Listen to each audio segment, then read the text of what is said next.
Live at the North American Division Pathfinder Bible Experience Finals, our North American Division event. And we're so glad you've chosen to join us this morning.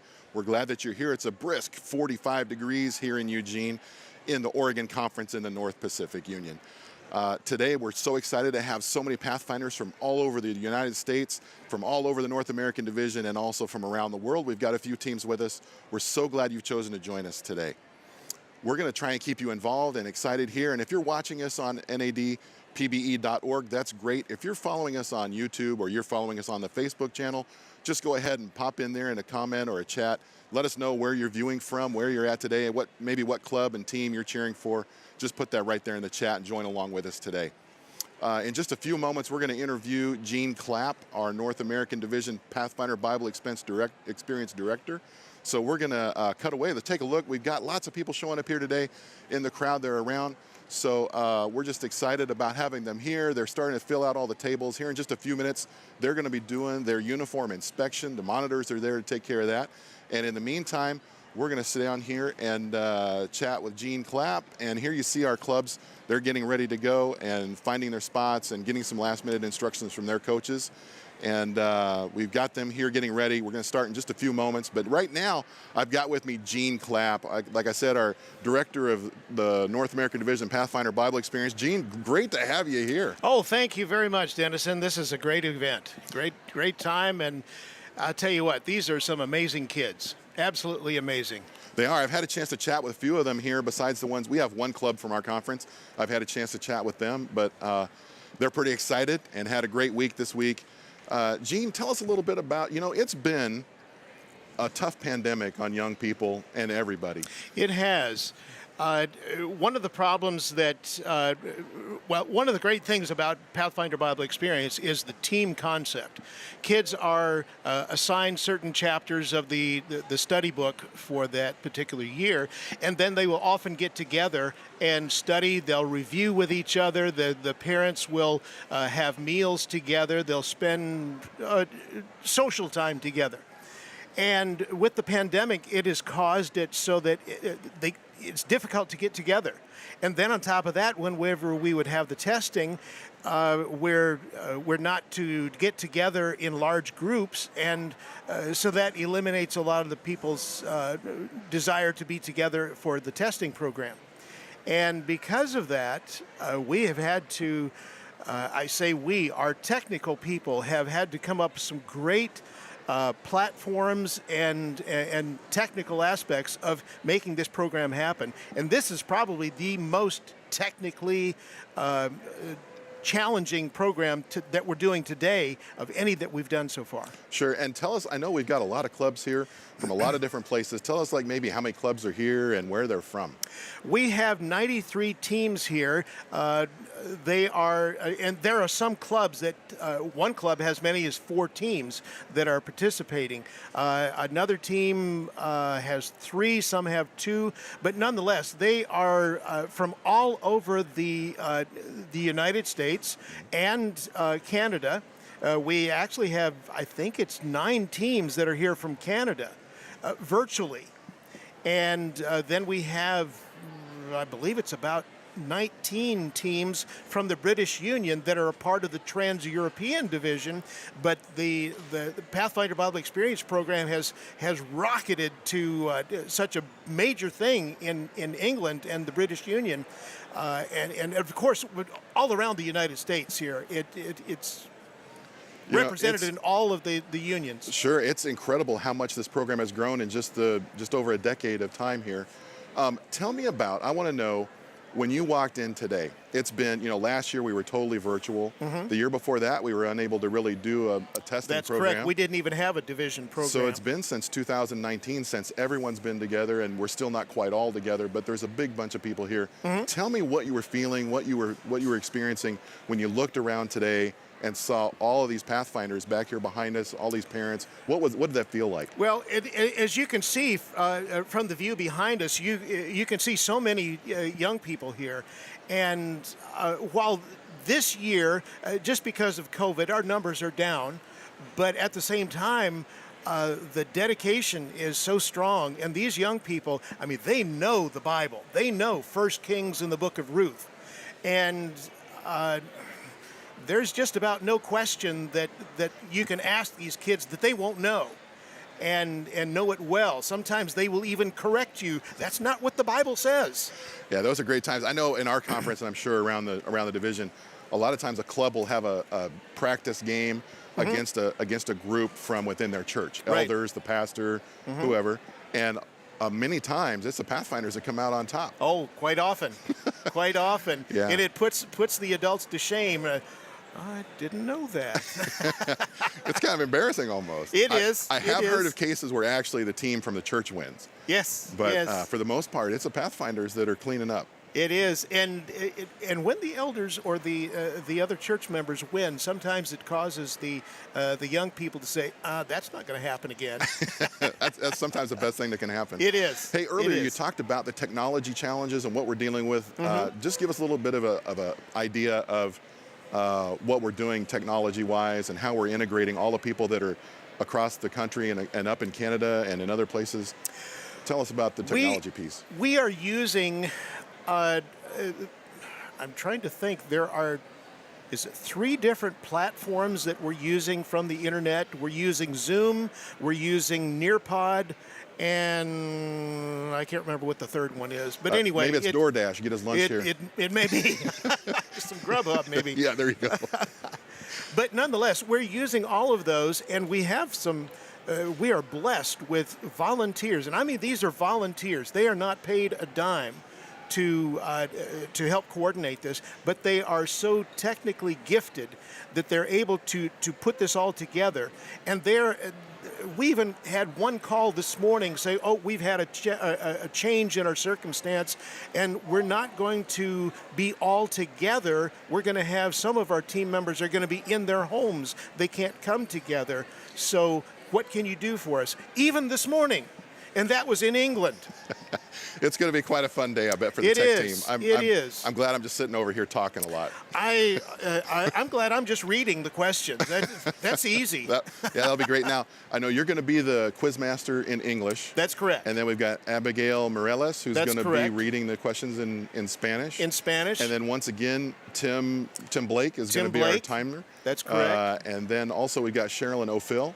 She is in charge of all of our judges. We have a large panel of judges, and it'll be panels of 2 that will be judging each question. And it won't be a series of people in the circles that are making the decisions. Every single question answer comes to one set of 2 judges. All right, that makes a lot of sense because then each question's getting judged similarly, That's correct. as opposed to having different people judging different answers. Now, Dennison, there's something else we need to make mention of, and that is not here, but in Quebec, Canada. We have one single French-speaking team, and they are being handled by the folks from the Quebec Conference.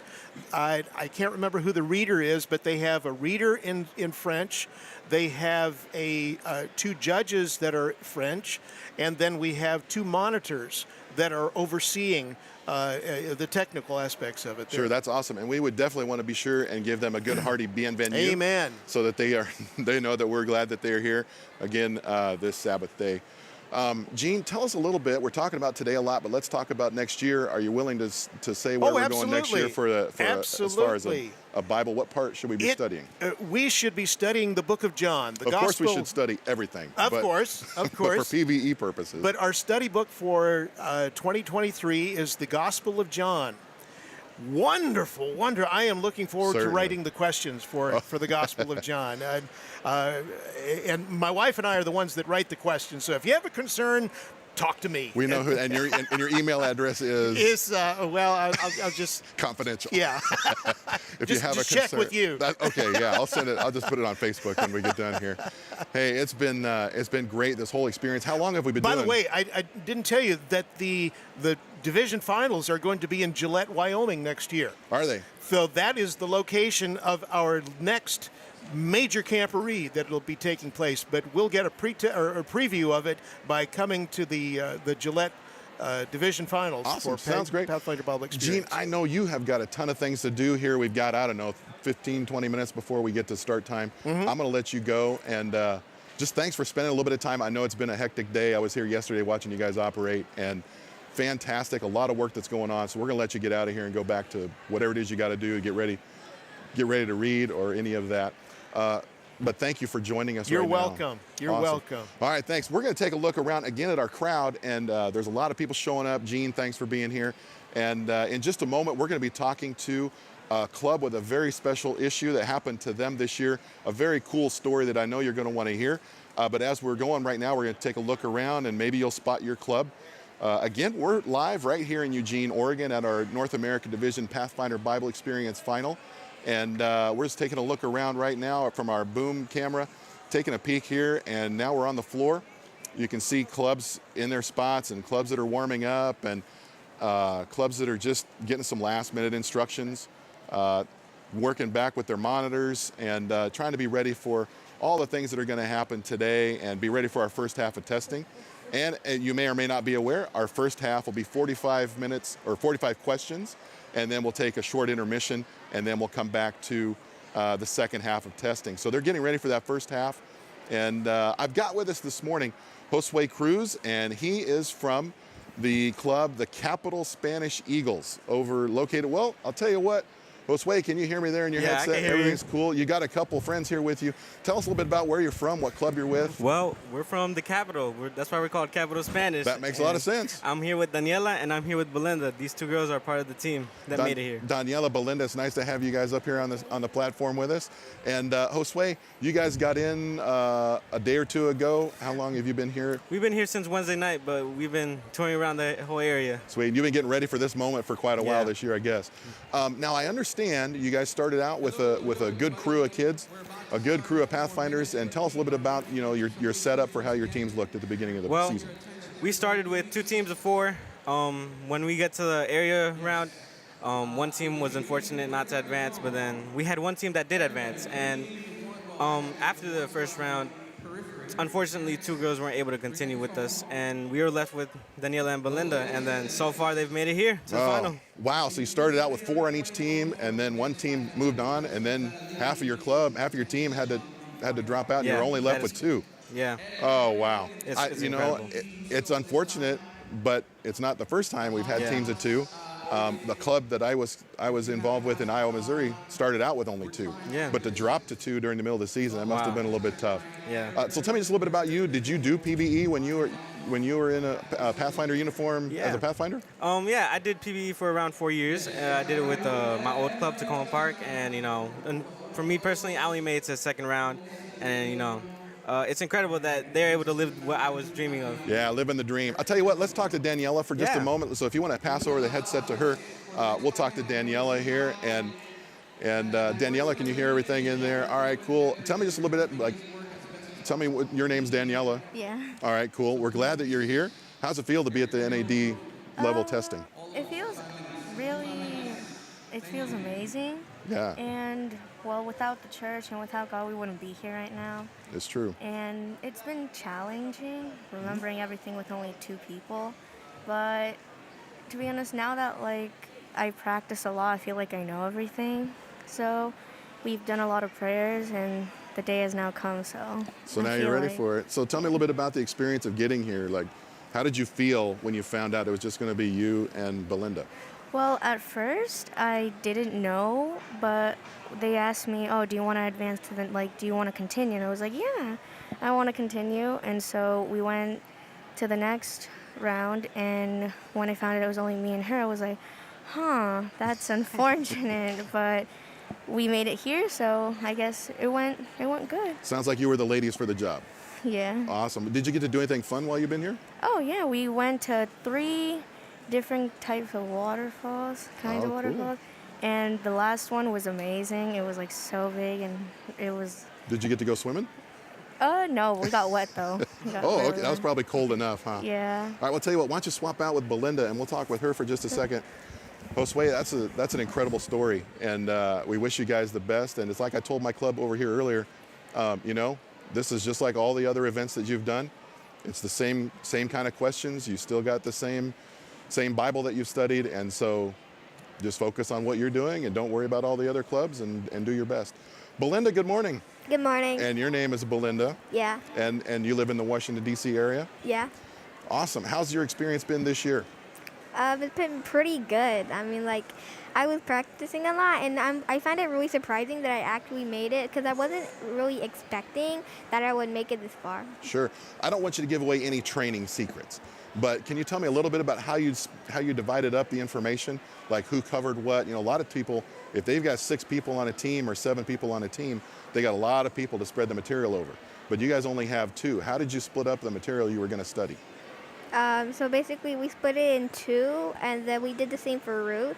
And then that's basically what we did. And then sometimes we would go and do each other's sections sometimes so that, we could, if one of us didn't know our section that well, then the other one could help. That makes a lot of sense. So each of you has half of 1 Kings and then half of Ruth. Yeah. Awesome. Which one do you like better, 1 Kings or Ruth? I think I like 1 Kings better. Yeah, 1 Kings better. Daniela, how about you? I like Ruth better. You like Ruth better? Well, maybe that works out, and then you both got something cool that you like and enjoy. Awesome. Well, I tell you what, we are so excited that you guys are here, and we just wish you the best. I know we've got about a little under 10 minutes before our color guard's going to come in, so I'm going to let you guys go. And I just wish you guys the best of luck. Again, remember, it's the same verses you've studied all year long, same kinds of questions you've done all year long. So just hang in there, do your best. I'm sure the Lord's going to bless you. And let me pray real quick for you before you go. Father in heaven, Lord, we just thank you so much for the Capital Eagles, Capital Hispanic Eagles, Capital Spanish Eagles. We're so glad that they're here. Thank you for watching over them. And we pray for their whole team, but especially this morning for Belinda and Daniela as they are going through testing. Help them to do their very best and remember all the things they've studied. And if there's something they don't remember, help them to guess really well. Thanks again that they're here and for their experience they're having here at the PBE Finals. In your name I pray, amen. All right, you guys, thanks for being here. We're going to take a look around again. I think we've probably got more people even than we had before finding their seats. I know the judges have been doing their meeting. They're getting all set to go. And I think they're all set. We're going to be having a color guard here in just a couple minutes. But before we get to that, we're going to bring up Daniel Ortega. He is the brand new youth director for the Oregon Conference. I don't know what we've got going around out behind me. It looks like we've got a good team out there getting set up. And once again, we're coming to you live from Eugene, Oregon. Here in just a few minutes, we'll start with our color guard and our uniform inspection, and then we'll be on to the testing this morning. And right now, I've got with me Daniel Ortega, and he just moved here.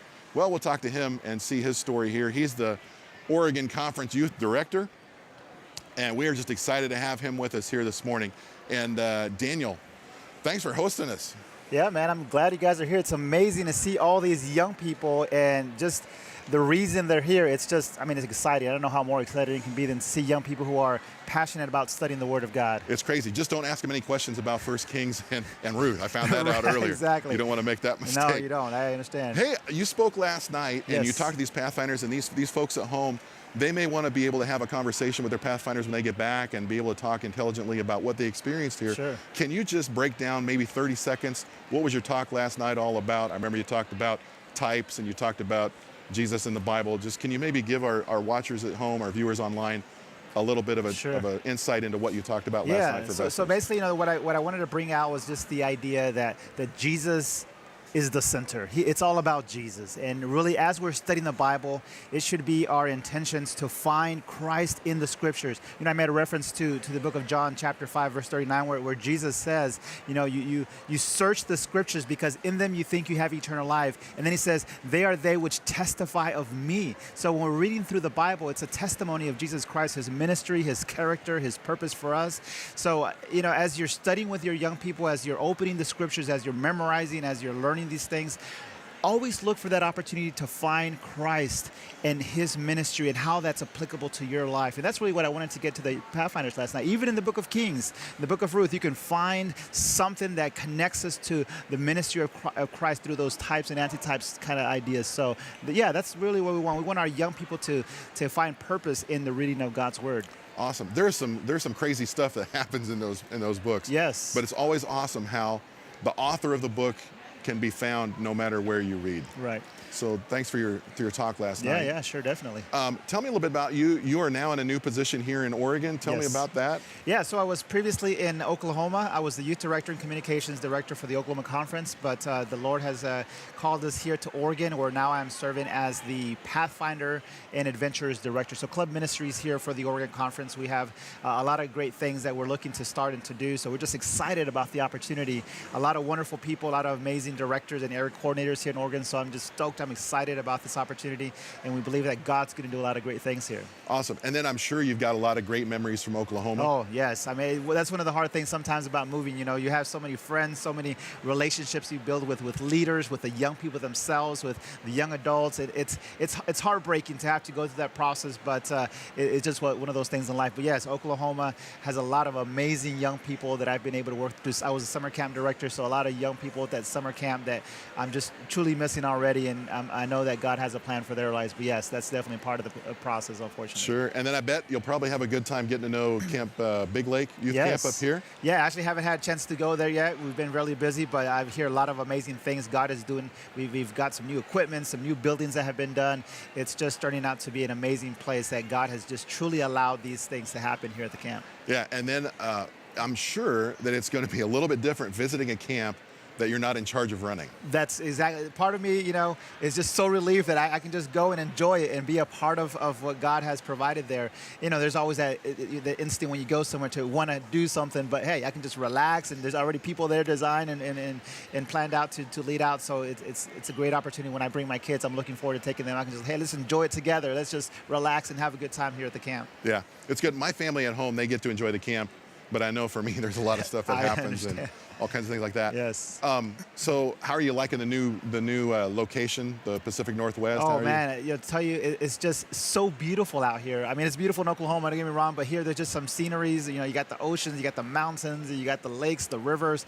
It's just God's country, as they call it. I can see why they call it God's country. It's just a beautiful place to be. Even as I've been talking to some of these Pathfinders who have come to Oregon for the first time as well, they're like, Pastor, it's so beautiful out here. We love it.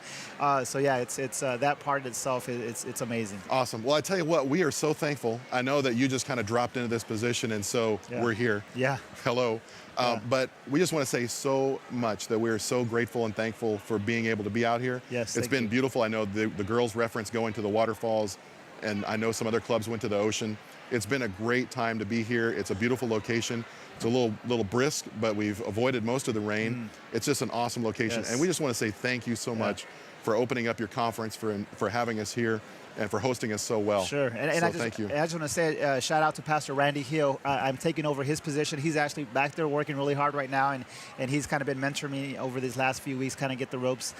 So we're just grateful for the administration. They're very supportive of club ministries here in Oregon. They're supportive of young people and young adults, and the Oregon Conference is just always excited to invest in opportunities for young people, and they were more than happy to have this thing take place here on our territory. Yeah, I know. So. I talked to Randy some. He was really excited. I knew he was going to be super busy. Yeah. So I know you're going to be busy later. Right. You're serving as a... Right now I'm a judge. So I'm from here, I'm going right to my judge's table. Awesome. So. Well, I'll tell you what, I think we're getting pretty close to starting. So I'm going to let you go, and we're going to let you get set up. We got a few minutes to go, but I know you've got some things to go over, and I know you had an orientation a few minutes ago. So we'll let you go. But I really appreciate the time. Yeah, thank you, coming Pastor. over here, and glad to have you here. And again, thank you so much for hosting us really well. Sure, and we just want to say thank you to all of you who are watching. If you're watching, you're probably to some degree, to some level, invested in Pathfinders or for young people. So we just want to say thank you for all that you do, for your commitment, your financial donations, your time, your investment. It takes a team. All this that's taking place, it's not just a few people, it's a whole team of people from throughout the entire North American division. And we just want to say thank you. Continue to be intentional about ministry to young people, because now more than ever, we need people like you. So thank you so much for everything that you're doing. All right, Daniel, thanks for being here. All right, Pastor, thank you so much. Yeah, I know the clubs are still they're moving in. They're still getting some additional time with their directors and their clubs, and they're just kind of looking around, trying to figure out where everything is and how they're set up, and making sure they know where all the screens are and where they can look to see the questions in addition to hearing them read out loud. So here we can see some clubs. They got some goodie bags earlier when they arrived, and I know one of the items in that goodie bag was a squish ball that they could use for if they were to get stressed in the middle of the testing. So they've got squish balls in each one of their gift bags, and they're going through those and checking those out so that they're ready to do some things there. We may have some people joining us this morning, again, on nadpbe.org, or you may be on the Facebook, the NAD Pathfinders Facebook page, or perhaps you're on the NAD Pathfinders YouTube channel. Again, just go ahead, drop in. Just give us a note where you're from and maybe what club you're cheering for, and we'll maybe do some shout outs a little bit later. But we may have some people that aren't familiar with PBE, the Pathfinder Bible Experience, and may not know how these teams got here. So let me explain the process. A club puts together a team, and then they're involved in different levels of testing. So the very first level that they would go to is the area level, and the area level is your area, and it's kind of a smaller regional area, and you do your testing, and if you test high enough, then you move on to the next level, which is the conference level. Once you arrive at the conference level, all the clubs that placed high enough in the area will come to conference. As long as you score a first place finish at the conference level, then you qualify to go on to the union level. And once you get to the union level, that will be all the clubs from your union territory. For instance, here in the North Pacific Union, that would be the territories there. In my union, Mid-America Union, all of our clubs that qualified would come together, and then those who finished with a first place at the union level are going to be qualified to move on here to the North American Division level. And so the clubs that you see here and the clubs that are joining us virtually online, those clubs have gone through that process, and these are the people who have placed first high enough. And you may be wondering, well, how in the world, if you've got 90 teams, how do you figure out who gets first place? It's pretty simple. We'll go through, we'll do the testing, and whoever has the highest score, that's the top score. So if there's 100 points possible, let's say, and a team scores 95, and that's the highest, then 95 becomes the new high score. And then anyone within the top 10%, from 90% up, they will receive a first place finish. The clubs that finish from 80% up to just short of 90, they'll receive a second place finish. And then our clubs that finish below that will get a third place finish. We're excited for all the clubs that are here. We're excited for all the experience they have reading God's Word. And that's how we determine who gets a first, a second, and a third place finish. A little bit later today, we'll have, in the afternoon, we're going to have our Sabbath program, and that will feature a lot of clubs from around our division and some special guests. We're excited about that. But here in just a few moments, we're about ready to get started. They're going to be stretching right now. They're getting all ready. I don't know if we want to get a look at them stretching, maybe get a peek here. Yeah, Armando's making some last-minute announcements and making sure everyone's connected on the Wi-Fi system and that's working well. But right now, everyone's just kind of settling in, they're getting ready, and we're about ready to go. We'll have our color guard in just a couple of minutes. And then following our program this afternoon, our worship program, we're going to have our award ceremony. And we'll have some interviews with some of the kids, some of the Pathfinders that are participating today, maybe a club director or two, and just get to know them between the end of the Sabbath program and the beginning of our awards program. So I know you're going to stick around for that. Our program this afternoon should be starting at 2 o'clock Pacific time, so that's going to be, I believe, 5 o'clock on the East Coast. Right now, some of you may actually be having potluck. I'm not sure. I think it's about that time out on the East Coast. Right here, it's just after breakfast time. We're getting close to start time here. Start time is scheduled to be 9:30. And again, Armando Miranda, the North American Division Associate Youth Director, is giving some last moment instructions. And the kids are getting pretty excited. You want to watch out for a couple things as we get into the testing. If you've never seen a test before, we do 90 questions, 45 questions, then we'll have a 10 to 15 minute intermission, and then we'll have the last 45 questions getting us to number 90. The things to watch out for, our questions are going to come from 1 Kings, Ruth, and also the SDA Bible commentary. So you may see a question on the screen that says, according to the SDA BC, that's the Seventh-day Adventist Bible commentary, and then the question will go on. Those questions are coming from the introduction to these books, and that gives information and a fuller piece of what that book is all about. So it'll give information about the theme of the book, the history of the book, who wrote it, those kinds of really cool, interesting things that add to the appreciation for each of the books that we're studying. So questions will come from those locations, 1 Kings, Ruth, and also the SDA Bible commentary. Most of our questions today, well, all of our questions today are going to be short answer or true and false. And you may see up to about 10% of those questions being true or false questions. The rest will be short answer, and it may be one word, it may be a sentence, it may be a list. Questions will vary in point differential. It could be a 1-point question. I've seen an 8-point question before, and normally those big point questions come up right before halftime or right before the end. And the kids are excited when they see that question number 90 and they see it. They know the answers. They're getting them all entered into their computer so it can go to the scoring system. And when question number 90 is done, it's a special moment when everyone celebrates that we've reached the end of the testing portion of today. So some things to look forward to. Those big questions at the end of the first half and the second half, those are great things to look forward to. Again, the questions will be read in English and also in Spanish here locally. And off-site, they're being read in French also. But here today, you'll hear a question read in English and then again read in Spanish. The next question will be read in Spanish and then in English. Each question's read twice, once in each language, and then the clock will start. The more points a question is worth, the longer the teams have to answer. So they may have, if it's a 1-point question, they'll have a little bit less time. Those big 8-point questions, they're going to have a little bit longer time. So those are just some things to watch for and be aware of as the time's going on. Again, we're just so excited that you've chosen to join us today. We're here in Eugene, Oregon, in the Oregon Conference, in the North Pacific Union, but we've got kids from all around the division and also from the British Union. They're here, and we've got clubs from the Trans-European Division. We're excited to have them joining us. I know we've got some clubs joining us from across the pond virtually, and things are kind of moving along. We're getting settled in for our last-minute instructions. It sounds like possibly Armando has finished that.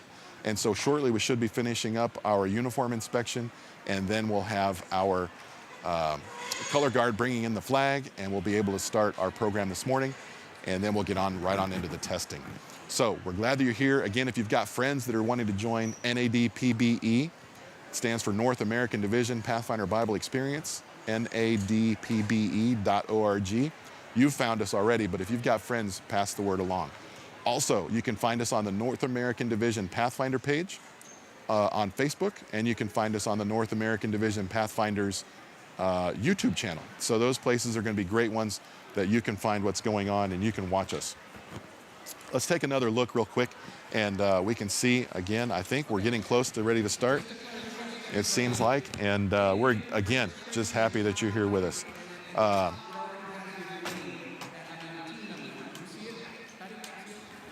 We'll just take a real quick look here. Again, Armando's giving a few more last-minute instructions. Then we'll probably be clearing the floor so we can begin with our color guard. And again, this morning, our English quizmaster, our English reader, is Gene Clapp, the Division Pathfinder Experience Coordinator. He'll be reading the questions in English. The lady that you hear reading the questions in Spanish is going to be Abigail Mireles. And then Tim Blake will be our timekeeper. And also our judge coordinator is Sherilyn Ophil. She is from the Potomac Conference out on the East Coast in the Columbia Union. Glad to have our crew together here. Marilyn Boismer has been our executive coordinator, putting together all the teams that are taking care of setup, taking care of social media feeds, taking care of making sure people are fed. Randy Hill, former youth director here in the Oregon Conference, has just been an awesome help here. And you can see our clubs again, ready to go. We used to have, if you've been following Pathfinder Bible Experience for a while, we used to have runners that took papers from each team and took them to the judging table. Now we're doing it this year all online and virtual. Each team has a captain, a scribe, and some other team members that are there to help also. Teams can have 7 people on their team, but only 6 are participating at any one time at a maximum. At halftime, they can trade out if they have an alternate that they would like to bring in. They can do that, and then they can switch that out at intermission. That's the time that would happen. And again, we've got clubs from all over the place, and we're just kind of settling in for the last few moments here. Again, we've got teams that are here locally in person taking testing. That's the majority of the clubs that are here. We've also got some that are joining us virtually, and their entire team is joining from virtual, and we're glad to have them along. And also we've got some hybrids where part of the team is here in person, and then the rest of the club is somewhere else. And they're going to be joining via some of those technology pieces that we talked about earlier. And also here, I don't know that we've got a camera that is going to be able to show it, but set up here in the back of our auditorium is the Pathfinder Museum. It's a Pathfinder Historian Ministry, and it's been awesome. Dixie and Arnold Plata, I've been kind of heading that up, and they've set up a display that's got all kinds of historical items from Pathfinders, uniforms from leaders in the past, and displays of pins. When you go to the International Camporee, pin trading is a gigantic hit. And there's examples of pins that have been traded, local club pins, conference pins, union pins, division pins, all kinds of trading pins that you can find there at the Pathfinder Bible Experience here today. It's just a small little sample of what they have. If you're coming to Gillette for the next International Camporee, that is going to be an incredible setup at their historian display there. The Pathfinder Museum, it's a gigantic tent. They were set up last time in the pavilion, and they had rooms full of Pathfinder memorabilia, Pathfinder honor patches, Pathfinder Camporee patches, old uniforms, new uniforms, all kinds of historical things from Pathfinders. So that's an exciting thing that we've got set up here for the Pathfinders to enjoy. Again, we're going to have 2 halves of testing. It'll go to 45 questions. They'll take an intermission, and we'll be back here to do some interviews and see how some of the Pathfinders are doing and talk to some other leaders here. And we'll get those up here on the stage and get a chance to talk with them. And then after that halftime is over, after intermission's completed, then we're going to go and do our second half of testing. Then we'll take a break for lunch, and then we'll be back about 2 o'clock for our 2 o'clock Pacific time for our afternoon worship service featuring Dejan Stojkovic from the Trans-European Division. He's scheduled to be our speaker this afternoon, and it will also feature some Pathfinders from around the division who are there to do different things. We'll have some prayer, we'll have some scripture, we'll have the law and the pledge being recited by all of our Pathfinders here. So I know you're going to be sure and be back for that. And I think I'm being told now that Dejan's not going to be our speaker, and we're now going to have a very special presentation by Van Dion, who's also one of our North American Division Associate Youth Directors. Van Dion Griffin is going to be our speaker this afternoon at 2 o'clock Pacific. That program, you're going to want to be sure and tune back in for that. And again, when your Pathfinders come back home, you're going to be able to talk over the experience that they've had and be able to take a little bit of time to just kind of help them break down the experience they've had. There's so much going on, and it's hard to take it all in. And I'm sure it's going to be a meaningful opportunity for you to talk with your Pathfinders when they come back about what they've learned, what they heard, the messages. We heard from our Oregon youth leader, Daniel Ortega, and his talk last night, and you'll be able to talk to them about this afternoon. It sounds like we're getting ready to do roll call here. I don't know if we want to take a shot and see what's happening with our roll call, make sure everyone's here. Maybe we can get a shot from there of, they're getting ready to do roll call. And I think we're clearing the floor possibly. Yep, we're checking out the tables, making sure they're all the monitors are connected and everything's ready to go for that. And here we got a shot of Marilyn and Gene getting ready. We must be getting close because Gene's on the stage ready to read some questions. And Marilyn's making sure that all of our clubs are here. I think they're just going down the line one by one. They'll make their way around the room, make sure that the club is all there, and then also make sure that the monitor is in place, and also make sure that the internet is holding up and that they've got a good connection and that they're going to be able to enter their questions. You may be wondering what happens if the internet goes down, and that's what the monitor is for. So at the table, you'll see monitors standing up and waving. You'll see them letting the leaders know that the monitor is set. What's going to happen is the club will be entering their answers in the computer, and they'll be sending that via our technology. Gene mentioned Nearpod, they'll be on there. And so that answer will go to the Nearpod place where they keep all the answers. If something were to go catastrophically wrong and all of those answers were lost, the monitors are there at the tables, and you can see them standing up. They are there also with the computer and a Google spreadsheet, and they are writing down the same answer that the club that they are the monitor for is submitting. And that way there's a backup for every answer that goes in from every club. So even if our Nearpod goes down for some reason, it's okay because we'll have all of those questions, all of those answers saved on a Google spreadsheet, and then the judges will still be able to know what the team answered. And the monitors are working very, very closely with our clubs to make sure that the answers that are submitted on the Google spreadsheets and in Nearpod match. You may not be familiar with Nearpod. It's a testing or teaching utility, an app that can be used, and it's super cool. So if you're running a club or you're running a classroom or you just want to do something fun online, don't do it right now. We don't want to crash the system. But if you go on nearpod.com later, you'll be able to check that out. And if you're running something, you may be able to use it in your classroom. You can do questions, quizzes, just informational slides, all kinds of cool things like that. So that's our technology this morning. And again, those monitors are there to make sure that all of our team's answers are recorded. We figure everything's going to work great with Nearpod, but just in case, those monitors are there to make sure that the answers are recorded. And then all those answers will head over to our judges teams, and each set of judges will judge one question until they're all done with all the answers for that question. So for instance, our first judge panel may end up with question number 5, let's say. So they'll be the ones to judge all of those question number 5, and that way they're all judged by the same team, so they're all judged evenly. That's a change we've made from the beginning. Sometimes you had one set of judges grading part of number 5 and another set of judges grading a different set of number 5s. This way it standardizes how they're all judged, and that way it keeps all the answers similar, and what's accepted and what's not accepted as answers works. Again, our questions range. I've seen lots of 1-point questions, and once in a while there'll be a 6 or 7, 8-point question. Teams can get partial credit, so if they have a question of name 4 of the tribes of Israel and they only can come up with 3, that's okay. They'll still get full credit for the 3 that they answered as long as they're correct. They just won't get credit for the 1 that they answered. Once in a while, you'll see a fill-in-the-blank question, and that's a question that's a direct quote from the scripture, and there'll be blanks left where there's words that the Pathfinders will need to submit. They'll submit those in the order that they show up in the question, and then those will go to the judges, and they'll be graded to make sure that they're in the right order and that the words are the right order. And then if you're online with our North American Division Pathfinder Facebook page, if you wouldn't mind just sharing that, posting it on your social media feed, let people know that they can watch live. If you're on YouTube and you can share, like somehow, go ahead and pop that on there. But if you're on social media, go ahead and share the links so that people can join in and be part of this experience from wherever they're at around the world.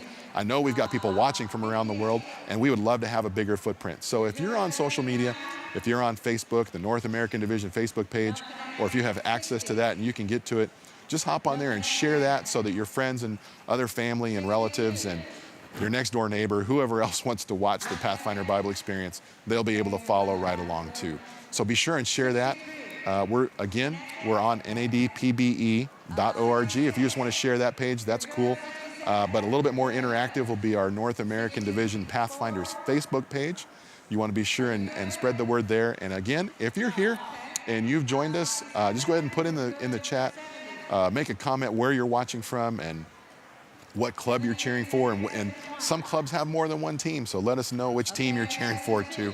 And keep our Pathfinders happy, and I'm sure their coaches will let them know that you've sent a message that you're watching and let them know that you're supporting them from home. And again, we just want to ask you to remember, pray for your clubs that are here and make sure that they have got calm nerves and that they're ready to answer questions that come their way. Sometimes you get here and it just gets a little bit nervous.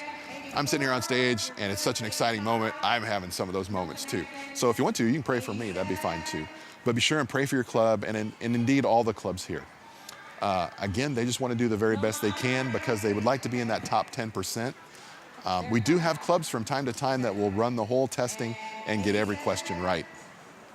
I remember one year I was serving as a judge and we got to the end and one of the clubs had gone and not missed a single point on the entire testing. And they came and asked me to be the Grinch that stole Christmas and go back over the list and see if all of those answers were actually correct that team had submitted. So I got the fun job of going through and checking to make sure that all of their answers are correct. I was afraid I would find one, but the good news is I did not. And we've had a couple clubs run the gauntlet and score a perfect score. We don't let clubs know that they did that. We don't tell clubs what they scored. They'll find out their final placings after our worship service this afternoon. And then they'll get their pin for their clasp on their uniform. If you check out your Pathfinder's uniform, you'll find that they've got a main thing that says Pathfinder Bible Experience, a main pin that can go on their uniform, or some people put them on their sash. And then there's a bar below that main pin that will represent their scoring for each level that they participated in. So if they got normally you're going to see a lot of blues if they've got a lot of bars. You might see a Pathfinder with only one bar, and that may be because they did not score high enough to advance, or perhaps they have 2 bars because they made it to the first 2 levels. But you can find those bars on their pins, on their uniform sash, or sometimes directly on their Class A uniform if it's the current year. So we'll be sure and take a look there, and you'll be able to find that. Let's take a look. We've been sitting here talking quite a bit about the program. Let's take a look around and see how our teams are looking. We're nearing in on our time to start, and here we go again. We've got our clubs, and they're still checking to make sure that all the monitors are working, are in the right position, and their internet's working. And we've also got to make sure that, just all the clubs are ready, everyone's there, and nerves are fine. Again, they've got their little goodie bags that they received. I think each Pathfinder received a special pin and a stress ball to be able to work that. And in the meantime, when we get done taking a look here, I think we'll just talk to Van Dion. So Van Dion Griffin, he's going to be our afternoon speaker, and he's also an associate youth director here in the North American division. And so we're going to chat with him real quick, and I know he's got some other programs he works with, and we'll find out all about that as soon as Van Dion is here and set and in position. But again, right now, we're just checking out the clubs, and they're going through making sure the monitors are in the right place, and then they'll be clearing the floor, and then they will be ready to go back and start our testing after the color guard and our initial things here. So right now, I just want to welcome up here to the platform Van Dion. Van Dion, it's great to have you here, man. Glad to be here. Did you get a good night's sleep? I did, man. And I think it helps that I live on the East Coast. Yeah. So that when I went to bed, I was ready to go to sleep. It was like 1 o'clock in the morning on the East Coast, and I went to bed around 10. So right, yeah. Slept really good and was up early this morning, because of the 3-hour difference. So, I'm from Central Time Zone, and it's only 2 hours. But okay. Man, I'll tell you what, when you wake up and you see 6 o'clock, you're like, oh no, and it's like, oh, I guess it's really 8 o'clock. It's really 8 o'clock. But yeah. Man, that meal schedule, let me tell you what, that's a tough one. Yeah, it is. You go to eat, and you're like, oh, wait a minute, it's almost bedtime back home. That's kind of scary. That's tricky. You don't want to get too many calories that late at night. Now I heard that Dejan was supposed to be our speaker, and now you've said, no, get out of here. This is the North American division. No, I'm pretty sure that's not what happened. But you're going to be speaking this afternoon for the worship service? That's what I'm told. I received a text late last night saying that the lot had fallen on me. So for those who are watching, pray for me. Yeah. They when they sent you that text, they didn't happen to text you the sermon, did they? No, they didn't. Oh. Well, that's not very nice. They just said, "Hey, man, listen, you're on for this evening, and our prayers are with you." I need them, so I'm glad they informed me that not only was a lot on me, but there was prayer to support it. So. And you still slept well. And I still slept well. And good breakfast. Good breakfast this morning, and good conversation with my bride, and. She prayed into my life and said, Lord, use my husband one more time. Awesome. Well, I guess we're going to find out how close of a walk with God she's got this afternoon. So, but we're glad to have you here. Let's put it on her. Yeah. Maybe she'll text you a sermon. Yeah. You never know. Let's talk here about PBE. When you walked in today and you saw these kids, this is 3 years now since we've had a PBE. Tell me what you were experiencing. We talked to Gene earlier. What did you feel when you walked in and saw all these Pathfinders? Man. Excitement and hope and joy, life, that, man, this is, it's not dead. This thing is, God is good. He allowed this PBE experience to survive even through the pandemic. Sure. And to see this many kids still on it and ready to do it, and they've made the trek. Many of them have never been to the Great Northwest. So I'm just excited when I walked in and see all of these uniforms. It's just an amazing time. Sure. Mm-hmm. Hey, now while we're up here, I also would feel really bad if I didn't ask you. Some of our people who are watching at home undoubtedly also help with Sabbath school in their local church or something like that.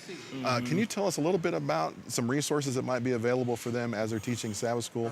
Yeah. Maybe they even use them in their Pathfinder club, but what can you tell us? Yeah, so we're excited because we get a chance to do put together resources for Youth Sabbath School. And let me just say to all of the Sabbath School, Youth Sabbath School teachers, thank you for what you do. The fact that you would get up every single Sabbath and try to go at it with your teams, is just an amazing feat, and we're so thankful that you've committed to do that. What we've done at the North American Division, we've put together a website called YouthSabbathSchoolIdeas.org. youthsabbathschoolideas.org. And you can go to that website, and we have a lot of resources there for teaching youth Sabbath school. We use the Cornerstone lesson as our main lesson, but then we have 2 additional lessons that are that go along with the same Cornerstone lesson, so that you can approach that topic from at least 3 different ways. You know, if the Cornerstone doesn't really speak to it the way you're trying to go, then we have another lesson that is written, and then we have one that's called a relational Bible study, a lesson that's also a part of the Cornerstone lesson. And so we have those resources there. We have tips on how to teach Sabbath school. We have opening activities, and we have music selections. I mean, just discussion videos that are so impactful, life-changing. And what we've gotten is a lot of feedback from those who've been using the resources weekly that the discussion videos are everything. I mean, they love those discussion videos. And some teachers, Dennison, they haven't even gotten into the lesson because the discussion video is so powerful. Right. And so they just take that discussion video and go for it. And before you know it, it's time to have closing prayer. You know, I've even heard stories of people like, well, we don't want to go right now. We want to stay here just a little longer. And to be totally honest with you, we believe that the foundation of any great youth ministries is youth Sabbath school. You get students at Youth Sabbath School, you have them for any other ministry that is offered in the local church. And so youthsabbathschoolideas.org is the website. Youth Sabbath School Ideas on Facebook. You can go there and like us. If you do that, we'll be much appreciative. But every week you'll get a notification that the new resources are uploaded and ready for your use. And the great news is everything is free. That is good news. Everything is free. Everything is free. So we're excited about that. And we've been, you know, for the past 2 years during this pandemic, you know, we actually modeled Youth Sabbath School every week online. And so we just finished that last month. It was our last Sabbath of doing it for 52 Sabbaths a year. Man, that's an undertaking right there. It was a tremendous undertaking, man. But the Lord blessed us. We built a lot of friendships, and then we were able to see all of the amazing gifts that our students have around the North American Division. This division is full of talented and gifted and spiritual teens, and we just tapped into a little bit of that over those 2 years with those students on with us every week. So Sure. Yeah, it was awesome. I know there was a stretch where the Mid-America Union was involved, and I know we had a young lady who came on and was involved with the, she did the sermon. And then we also had a group, a Corinne group. Yes. Who was meeting from Des Moines, Iowa. And they were able to come on and share their story. Yes. And so there were a lot of opportunities for clubs from around the division to be able to share what was happening in their area. Yes. And share the local flavor of Adventism in their corner of the world. Which was amazing. You know, we had some of the club members to even do the music in their uniform. We loved it. You know, we even had Pathfinder, Sabbath, you know, those kind of things. One of the young adults now, she was a teen when we first started working with her, Savannah Fortney. And now she's at Union College. Right. And she did an amazing job for us. Every time we tapped Savannah, shout out to Savannah Fortney from Lincoln, Nebraska. But every time we tapped her, she was willing and ready to go and came with so much energy. We love that young lady. We love her. Yeah, she's cool. I went to school with her mom and her uncles. Oh, really? Yeah. Cool. Great girl. Yes. Glad to see her so involved in making the Bible and church such a fun time for people around her. Absolutely. So now it sounds like that program may have stopped, the program you guys were running as far as modeling what a Sabbath school could look like. Absolutely. But I'm guessing somewhere those are archived and people could still catch them if they wanted to. Absolutely. Where would they find that? If you go to our YouTube page, NAD Youth Ministries, all of the sessions that we've had over the last 2 years are archived right there. Feel free to go there and use them. I'll tell you, starting next week, we have a new program starting called Momentum Moments. And it's going to be devotionals from your leaders from around the division, and then the discussion videos for Sabbath School every week.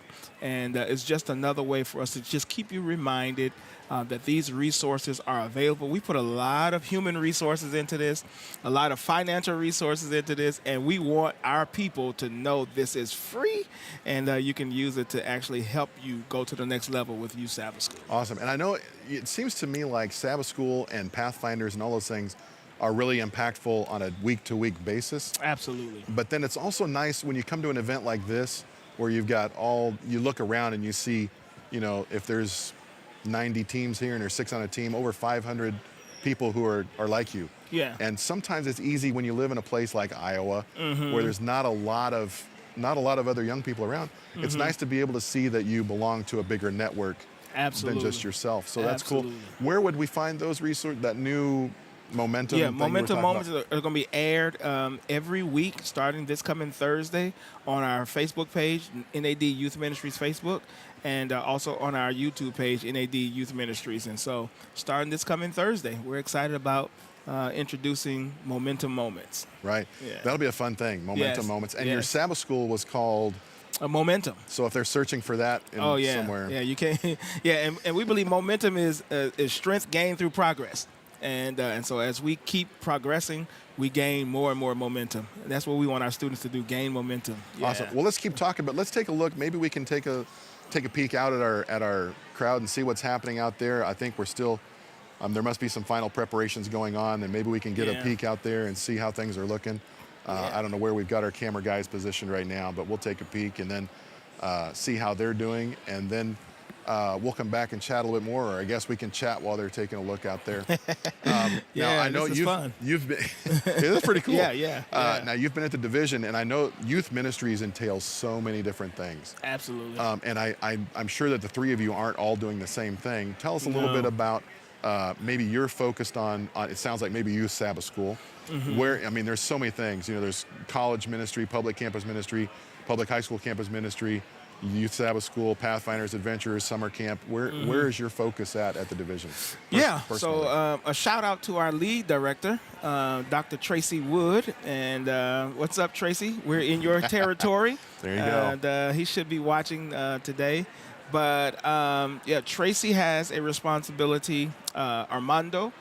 This is his responsibility here. Okay. And Pathfinders Ministry, or Club Ministry is what we say. And then I serve senior youth ministries. And so my responsibilities are to deal with those non-uniformed teens and those leaders who deal with those teens who are not in the uniform. And so my primary responsibility is Youth Sabbath School, youth discipleship, and community service, youth service. And so those are the things that we've been privileged to put our hand to the plow to do, and to help develop resources for leaders who primarily interface with non-uniform teens. Awesome. So we just had the General Conference's youth department sponsored Global Youth Day. Yes. Were you involved with that at all? Absolutely. So maybe you saw some Pathfinders that did some cool stuff there. Did you see any good stories from that, or maybe not Pathfinders? Global Youth Day stories. Global Youth Day just involved our students, whether they're Pathfinders or non-Pathfinders. And some of the things that really blew me away, where there was one church who they did a march from their local church down to a facility for battered women and children. And they took bags of food and clothing and socks and toiletries, and had prayer time with this entire group of people. That just blew me away, the number of students that were excited about that. There were a lot of backpacking initiatives that took place in some of the other areas. And I don't want to stop you, but I'm going to. That's a great ministry, reaching out to kids and families that are in a tough situation at the moment, and being able to bring. I tell you what, I would not have wanted the soup cans. I would have wanted the pasta boxes. But man, stories like that. Go ahead. You said there were other people doing other stories. And I would say this as well. Those who are in those kind of situations and shelters, they're usually aloof from family. at that point, and especially the kids, and they're looking for community, and for them to be able to connect with some other teams that are bringing good tidings. Right. You know what I'm saying? Instead of hearing a lot of arguing and wrath and fighting and those kind of things. And so we've had some amazing stories, even videos from the march for that. And then we have others who did backpack ministry where they just stuffed backpacks full of goodies. And, I actually wanted to be a recipient of the backpack. Right. Especially if it had Pop-Tarts and stickers in it. And That's old days. Can't do that anymore. Capri Suns in it,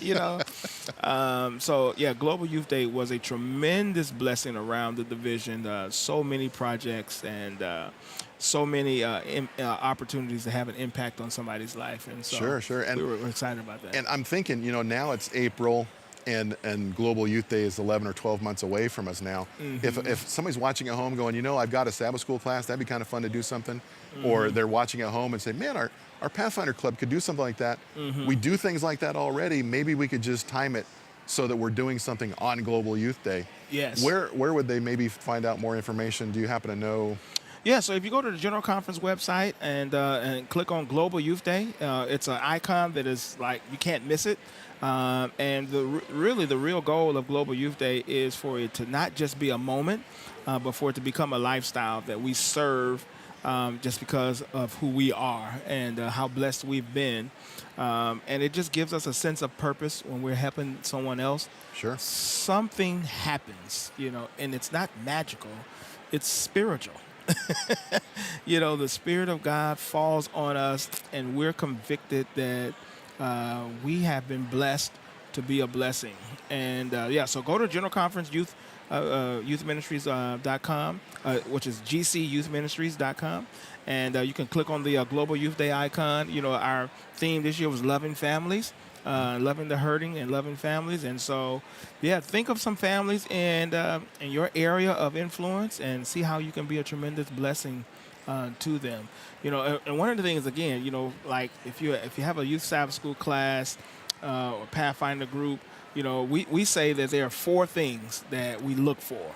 Okay. That is, you're going to put together these young people to do something, especially as it relates to Sabbath school, is that you want to have fun. You want to have some food. Sure. And you want to have fellowship. But if you just have those 3 things, that's called a social. You have to have that 4th one, which is faith. And faith then brings it all together and gives a long-lasting impact beyond a social event. And Sure. so you have to have that food, fun, fellowship, and then also have faith. Awesome. That sounds like a great combination. Yeah. I figured you were going somewhere. I didn't know if it was going to be a word you were going to spell out or what was going on. But the ministry that can happen when you follow those 4. And again, those were, I remember food. Yeah. Food is my favorite one. Yeah, man. exactly. So food is number 1. Yeah, food. You got to have number 2, fellowship. And you got to have fun. Serving the Lord is, can we just take a moment, man, and just see how you're laughing, man? Oh, yeah. Fun is a part of the Christian experience. And so you have to have that food, that fellowship, that fun, but then you also want to engage in faith. And that is the study of God's word and to be able to share that back and forth. My thoughts, your thoughts. What is God saying to us? What is God saying to me personally? It builds my faith. Yeah. Sure. Mm-hmm. Yeah, and it seems like there's no selfishness in the kingdom. Not at all. You're there to do something for someone else, not worry about just only yourself. Absolutely. So yeah, and I wonder sometimes if we get afraid of working with young people, we just get concerned and we overthink it and overcomplicate it. And really, if you implement those things that you're talking about, food, fun, fellowship, and faith, you're going to be all right. Absolutely. I think it's life-changing, honestly. I've had the privilege, and I really want to stress that word privilege. I've had the privilege to do this for about 17 years, and I can't even believe I actually get paid for this. I'm admitting this before whoever's Tracy, watching. are you hearing this? Tracy, are you here? I get paid to do this. Randy Robinson's watching, I think. Yeah, thank you, Randy, for making sure I get paid every month, and to see lives changed. And it wasn't necessarily because, it was a sermon that was preached by me or anything, but it was those relationships that you build through fellowship. And you build through sitting around a plate, and you build through having fun, and then introducing Jesus Christ last night, Pastor Daniel Ortega, his theme was, it's all about Jesus. Right. And Jesus brings that faith. He brings that fun, that fellowship. And so, yeah. There you go. Good thing. We've been talking quite a bit about Sabbath school and the things that you're working with there, but tell me a little bit give me some history. Were you ever a Pathfinder yourself? Absolutely. Yeah, man. tell me about that. My wife loves to hear the stories of me being in Pathfinders by my Pathfinder director, who is still living. Praise God. I didn't take her out. Right. But my wife, when the Pathfinder director started telling my wife the kind of Pathfinder I was almost embarrassed. I couldn't believe I was, that rambunctious. Let me say active. Was this pre-YouTube and pre-Facebook? There's days where I'm so thankful that's pre-YouTube, pre-Facebook, man. Yeah. I was a Pathfinder.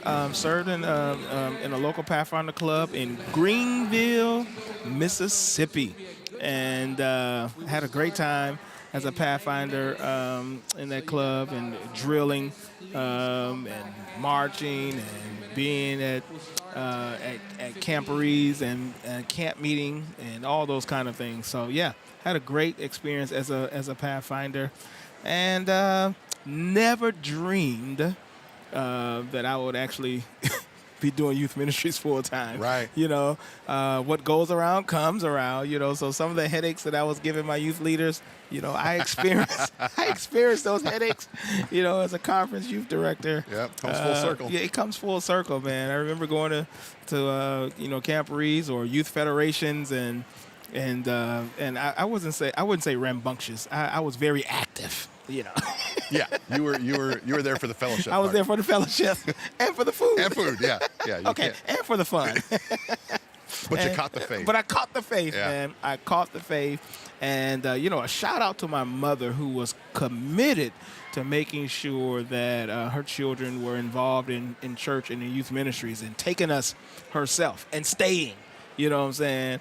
And I came from that era when I started pastoring, where, my local Pathfinder director was always lamenting, that these kids come, their parents drop them off and they drive away. I have to try to figure it out.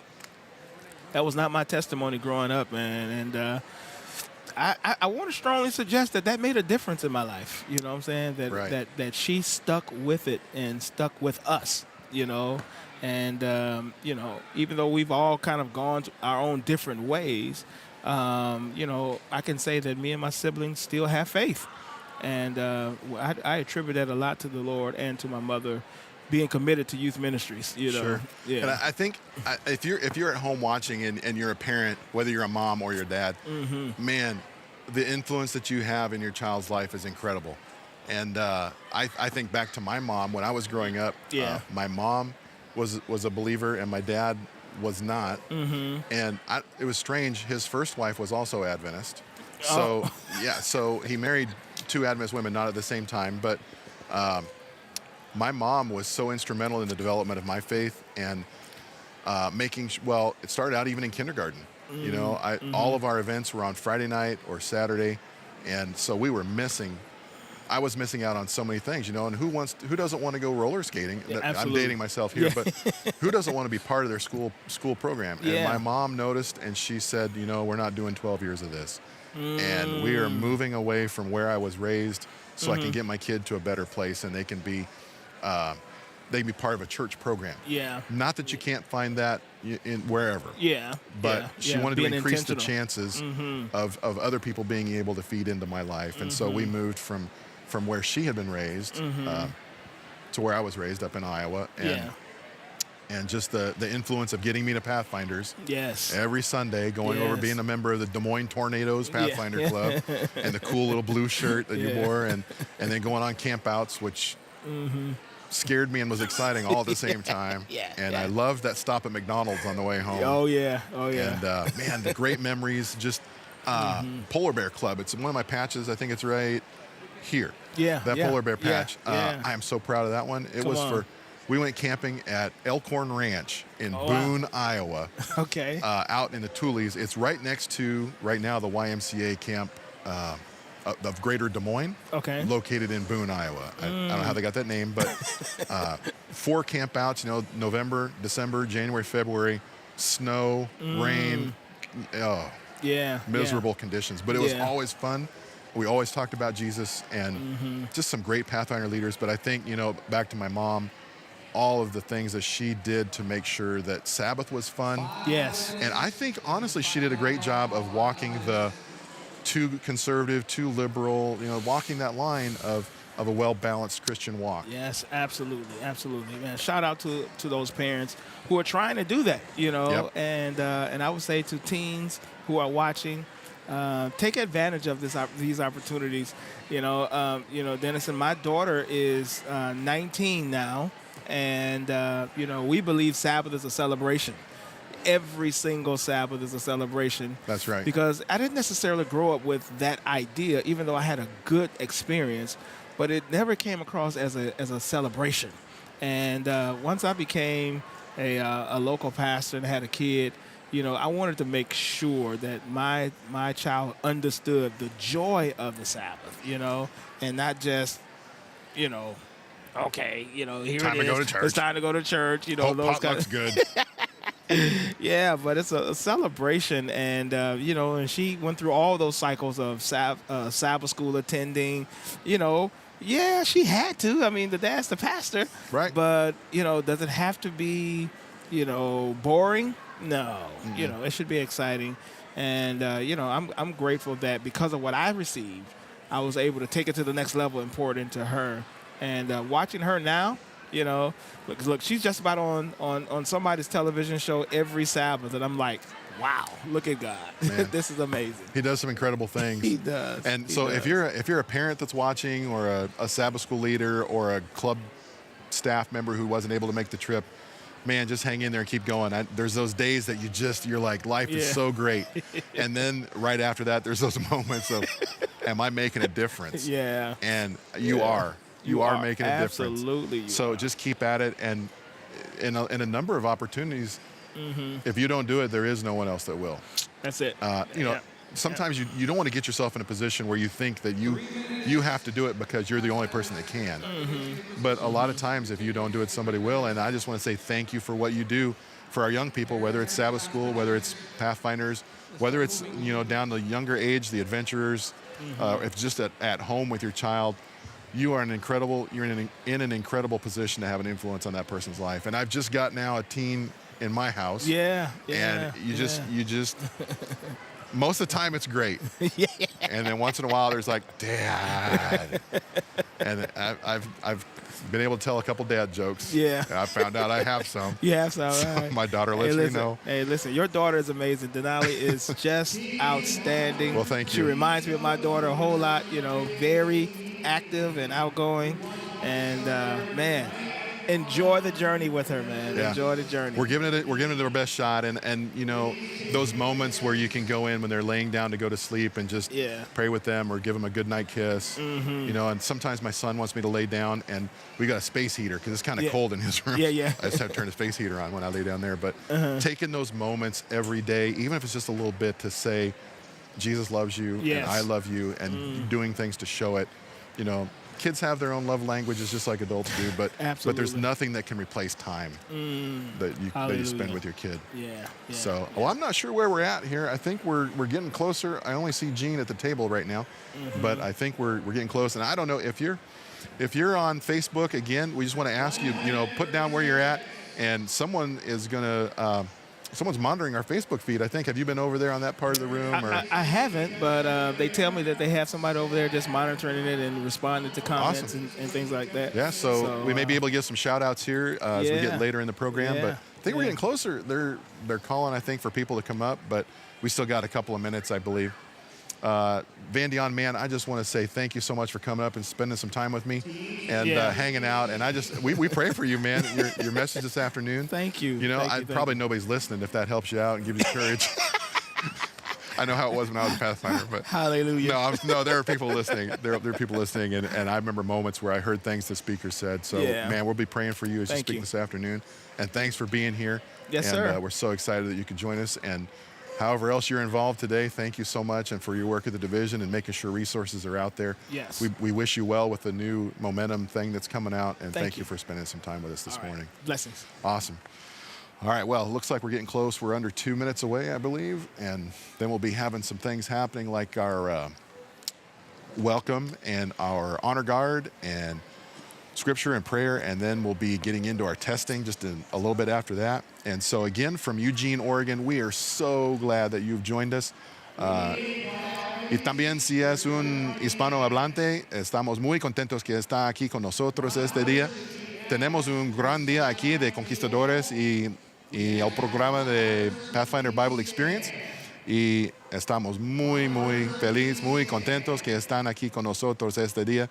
Hay muchos conquistadores aquí por el evento y vamos a tener un buen día, un día muy llenado de cosas increíbles. Y estamos muy contentos que están aquí. Estoy orando que tendrás un buen día con nosotros. Again, if you're visiting with us, thank you. If you're a friend, family member, awesome. We're glad to have you here. And we're getting closer to starting. Gene's on the stage. We're going to check and see. Just got a couple of minutes. We're getting ready now to start our uniform inspection, and the monitors will be doing that locally at their site. They've got technology there. They'll be checking our teams out. One of the requirements for the program is that Pathfinders wear their Class A uniforms. So our monitors who are sitting at each table are going to have a couple of minutes here just to make sure that all of the uniforms are correct. And then once that's taken care of, then I believe the next thing we'll be doing is our color guard. We'll begin our program. And here you can see Gene up front. You've also got the shot there of the clubs that are available. And now our clubs are standing up. And we're asking everyone to stand up. And I'm not sure if we're ready to begin here. But it looks like we're getting ready to have our color guard. And we're going to send the program now. We'll see you back here partway through the testing. But right now, let's go join the main program and see what's going on.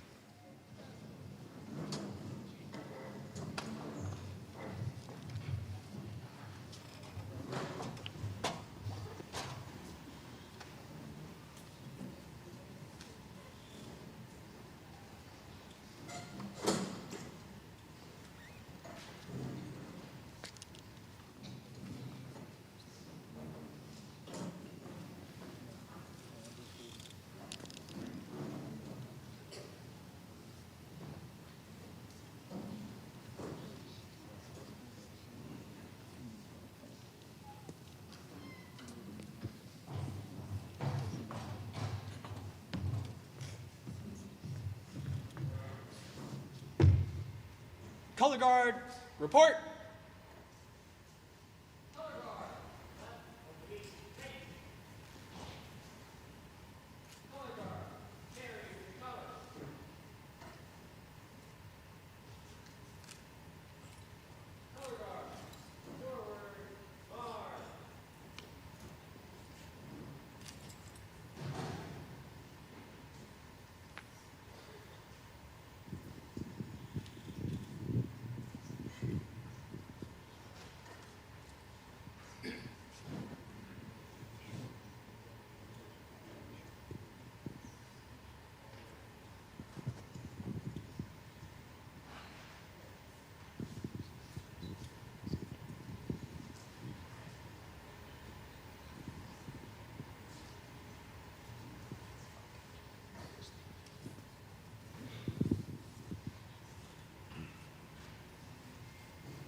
Pathfinders, present arms.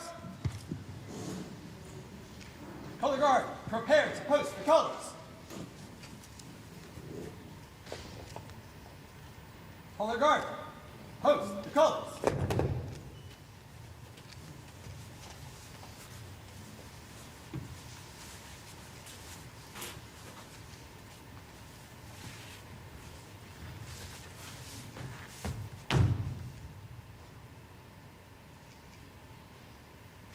Pathfinders, order, arms. Color guard, order, arms. Reform. Color guard, left, face. Color guard, forward, march.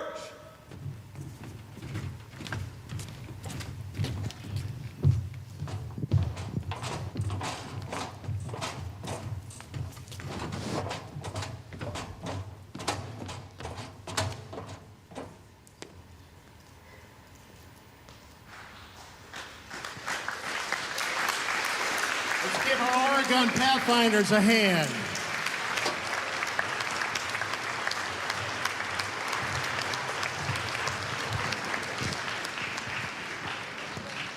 Pathfinders, you may be seated, please. And audience.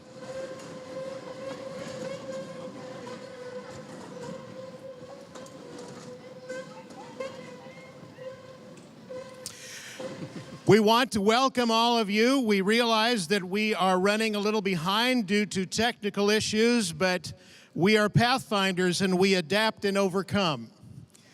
And we thank you all for your patience. We want to introduce to you a couple of people.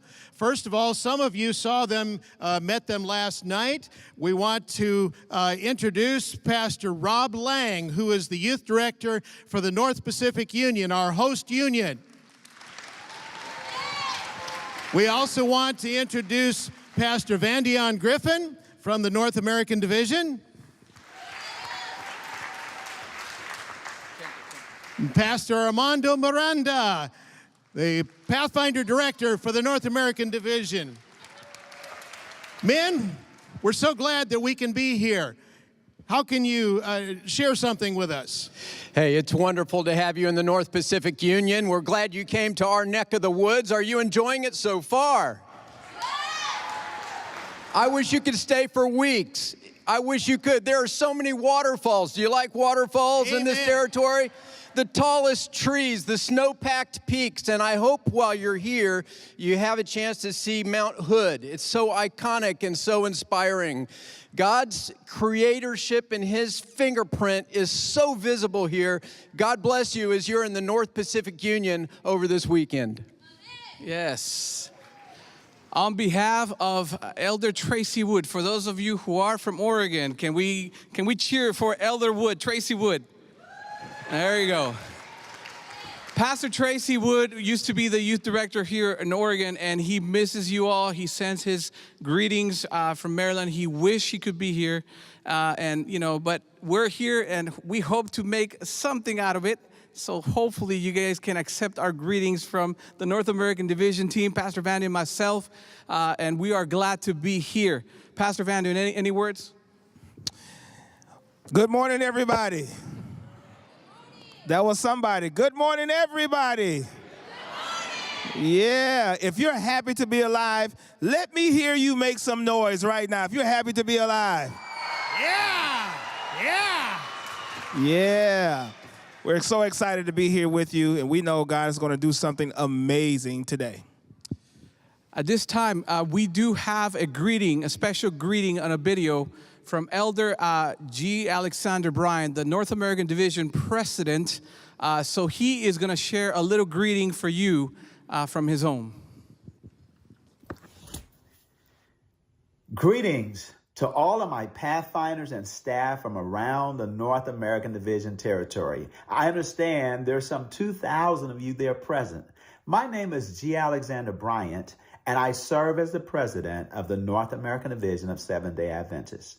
I am so excited. I am so enthused. I am thrilled at what you've been doing in studying God's word over the last several weeks and months, committing it to memory, and especially in the books of 1 Kings and Ruth. And I know that God is going to richly bless you this weekend. But not only that, your study of God's word will be a source of continual blessings and strength, not only for your life, but for the lives of so many that will be touched by your life. So may God continue to bless you, and may you continue to shine bright for him. God bless you. Thank you, Elder Bryant. We have Pathfinders from many places here in the North American Division, and we also have virtually, we have many Pathfinders from the SDA Church in Canada, but all around, and we welcome all of you here today, and we thank you for the effort that each of you have been making to be here in person, and particularly to study these two books, the book of 1 Kings and the book of Ruth. All right, this morning we are going to have a roll call of all of the unions that are participating. And so when you hear yours, we want you to make some noise so that we know that you're here. And those who are online, we just want you to type in the chat a thumbs up or something to let us know that you're here. If you're ready, let me hear you say yeah. If you're going to make some noise, let me hear you say yeah. All right, number one is the Atlantic Union Conference. All right, we have one. All right, we have the British Union. Wow, the British Union is here. Then we have Columbia Union. Love it, love it, love it, love it. Lake Union. Love it. Mid-America Union. Sounds good. Now we continue with the North Pacific Union. The Pacific Union. There you go, there you go. The Seventh-day Adventist Church in Canada.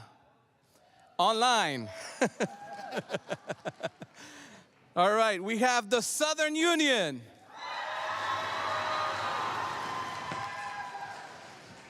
And my favorite one, the Southwestern Union.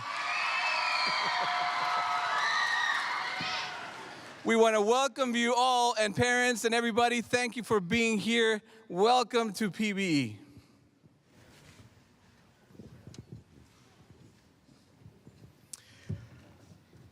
This program would not be what it is except for all of the volunteers that make this happen.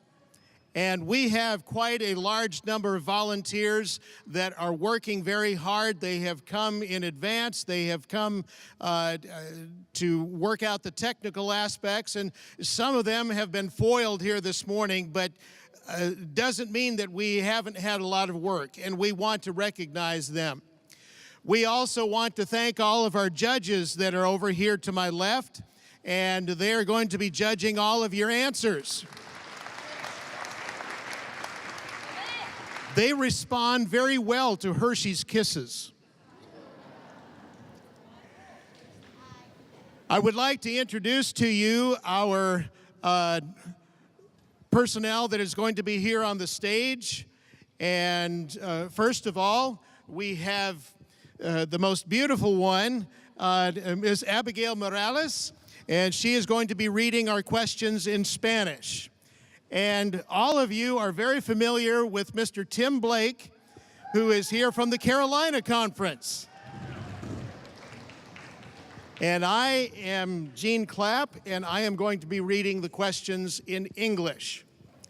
Now, before we get started, we need to ask the Lord's blessing. And we've asked Pastor Van Dion Griffin to pray for us. Amen.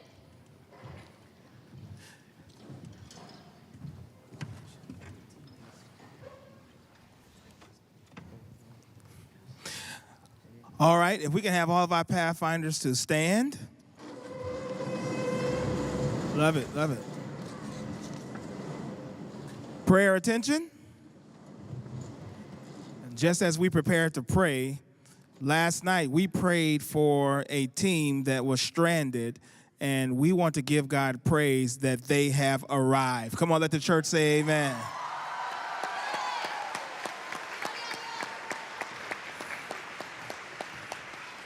Let's pray. Heavenly Father, thank you for being the God who still answers prayer. And today, as we participate in this amazing time together as clubs and as one big PBE family, we know that your presence is here. We invite you into our hearts. May the enemy have no room as we participate in this amazing spiritual fun service.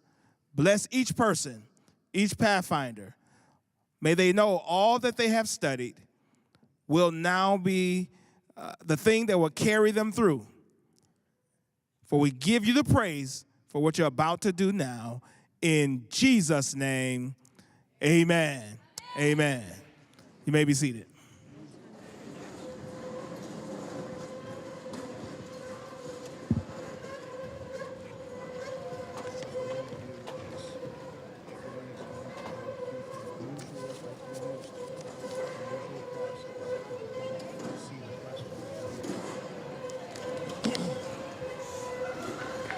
Just a few words of instruction.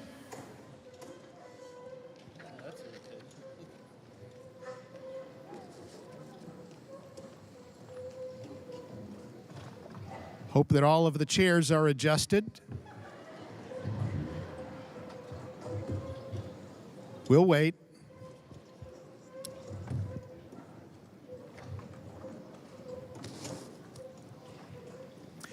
Some words of instruction. Because our previous intended process is not working here this morning, we're going to do something that many of you are very used to. And that is, you're going to actually write out your answer on the paper, the numbers of papers that you have at your table. You do not have a single piece of paper for every answer. You will write them, you will number them, but you will write them out and then hand them to your monitor. Most of your monitors are connected by the internet to Google Sheets. Monitors, you will then type in the answer that they give to you. You will see the time on the screen as the PowerPoint PBE program, the questions, you will see the time as it counts down to the designated 0.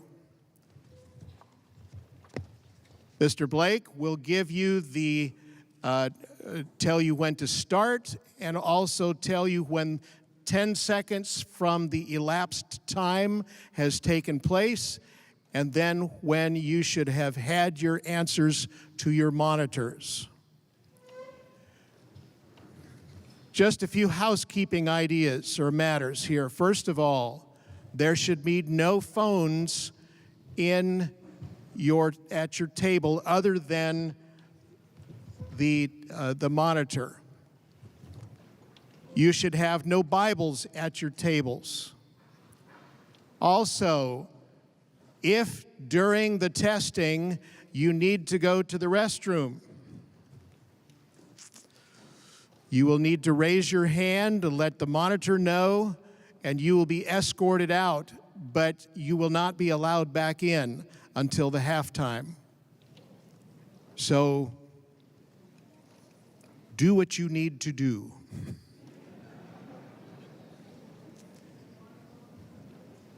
At this point, we are going to, the other point is we are going to read the question in English first, and then we are going to read the Spanish for the first half.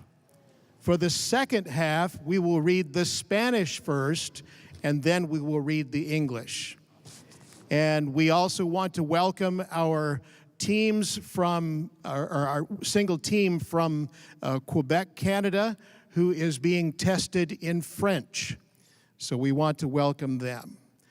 But we are now going to begin the testing process.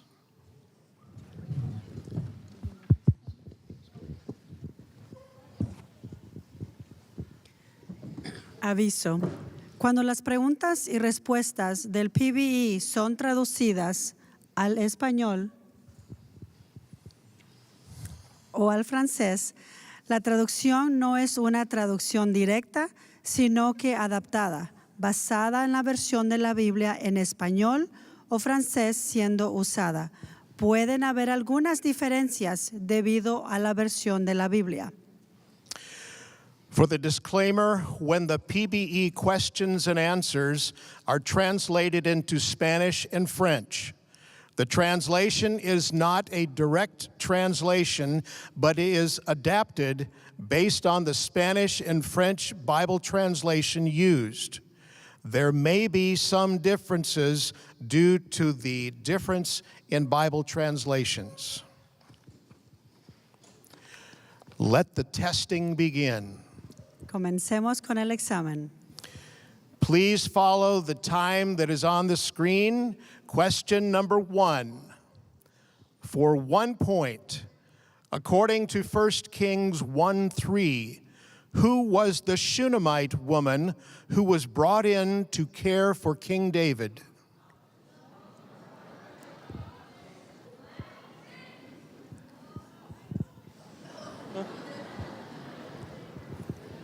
Let's take a brief trip to the ocean. What just happened? The question that was on the screen.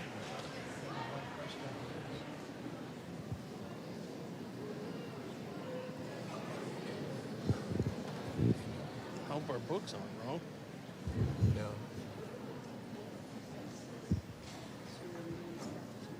Not yet. Yeah, when we get it on the screen.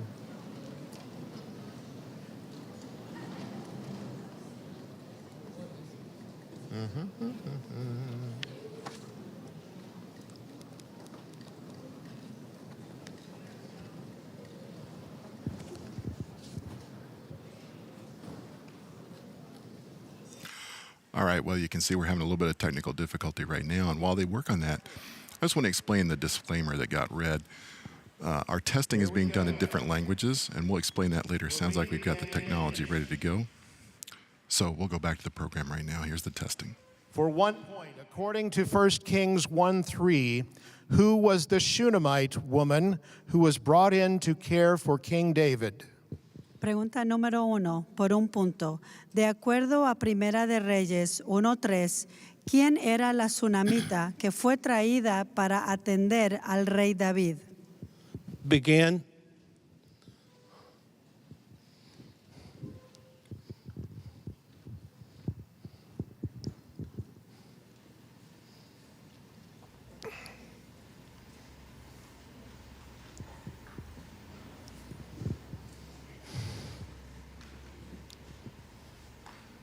Ten seconds.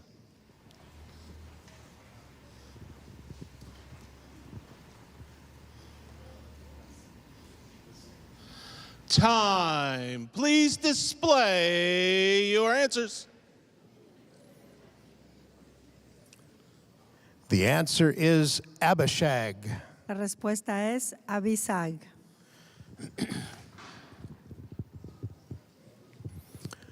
Question number 2 for 3 points. According to Ruth chapter 3, verse 5, fill in the blanks. All that blank say to blank, I will blank.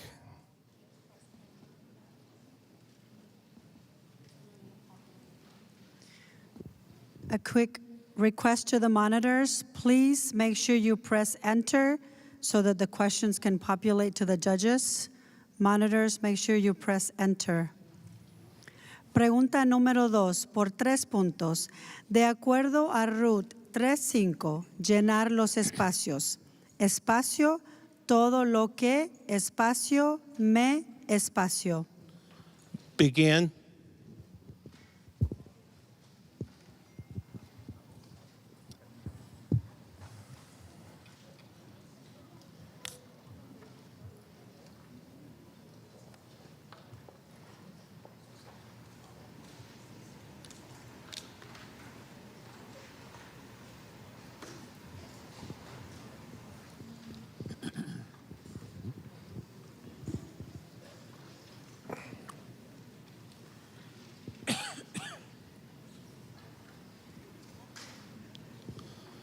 10 seconds.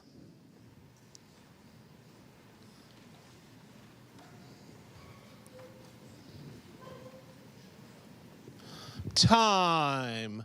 Please display your answers. The answer is you, me, and do. La respuesta es haré, tú mandes. Question number 3. For 1 point, according to 1 Kings 14:2, what did Jeroboam instruct his wife to do so the prophet Abijah would not recognize her as the wife of Jeroboam? Pregunta número 3, por 1 punto. De acuerdo a Primera Reyes 14:2, ¿qué le dijo Jeroboam a su esposa que hiciera para que el profeta Abías no la reconociera como la esposa de Jeroboam? Begin.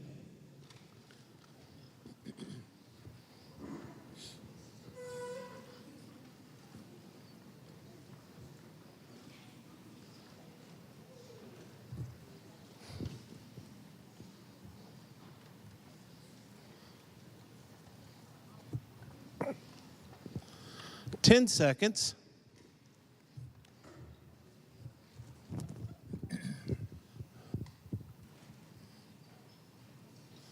Time. Please display your answers.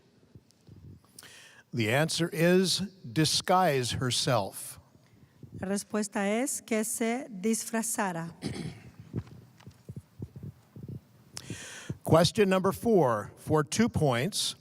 According to 1 Kings 16:9, while Elah was in Tirzah drinking himself drunk, who conspired against Elah and what was his position? Pregunta número 4 por 2 puntos. De acuerdo a Primera Reyes 16:9, mientras Ela estaba en Tirsa bebiendo hasta embriagarse, ¿quién conspiró contra Ela y cuál fue su posición? Begin.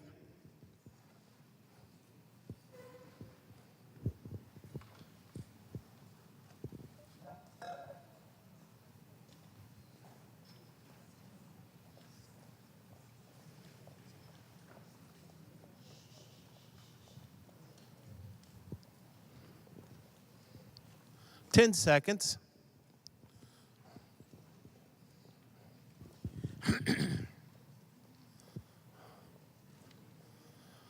Time. Please display your answers. The answer is Zimri, commander of half the king's chariots. La respuesta es Simri, comandante de la mitad de los carros. Question number 5, for 1 point. According to Ruth 2:17, Ruth gleaned in the field until evening and beat out what she gleaned.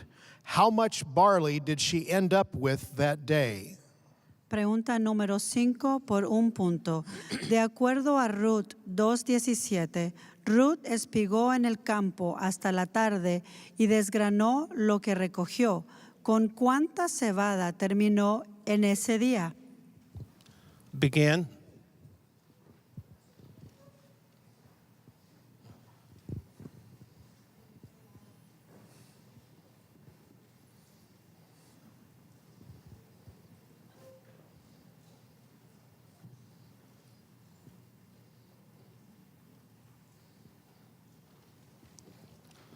Ten seconds.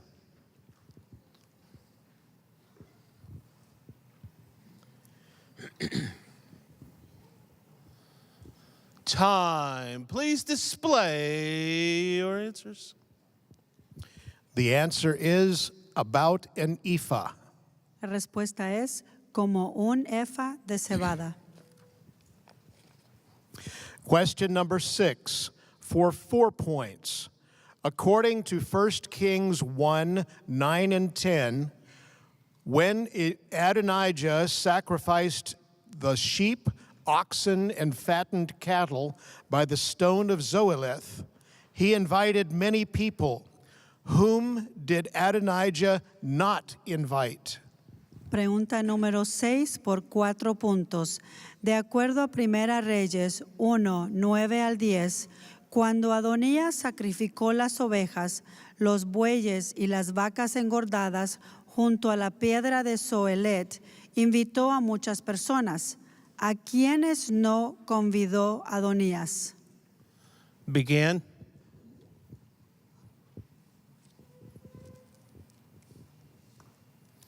Thank you.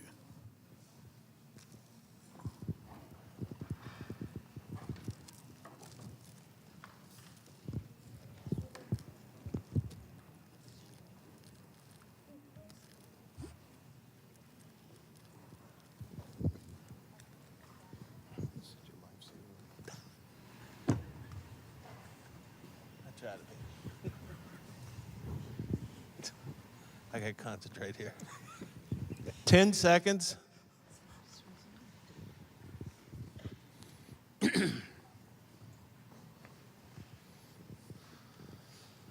Time. Please display your answers. The answer is Nathan, Benaiah, the mighty men, or Solomon. La respuesta es Natán, Benaía, a los grandes, ni a Salomón. Question number 7 for 1 point. According to the SDA Bible commentary for Ruth, who is to be the eventual ruler of the kingdom of Israel after the Spirit and the leader of the eternal theocracy? Pregunta número 7 por 1 punto. De acuerdo al comentario bíblico adventista sobre Ruth, ¿quién ha de ser finalmente el gobernante del reino de Israel según el Espíritu, el dirigente de la teocracia eterna? Begin.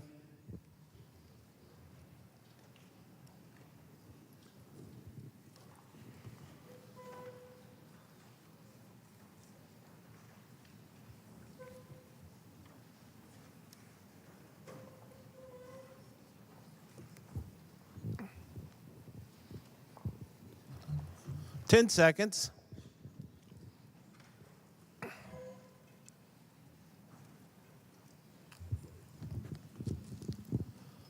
Time. Please display your answers. The answer is Christ. La respuesta es Cristo. Question number 8 for 1 point. According to 1 Kings 20:24, the king of Syria was counseled to dismiss the kings of his army. What was he to replace them with? Pregunta número 8 por 1 punto. De acuerdo a Primera Reyes 20:24, se aconsejó al rey de Siria que sacara a los reyes de su ejército. ¿Qué pondría en su lugar? Begin.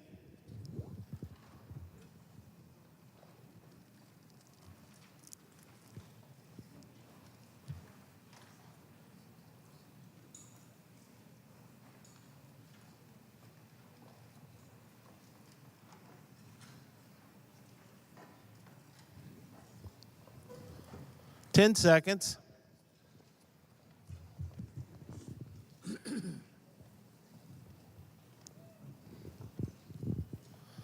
Time. Please display your answers.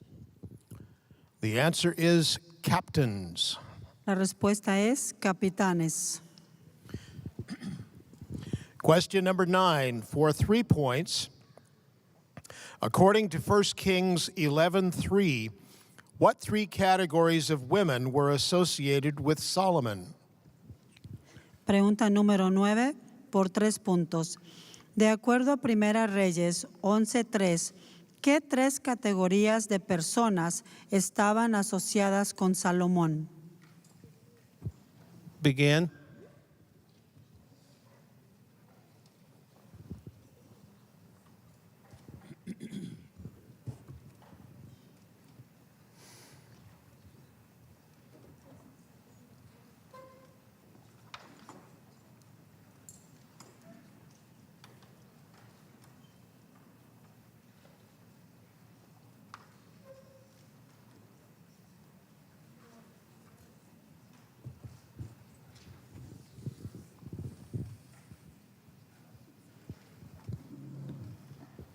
10 seconds.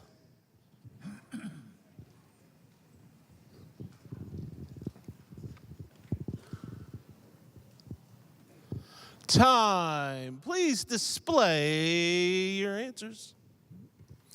The answer is wives, princesses, and concubines.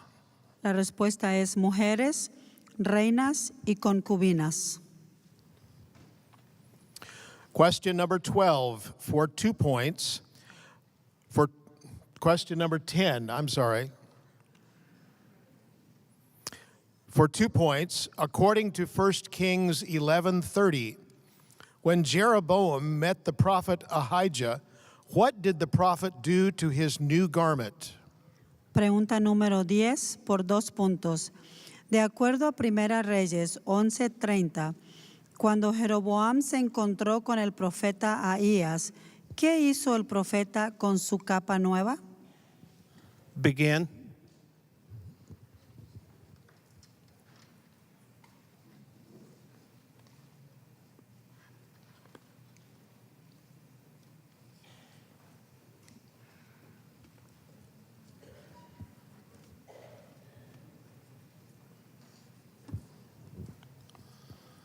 Ten seconds.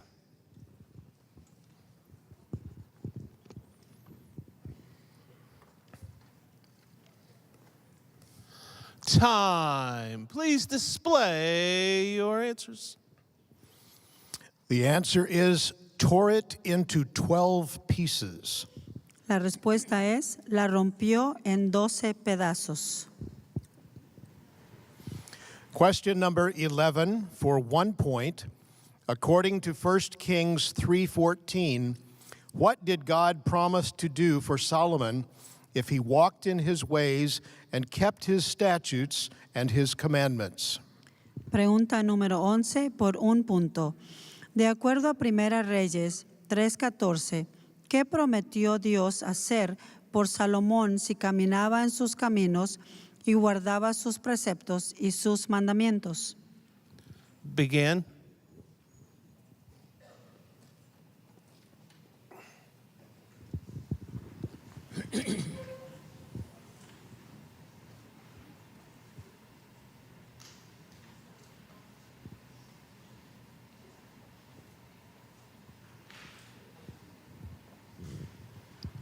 Ten seconds.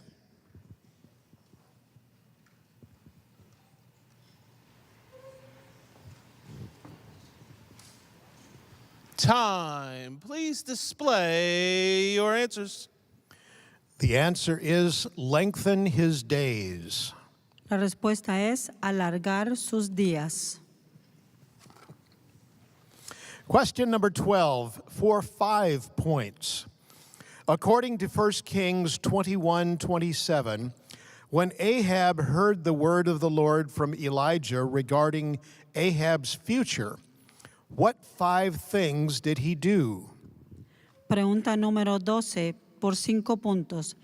De acuerdo a Primera Reyes 21:27, cuando Acab oyó la palabra del Señor de Elías sobre el futuro de Acab, ¿qué 5 cosas hizo?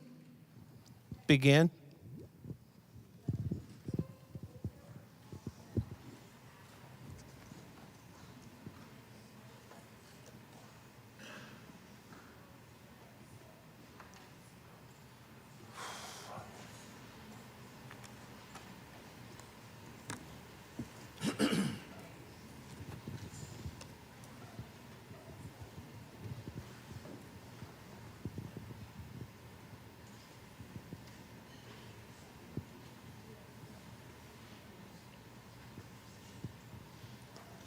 Ten seconds.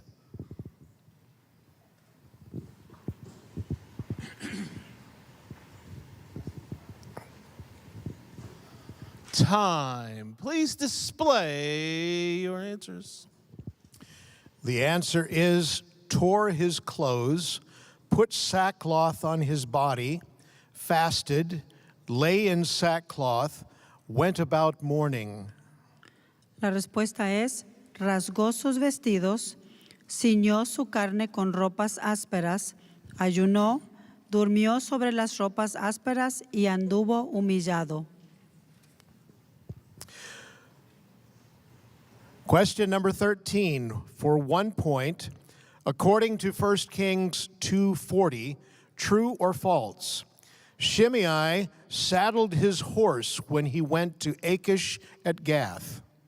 Pregunta número 13 por 1 punto. De acuerdo a Primera Reyes 2:40, falso o verdadero, Simei ensilló su caballo cuando fue a Aquis en Gat. Begin.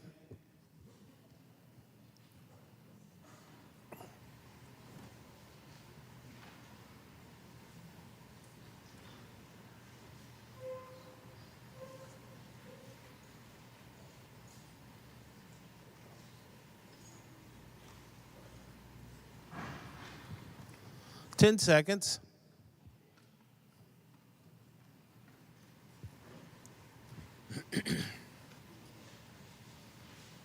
Time. Please display your answers. The answer is false. It was his donkey that he rode. La respuesta es falso. Fue su asno.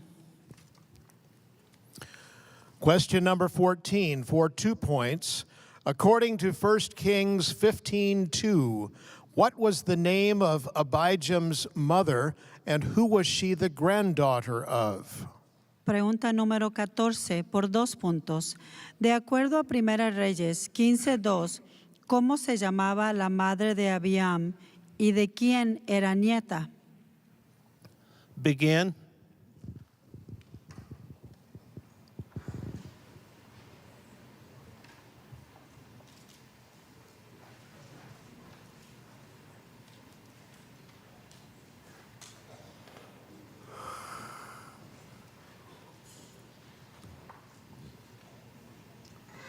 Ten seconds.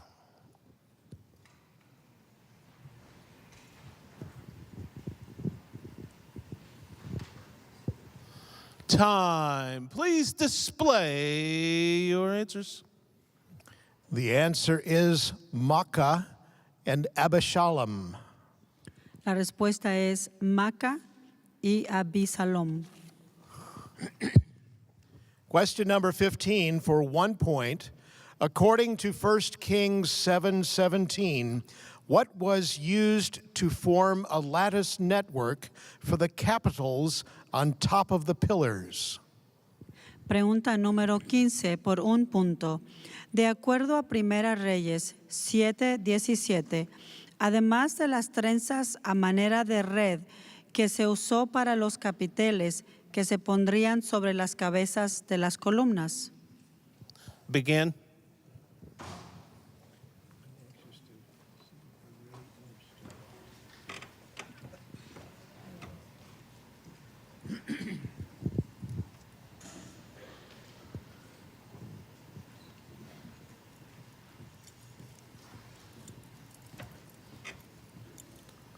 Ten seconds.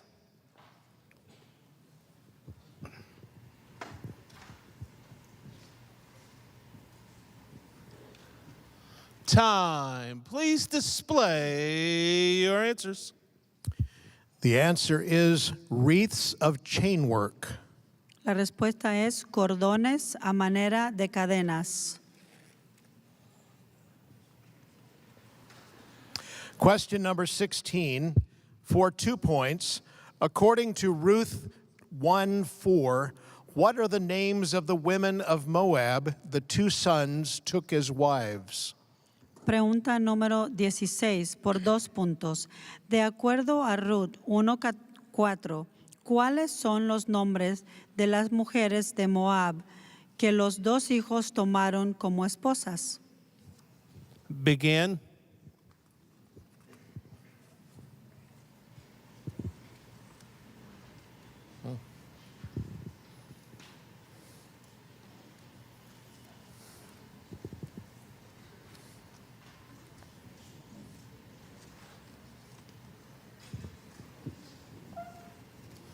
Ten seconds.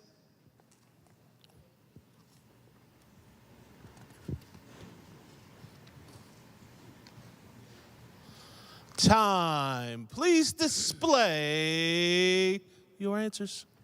The answers are Orpah and Ruth. La respuesta es Orfa y Ruth. Question number 17 for 4 points.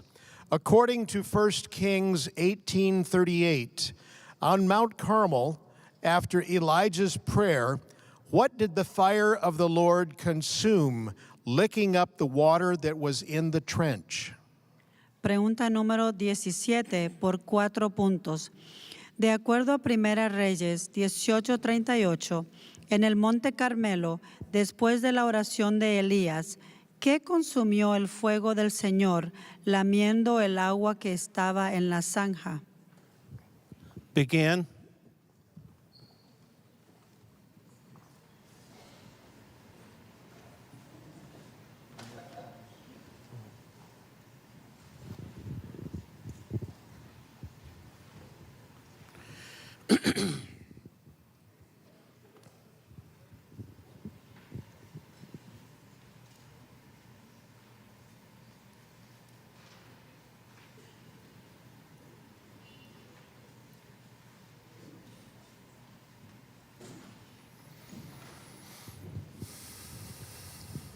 Ten seconds.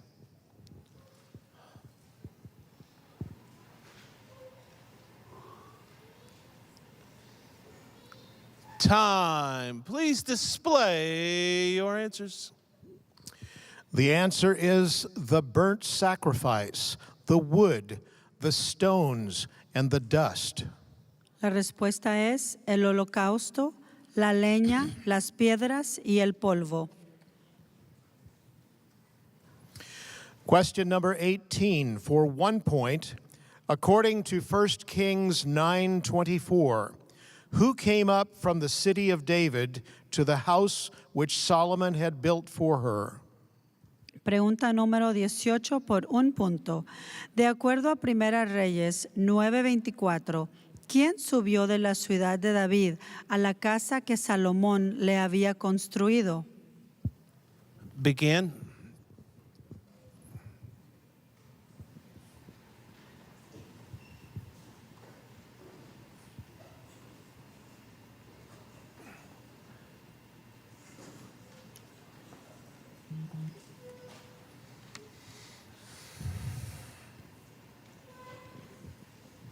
Ten seconds.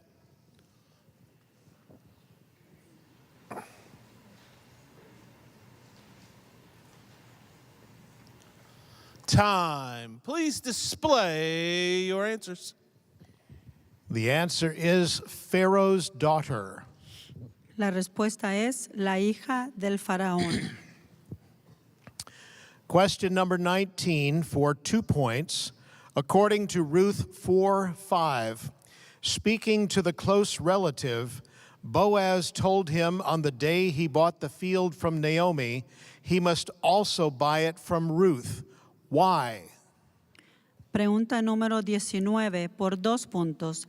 De acuerdo a Ruth 4:5, hablando con el pariente cercano, Boaz le dijo que el día que le comprara las tierras de Noemí, también debía tomar a Ruth. ¿Por qué? Begin.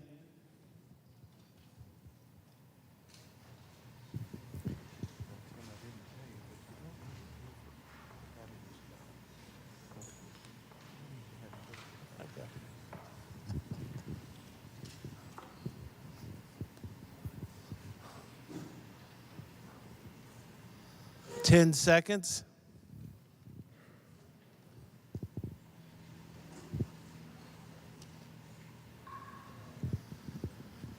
Time. Please display your answers. The answer is to perpetuate the name of the dead through his inheritance. La respuesta es para que restaures el nombre del muerto sobre su posesión. Question number 20 for 4 points. According to 1 Kings 6:36, with what did Solomon build the inner court? Include the quantity and the material, and be specific. Pregunta número 20 por 4 puntos. De acuerdo a Primera Reyes 6:36, ¿con qué construyó Salomón el atrio interior? Incluya la cantidad y el material. Ser específico. Begin.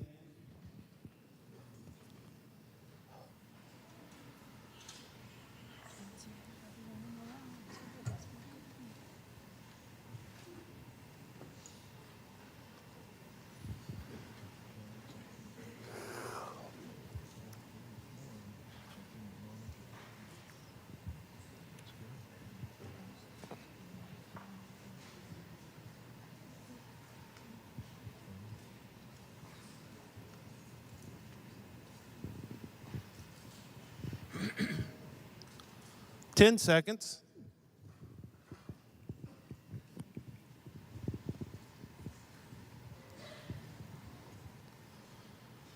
Time. Please display your answers. The answer is 3 rows of hewn stone and 1 row of cedar beams.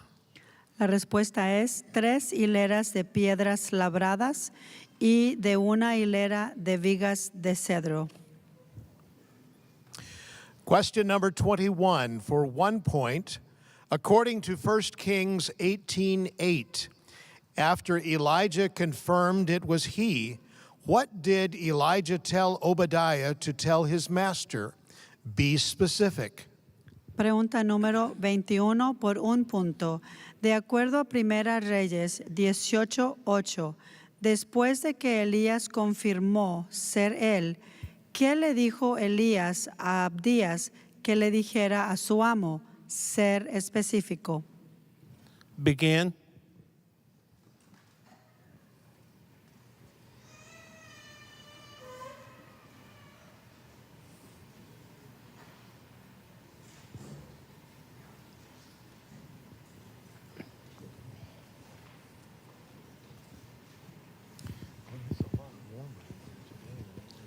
Ten seconds.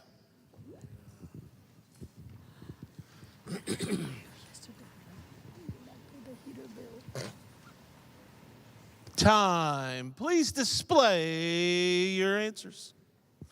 The answer is Elijah is here. La respuesta es, aquí está Elías.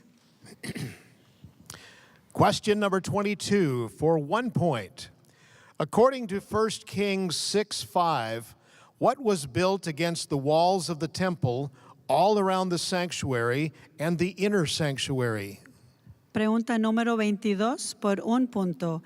De acuerdo a Primera Reyes 6:5, ¿qué se construyó junto al muro de la casa, alrededor del santuario y del santuario interior? Begin.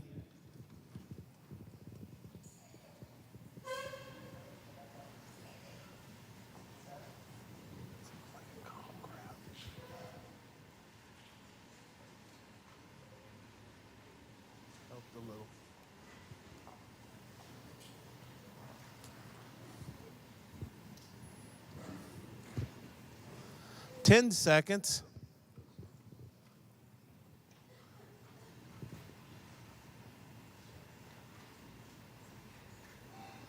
Time. Please display your answers. The answer is chambers. La respuesta es aposentos.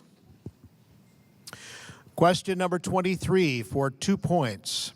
According to the SDA Bible commentary for 1 Kings, Hiram imported almug trees from Ophir. What was being made with these trees and for what purpose? Pregunta número 23 por 2 puntos. De acuerdo al comentario bíblico adventista sobre Primera Reyes, Hiram importó madera de sándalo de Ofir. ¿Qué se hacía con dicha madera y con qué propósito? Begin.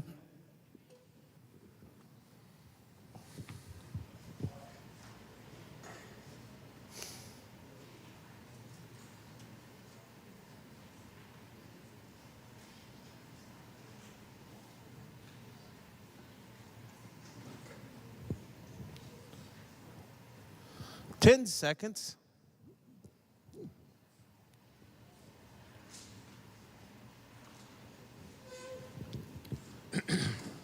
Time. Please display your answers.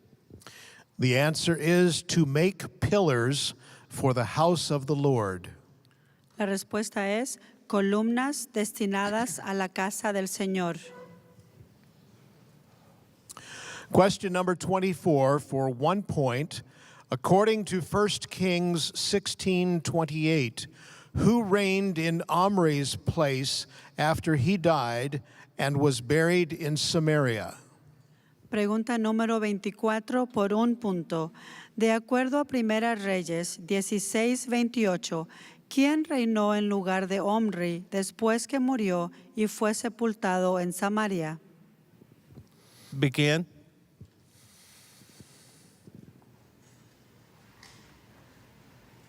At the division event. And we hope that you're having a great time with our production here. Things have settled in. The kids are starting to have a great time answering questions. So hopefully you're having a good time at home too. Remember, we get to question 45. We'll have intermission. Be watching for that big question on number 45. See if you can get it right. Share this on your Facebook, on YouTube. Let people know where we're at. And we'll see you at halftime. Time. Please display your answers. The answer is Ahab. La respuesta es Acab. Question number 25 for 1 point. According to 1 Kings 5:6, Solomon told Hiram, "There are none among us who has skill to cut timber like whom?" Pregunta número 25 por 1 punto. De acuerdo a Primera Reyes 5:6, Salomón le dijo a Hiram que no hay ninguno entre nosotros que tenga habilidad para labrar madera como quién. Begin.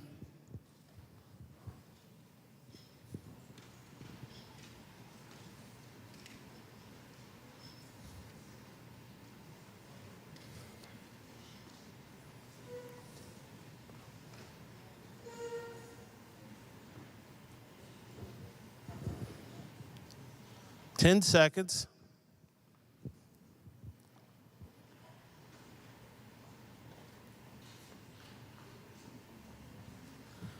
Tiempo. Please display your answers. The answer is the Sidonians. La respuesta es los Sidonios. Question number 26 for 3 points. According to 1 Kings 7:29, what was on the panels that were between the frames of the carts of bronze? Pregunta número 26 por 3 puntos. De acuerdo a Primera Reyes 7:29, figuras de qué había en los tableros que estaban entre las molduras de las basas de bronce. Begin.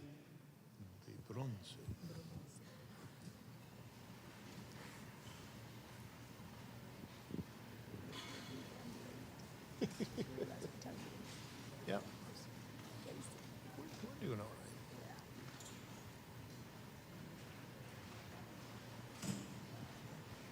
It just means everything will advance over about 45 minutes.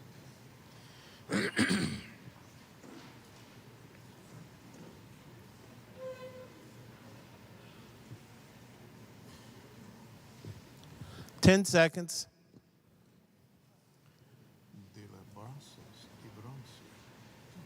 What's that? Wait a second. Time. Please display your answers. Lions and oxen and cherubim. La respuesta es leones, bueyes, querubines. Question number 27 for 2 points.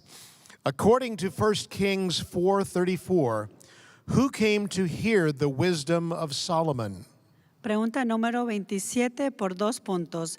De acuerdo a Primera Reyes 4:34, ¿quiénes vinieron a escuchar la sabiduría de Salomón?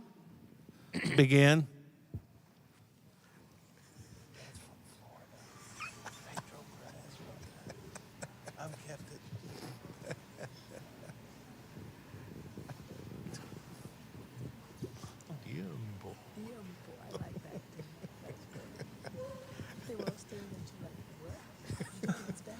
10 seconds. You talking to me? Hey, I could say one thing. Time. Please display your answers. The answer is men of all nations, from all the kings of the earth who had heard of his wisdom.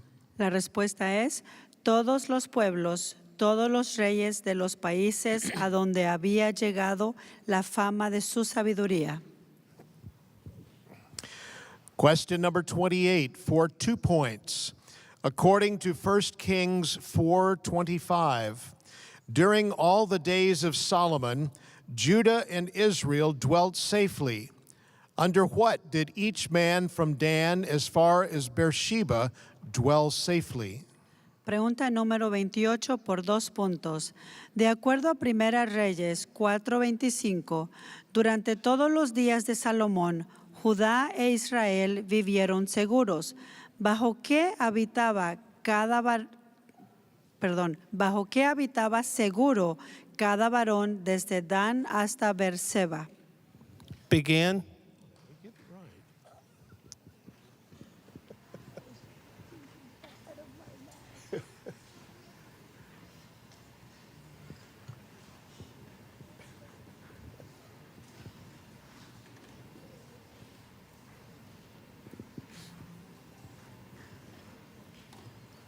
10 seconds.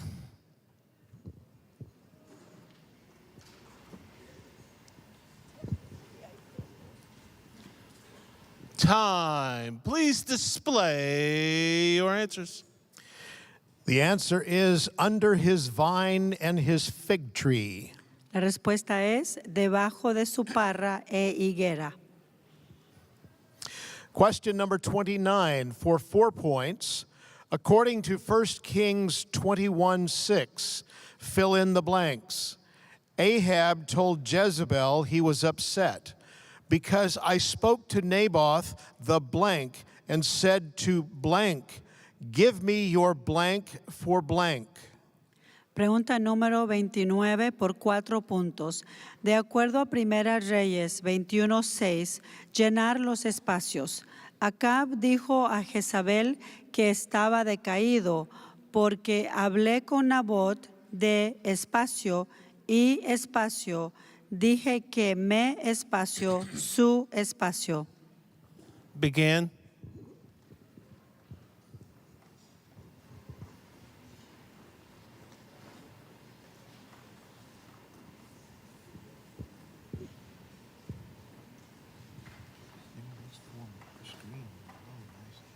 Yeah.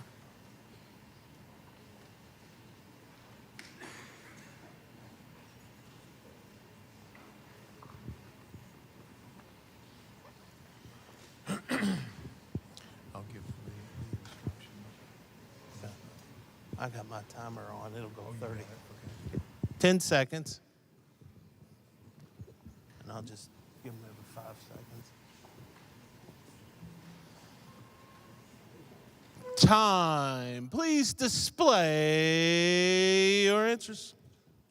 The answer is Jezreelite, him, vineyard, and money. La respuesta es Jezreel le vendiera viña. Question number 30 does not have a timer on the screen, but it is for 30 seconds. And Mr. Tim will give you the time progression as we go along. Question number 30 for 2 points. According to 1 Kings 9, 6, and 7, what did God say he would do if Solomon or his sons do not keep his commandments and statutes and serve and worship other gods? La pregunta número 30 no tiene el tiempo marcado, pero el señor Tim les marcará el tiempo. Por 2 puntos. De acuerdo a Primera Reyes 9, 6 al 7, ¿qué dijo Dios que haría si Salomón o sus hijos no guardaban sus mandamientos y estatutos y servían y adoraban otros dioses? 30 seconds begins now.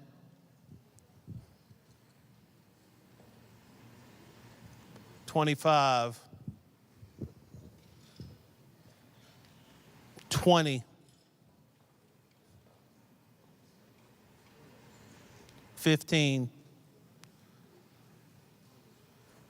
10 seconds, 5,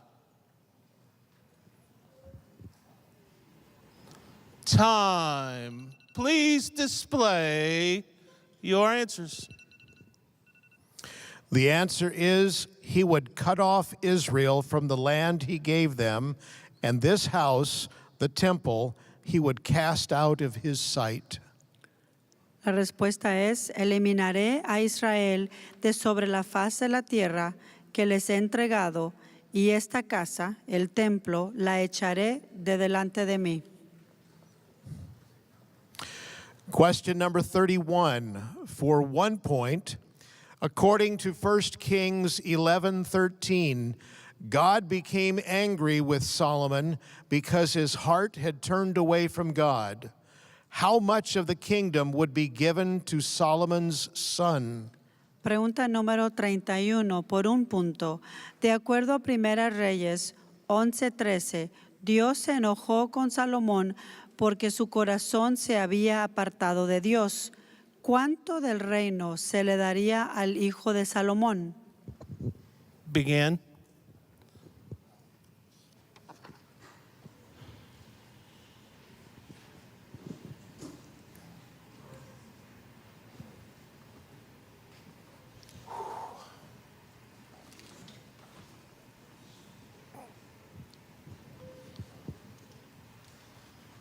Ten seconds.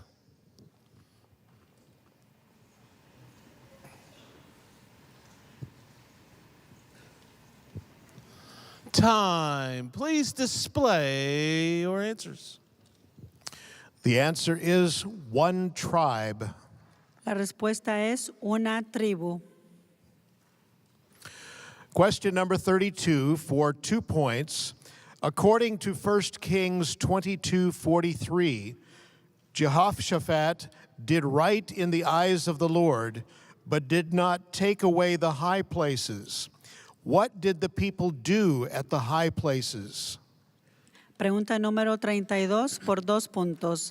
De acuerdo a Primera Reyes 22:43, Josafat hizo lo recto ante los ojos del Señor, pero no quitó los lugares altos. ¿Qué hacía el pueblo en los lugares altos? Begin.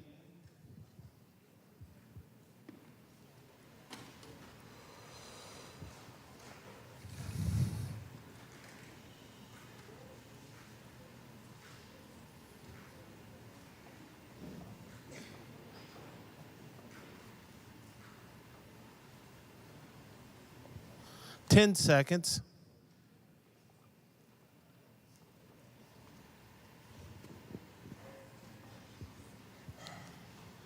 Time. Please display your answers. The answer is offered sacrifices, burned incense. La respuesta es sacrificaba y quemaba incienso. Question number 33 for 1 point. According to 1 Kings 12:20, when Jeroboam came back from Egypt, he was made the king of Israel. Who followed the house of David? Pregunta número 33 por 1 punto.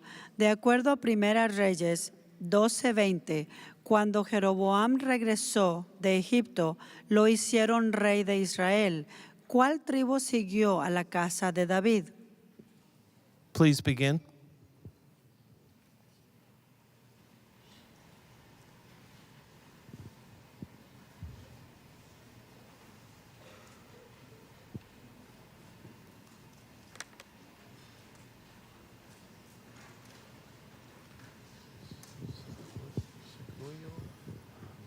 Ten seconds.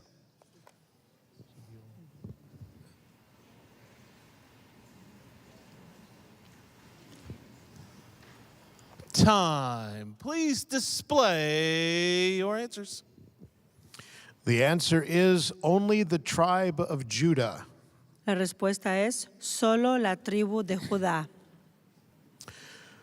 Question number 34 for 2 points. According to 1 Kings 2, 1 and 2, just before he died, what 2 things did David tell Solomon to do? Pregunta número 34 por 2 puntos. De acuerdo a Primeras Reyes 2, 1 y 2, cuando llegaron los días en que había de morir, ¿qué 2 cosas le dijo David a Salomón que hiciera? Begin.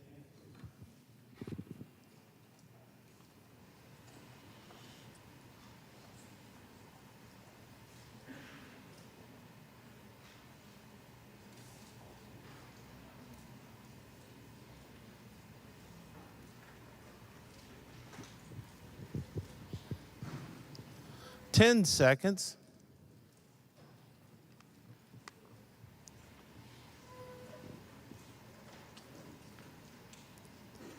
Time. Please display your answers. The answer is be strong and prove yourself a man. La respuesta es esfuérzate y sé hombre. Question number 35 for 4 points. According to Ruth 3:3, Naomi gave Ruth instructions to do 4 things to meet Boaz. What were those 4 things? Pregunta número 35 por 4 puntos. De acuerdo a Ruth 3:3, Noemí le dio instrucciones a Ruth de hacer 4 cosas al presentarse ante Boaz. ¿Cuáles eran esas 4 cosas? Begin. Again, this is Dennis and Sager here with you live in our presentation, and I hope you're enjoying. We're getting a good selection of shots. Hopefully you're getting to see your Pathfinder and join us. Feel like you're here with us in Eugene at the Lane Events Center. We'd be glad to have you here, but if you're at home watching, we're just happy to have you here. Bienvenidos. Si está un hispano hablante, estamos muy contentos que ha reunido con nosotros y esperamos que estará con nosotros todo el día. This afternoon, the program is going to be pushed back because we're running a little bit behind with our late start. We'll get you that information as we get in close to halftime.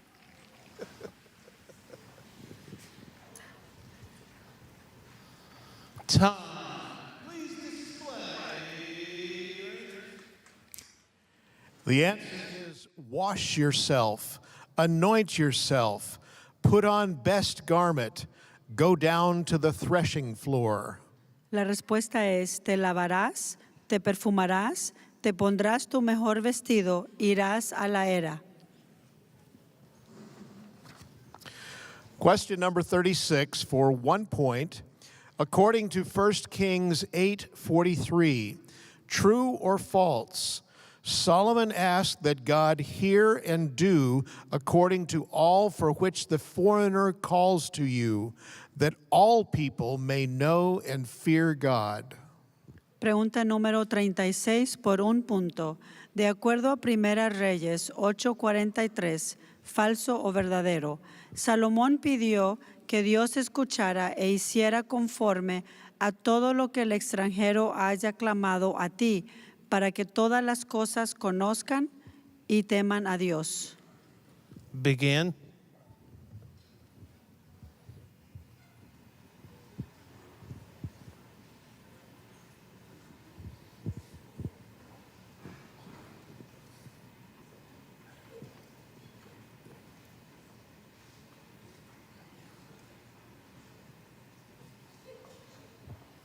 Ten seconds.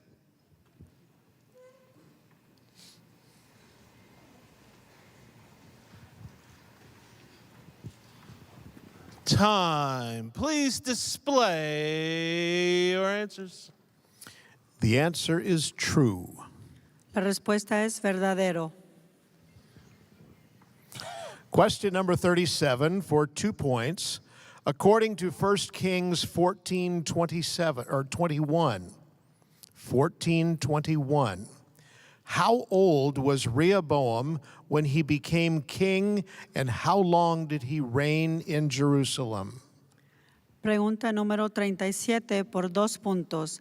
De acuerdo a Primera Reyes 14:21, ¿qué edad tenía Roboam cuando comenzó a reinar y cuánto tiempo reinó en Jerusalén? Begin.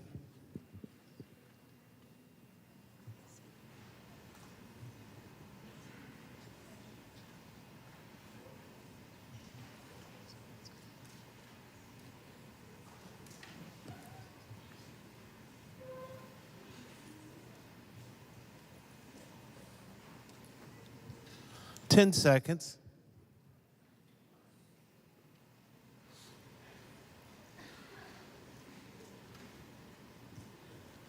Time. Please display your answers. The answer is 41 years old, reigned 17 years. La respuesta es 41 años, reinó 17 años. Question number 38. For 1 point, according to Ruth 1:9, talking to her daughters-in-law, where did Naomi ask God to grant them rest? Be specific. Pregunta número 38 por 1 punto. De acuerdo a Ruth 1:9, hablando con sus nueras, ¿dónde le pidió Noemí a Dios que hallaran descanso? Ser específico. Begin.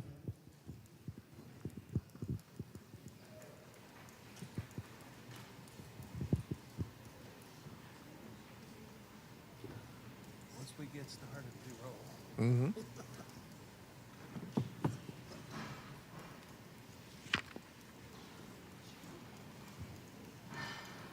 Ten seconds.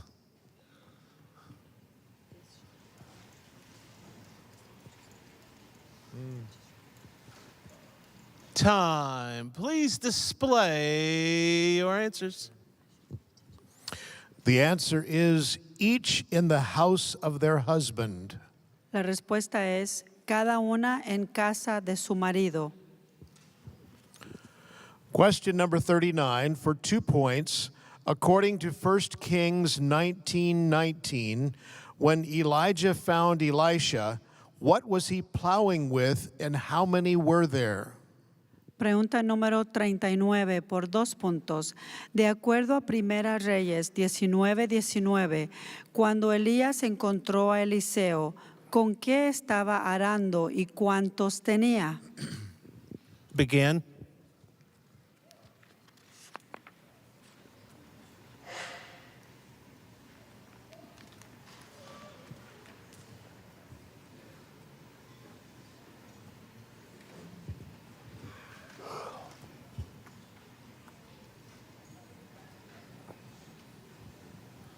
Ten seconds.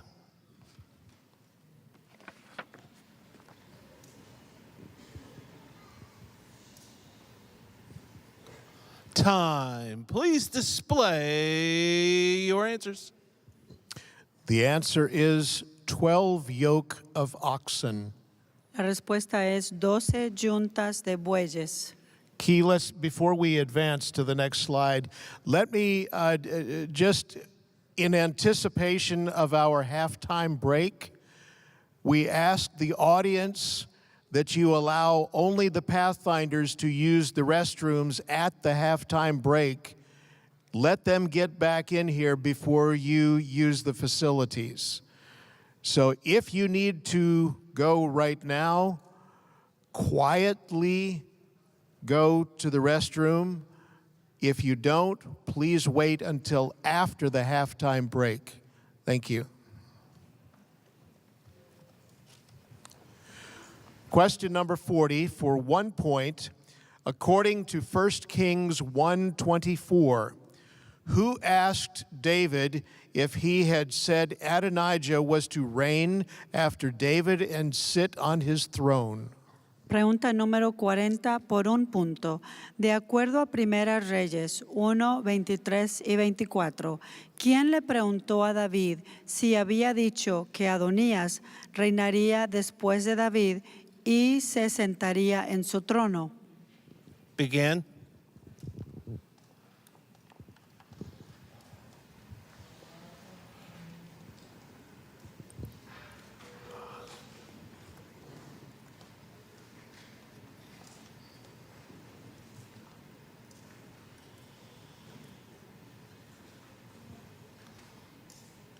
10 seconds.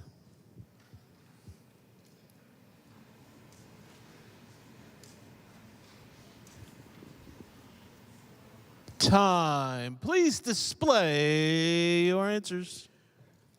The answer is Nathan. La respuesta es Natán. Question number 41 for 2 points. According to 1 Kings 15:25, what year of the reign of Asa, king of Judah, did Nadab become king of Israel, and how long did Nadab reign? Pregunta número 41 por 2 puntos.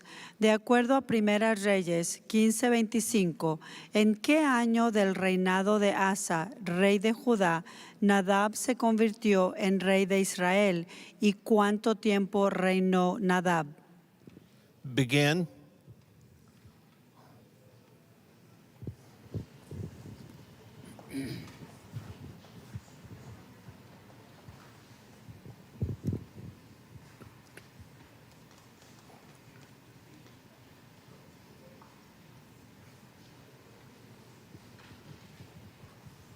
Ten seconds.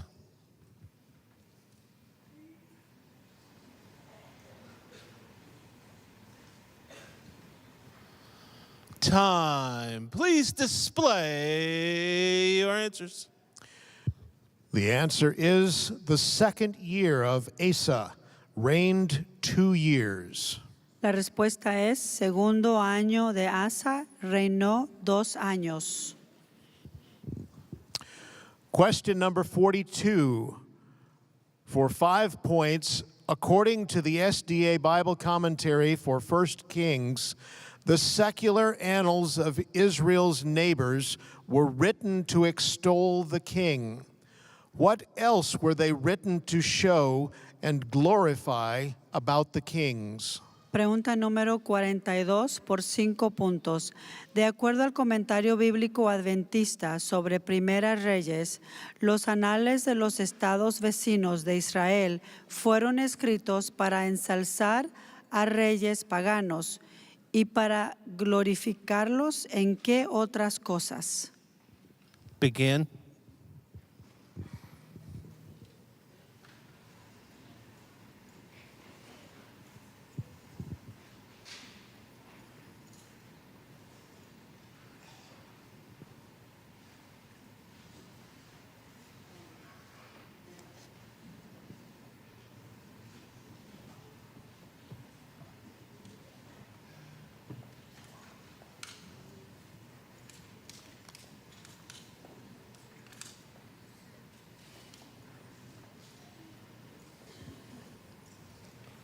Ten seconds.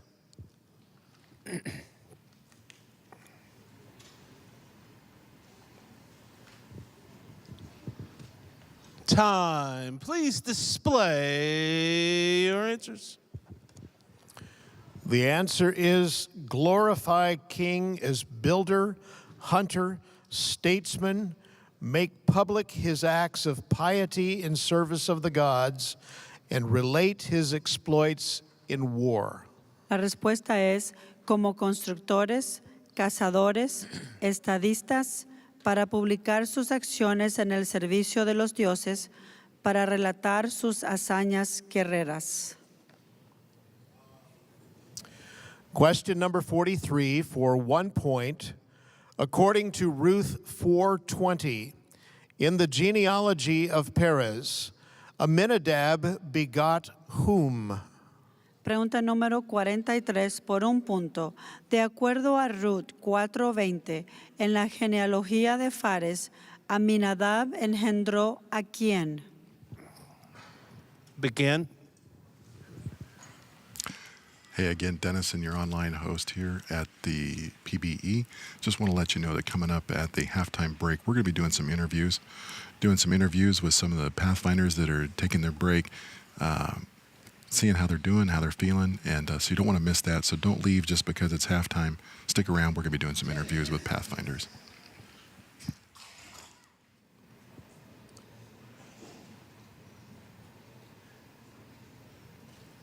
Time. Please display your answers. The answer is Nashon. La respuesta es Nazón. Question number 44 for 2 points. According to 1 Kings 19:8, when Elijah arose and ate a second time as instructed by the angel, how long did he go on that strength, traveling as far as Horeb? Pregunta número 44 por 2 puntos. De acuerdo a Primera Reyes 19:8, cuando Elías se levantó y comió por segunda vez, según las instrucciones del ángel, ¿por cuánto tiempo fue fortalecido viajando hasta Horeb? Begin.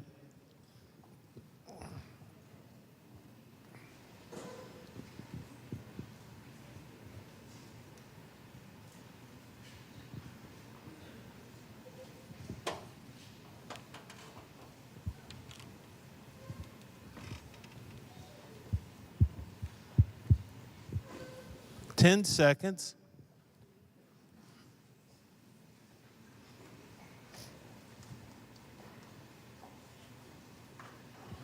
Time. Please display your answers. The answer is 40 days, 40 nights. La respuesta es 40 días y 40 noches. Question number 45 for 6 points. According to 1 Kings 18:24, fill in the blanks. Call on the name of your blank, and I will call on the blank of the blank. And the blank who answers by blank, he is blank. Pregunta número 45 por 6 puntos. De acuerdo a Primera Reyes 18:24, llenar los espacios. Invocad luego vosotros el nombre de vuestros espacio.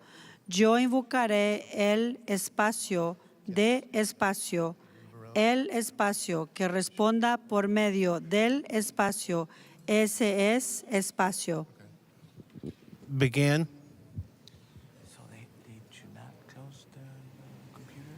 They should wait until it's.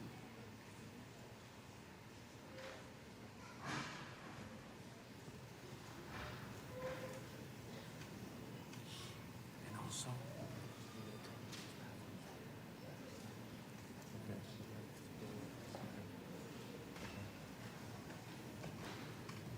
Don't tell him about our bathroom. What's he? I'm gonna veto that. I'm never gonna get there. I just could never use that word.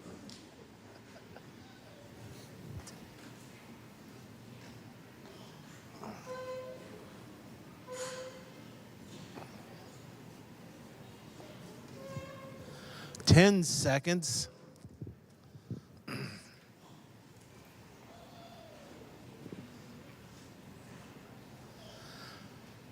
Time. Please display your answers. Before we give the answer, we have some words of instruction immediately after we give the answer that will be of importance to everybody. So now let's go with the answer, which is God's name, Lord, God, fire, and God. La respuesta es dioses, nombre, Jehová, Dios, fuego, Dios. Okay, first of all, the instructions for the monitors. After you have hit enter, please do not close not only your computer, but do not close out of the program. Stay with your computer and until we give you the high sign. Second of all, for those of you needing to use the restrooms, the men is to the rear and to the left of the auditorium here. The ladies are to the rear and to the right. And the secret bathrooms are through these doors right over here. for men and women. You are dismissed, but be ready. Do not leave the building.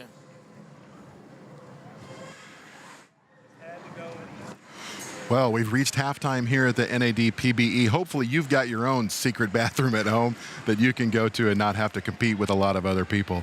We're going to be taking about a 10 to 15 minute intermission break here so that our teams can take a break, relax their minds, use the restroom. If they want to substitute in their alternate, they can do that at this point. And so we've reached halftime now. We're halfway through the questions, and our teams are going to be getting ready for the second half here over the next 10 to 15 minutes. We're going to try and find some Pathfinders to bring up here to interview, but right now I've got with me Wendy Eberhardt, who is the North American Division Vice President for Ministries. And Wendy, it's great to have you up here on the stage with us. It's good to be here. Thanks. Now, maybe just tell us a little bit about what you do, and so people can get to know you a little bit, and then we'll talk about PBE. Well, first and foremost, I'm a Pathfinder, always been a Pathfinder. But right now, I am working at the North American Division as Vice President for Ministries. So Pathfinders and everything that is involved with Pathfinder Ministries, their director, I support their director and help their director plan for big events like this. Awesome. Well, we sure thank you for your support for PBE and for Pathfinder Ministries and in reality, all of youth ministries. So thank you. And I know that's a ministry that's precious to your heart. It is. I've been a youth minister for a long time, right. And Pathfinders. Right. Before this, you've served in doing a lot of youth ministry. Yes, for almost 30 years. We don't have maybe. to talk about how many years it is if you don't want to. That's fine. It's fine. Hey, tell me about, it's been such a long time. We've been in the middle of a pandemic. Mm-hmm. We've not been able to gather, and so things like this haven't been happening regularly. As you look around here, when you walked in today and saw all these Pathfinders together, ready to do, PBE, how did that make your heart feel? What did you sense? My heart felt warm, but the thing that I felt the most was just the excitement in the air. The Pathfinders were just buzzing around. You could tell they were just waiting for the moment when all this hard work that they've done, they now get to answer those questions. And a lot of kids were coming up and just saying, "When's it going to start?" They could hardly wait to be here. And a lot of support. A lot of parents are here, and other members of the club are here. So everyone's here to make sure this is going to happen. Yeah, it's fantastic because it's been so long since we've been able to gather in a big group like this, and to be able to be with all these other Pathfinders that have studied the same thing you have, and they're feeling all those same emotions. It's really super cool. I've been watching you. You've been kind of watching along all the questions. How are you feeling? How would you be doing right now if you were on a team? I think I'd be failing. Uh-oh. when you see the answers, you're like, oh yeah, I do remember that. Yeah. But to bring it, immediately to your mind, right. I'm impressed. They're doing an amazing job. There's something about, I think, not only getting the answer so you have the answer right, but I think there's something to getting it committed into your heart and having something to remember as you go through life and bringing yourself closer to God. Definitely. Well, I know your time's precious and you've got other things to do, and I just want to thank you for coming up here and thank you for supporting all of our ministries across the North American Division, not just youth ministries, but there's so many things that happen in our church. So thank you for serving in that capacity, and I hope you enjoy the second half here. Oh, I'm planning on it. Awesome. All right, so we're going to see if we can find us a Pathfinder or two or somebody and bring them up here on stage. And I don't know if we want to go ahead and you want to stick around probably because we're going to be doing that interview real quick. Right now, our Pathfinders, again, they're just going out, they're stretching, getting the blood reflowing again through their whole body so that they're ready for the second half. And remember, at the end of the second half, we'll be taking our lunch break, and then we'll be back for the afternoon program. But we're probably going to need to move that time a little bit, but we're not sure exactly yet what time that'll start. And but we want to make sure that you join us. So we'll be sure and let you know when we get to the end of testing what time it is that you're going to want to be able to tune back in. Again, if you're watching on social media, be sure and share so we can get more people here and let them experience the Pathfinder Bible experience, and that they can have a good time learning about the Word. And right now we're going to cut over here. And yes, sir, glad to have you here. And tell us your name and where you're from. Thank you. My name is Ikwisa Mwasumbi. I come with a team from the North England Conference, part of the British Union Conference. Oh, my. So you're from the other side of the pond. Indeed. Awesome. How are you enjoying your time here? So far, it's been so good. Excellent. Yes. How long have you been here? We arrived, some arrived on Monday, some arrived on Tuesday, some Wednesday, so different, but I got here on Tuesday. Awesome. And have you been able to enjoy some of the things here in Oregon? Absolutely. We took some of our young people to visit with the church in Portland, Oregon, and we took part in the community services project. They enjoyed it. I mean, of all the things, we visited the hospital, the Sunnyside Church, and I was asking them, I said, of all the places we have visited, which one did you enjoy? They said the community services. We were buzzed seeing how we could change the lives of people that we came and we helped. Yes. Awesome. And those of us that work with Pathfinders know that that's what their heart is all about. But sometimes people who may not be working with Pathfinders feel like, man, young people are what's really ticking inside their head. But man, they have that head and that heart for service. Absolutely. So talk to me about, you're in the British Union. Yeah. I don't know a whole lot about that area. What's Pathfinders like in your union? Well, it's growing. In the north, I have 78 Pathfinder clubs, 940 adventurers, 1,274 Pathfinders. This as of the statistics of 2019 December. And they're growing. We were hit hard by COVID-19 as the churches went into Zoom. For the start, the young people were excited, but we started losing them quite a bit. As the churches are slowly opening, more and more are coming, but we still have a lot of work to do to try and get those that are still out there back in line. Yes. Certainly. Yeah, we have, I think it kind of seemed like we lost about half of our clubs over the course of the pandemic, just because there was no club meeting, because of either local regulations or that's just kind of how the church wanted to operate. So it's great to see clubs starting to operate again, clubs starting to do their thing and get out there and be able to go camping and be able to do service projects like what you were talking about. Tell me about some of the things you did besides your service project. Did you get to see mountains or rivers or ocean, or what did you guys? I guess you got ocean all around you over there, so it's not a big deal to you. Well, we were planning to visit Mount St. Helens. Sure. Mount St. Helens, but what's left of it? Well, we didn't know that from here to Portland, Oregon was a couple of hours. So when we went, by the time we came back, people were shattered and they wanted to prepare for this. But we were really looking forward, maybe a few hours yesterday we could do that, but that didn't happen. So maybe another time. Yeah, you got to leave something. Oh, yes. What else did you get to see? We visited the hospital, the Adventist hospital, the church, beautiful facility. The young people really loved the church. We don't have a Seventh-day Adventist hospital in England, so it was really refreshing for them to hear that the church is big and they also have a hospital, but also to connect our careers and the careers of our young people with the calling of God. That you may be a doctor, you may be a nurse, whatever you are, remember you're a missionary at first. God is calling you as a missionary, and they saw that in practice when we visited the hospital. We also visited the conference office, beautiful campus. Sure. And we spent time, we visited with the president as well. It was really refreshing. It was very good. Well, I'm glad you've enjoyed your time here. Hopefully your Pathfinders are having a great time.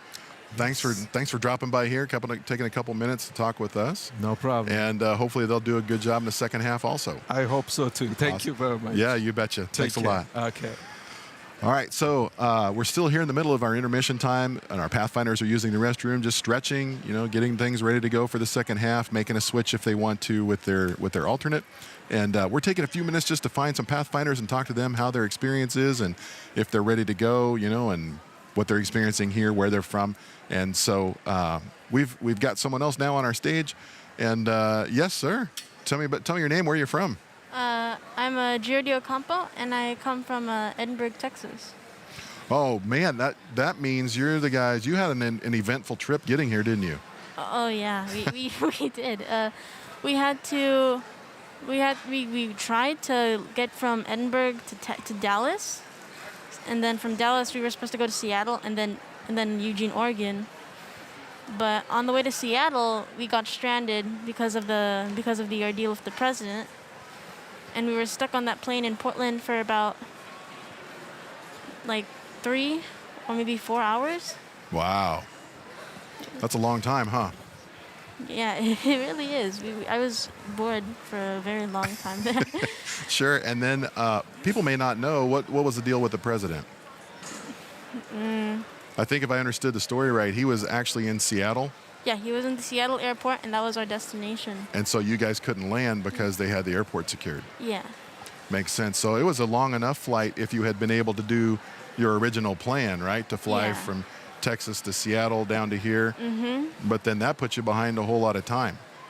Yes. What happened when you actually ended up in Seattle? What did they tell you? They told us, well, we found out that our flight to from Seattle all the way to Eugene, it's going to be on Sunday. That's a little bit late. Yeah, exactly. A whole day late. We can't even participate. That's not good. Exactly. But you're here, so something happened. Well, because of our parents and our counselors who really wanted us to participate, they were able to find a rental car and have all of us drive towards our hotel. It took 4 whole hours.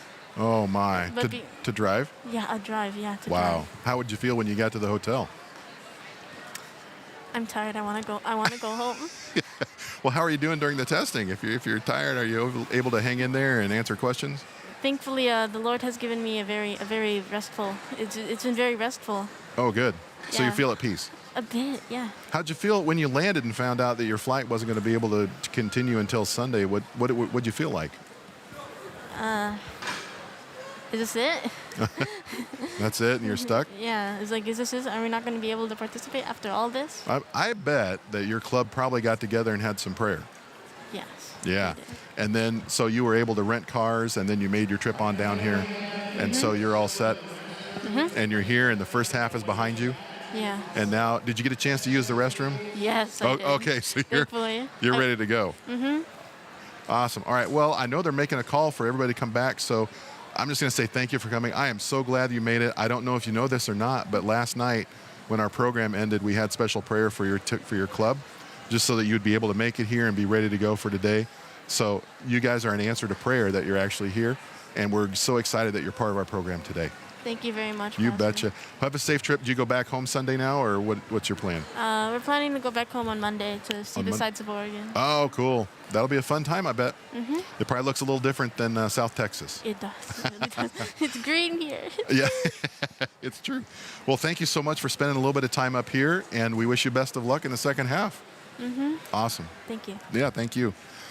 All right, a great story. We're so happy that club from Texas was able to make it up. When we heard the story last night, we were afraid for what would happen, but they were able, it sounds like, to get some vehicles and be able to make it here, and so they're ready to go. I just did want to make another explanation. I did want to make an explanation about translation. Gene was explaining that if you speak Spanish and English, you've noticed there's some discrepancies between answers between English and Spanish, and that's because the English questions come from the English translation of the Bible. The Spanish questions come from the Spanish translation of the Bible. So it's not like they took the question in English and translated it into Spanish. They actually made the questions based on the version of the Bible they're using. So sometimes you'll see some differences in answers. One time I remember last year we had a true and false question, and in one language it was true and the other language it was false. It seemed weird, but the question came from the actual translation, not a translation of the question. So hopefully that makes sense. All right, looks like we've got someone here with us now, and I understand you are from Ireland. I am. Awesome. And so why don't you tell everybody there at home your name and where you're from in Ireland? My name is Casey. I'm from Dublin, Ireland. Awesome. And what club are you with there? I'm from Dublin Royals. Excellent. So how are you enjoying your time here? It's going good, you know. I'm getting to meet new people, and I'm just learning a lot more as we go. Sure. Are you making some new friends? I am. Awesome. Friends from over here? Yeah, I bet they're all having a good over. time meeting you too. So how's the test going? The testing is actually going great. All right. How's your team doing? Do you have any idea? They're doing well. What are you thinking? First, second, I'm just third? thinking. Are you going to set the curve? Yeah. Awesome. That'll be fun times, huh? Cool. And so you ready for the second half? Yeah. You got a chance to use the restroom? Yeah, I have. Excellent. Yeah, that's a rough go if you don't get a chance to get your restroom break in. And so tell me about life in Ireland. What do you do at home? Ireland it's boring. It's boring? Yeah. How can that be? It's supposed to be all green and stuff? it's the Emerald Isle or something, isn't it? I can't remember. It can Maybe that's be a different. nice. It just depends on where you are, to be honest. If you have friends, if you don't have friends, Mm-hmm. people to stay with, people to talk to, all of that. Sure. Tell me about your Pathfinder club back at home. So as I said before, I'm from Dublin Royals. Mm-hmm. I joined, I think when I was about 4, so around 9 years ago. And yeah, I grew up in it basically. Cool. So how big is your club? How many members do you have? There is around 40 members. 40. Yeah, 40. Wow. And so you're what level are you? I'm in Ranger. Awesome. You're going to finish that up this year? Yes. Are you going to go for your master guide when you get there? Hopefully, but I'm definitely thinking about it, yeah. Yeah. It's a good thing to have. Yeah. It's a good thing to have. It gets you some cool patches on the side of your sleeve. Exactly. No, it's also awesome because you get to learn stuff and you do a lot of things that make you ready to be a leader. Yeah. Maybe you'll run your own club someday. Possibly. Are you thinking maybe you'd like to do that? I mean, if the opportunity comes up, yeah.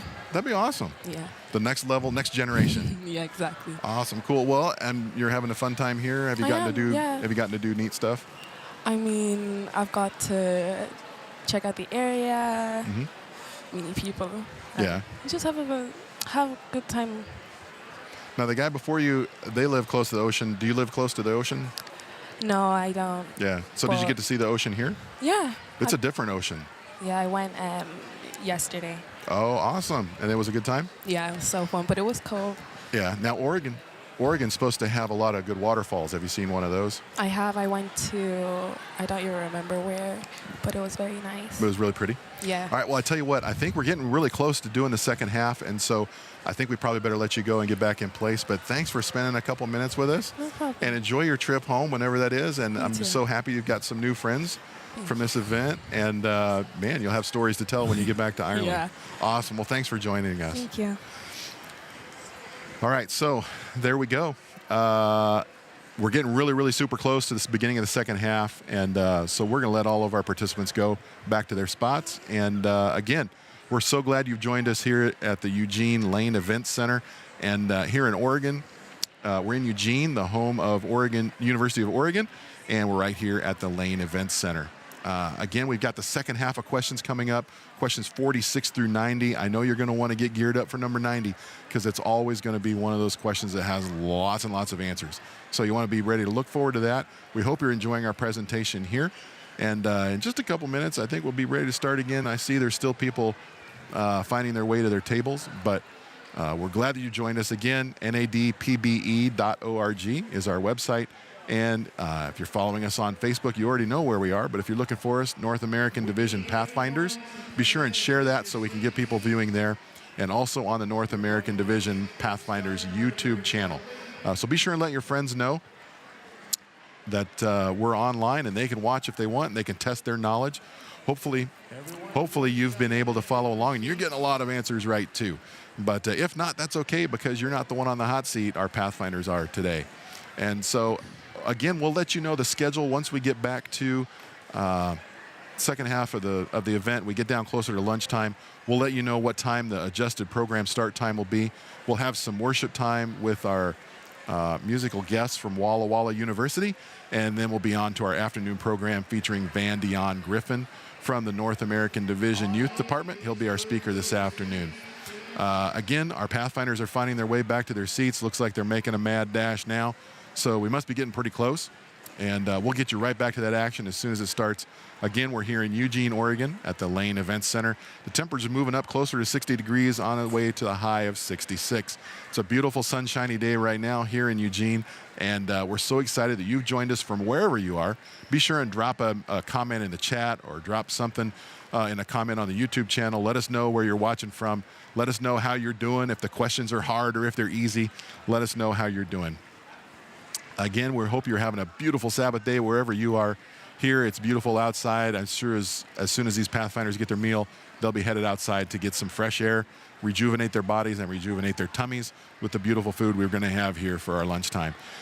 Again, here we are taking a look at our from our Sky Cam, checking out the Pathfinders here at the North American Division Pathfinder Bible Experience. So glad you're here with us. Again, my name is Dennis Sager. I'm your online host for today. We've got our monitors back in place, and we're getting close to start. And again, second half of questions, 45 more questions to go. The first 45 are done, and then we'll be on to lunch. We're gonna kick it on back. We're gonna see what's going on. We're gonna take a shot of what's going on here, and we hope that you enjoy our second half. Everyone should be taking their seats at their tables. Teams should be assembled, monitors at your tables.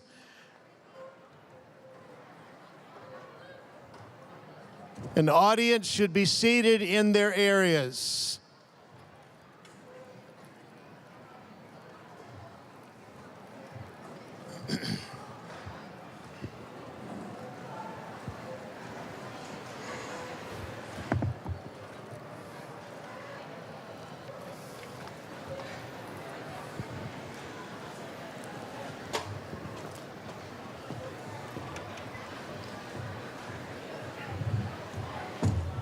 Presence.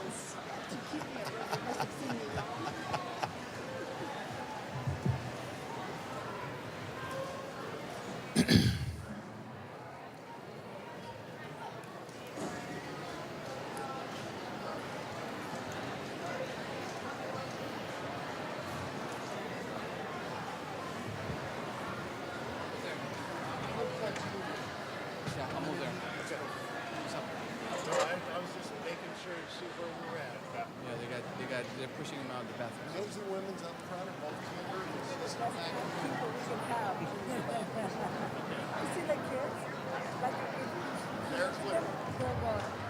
Everyone should be in your places right now, and I need your attention, quiet attention.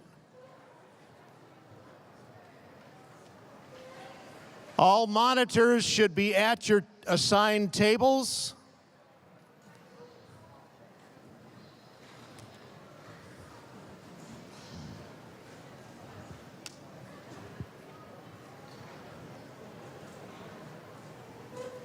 Are all teams complete at your table?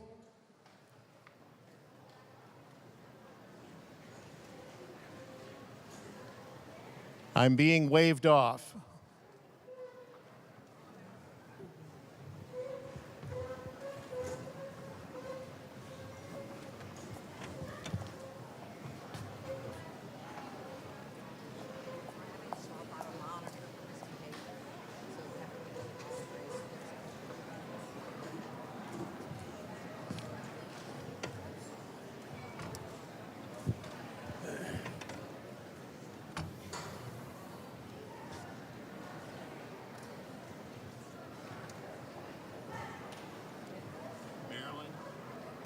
Let me know the moment.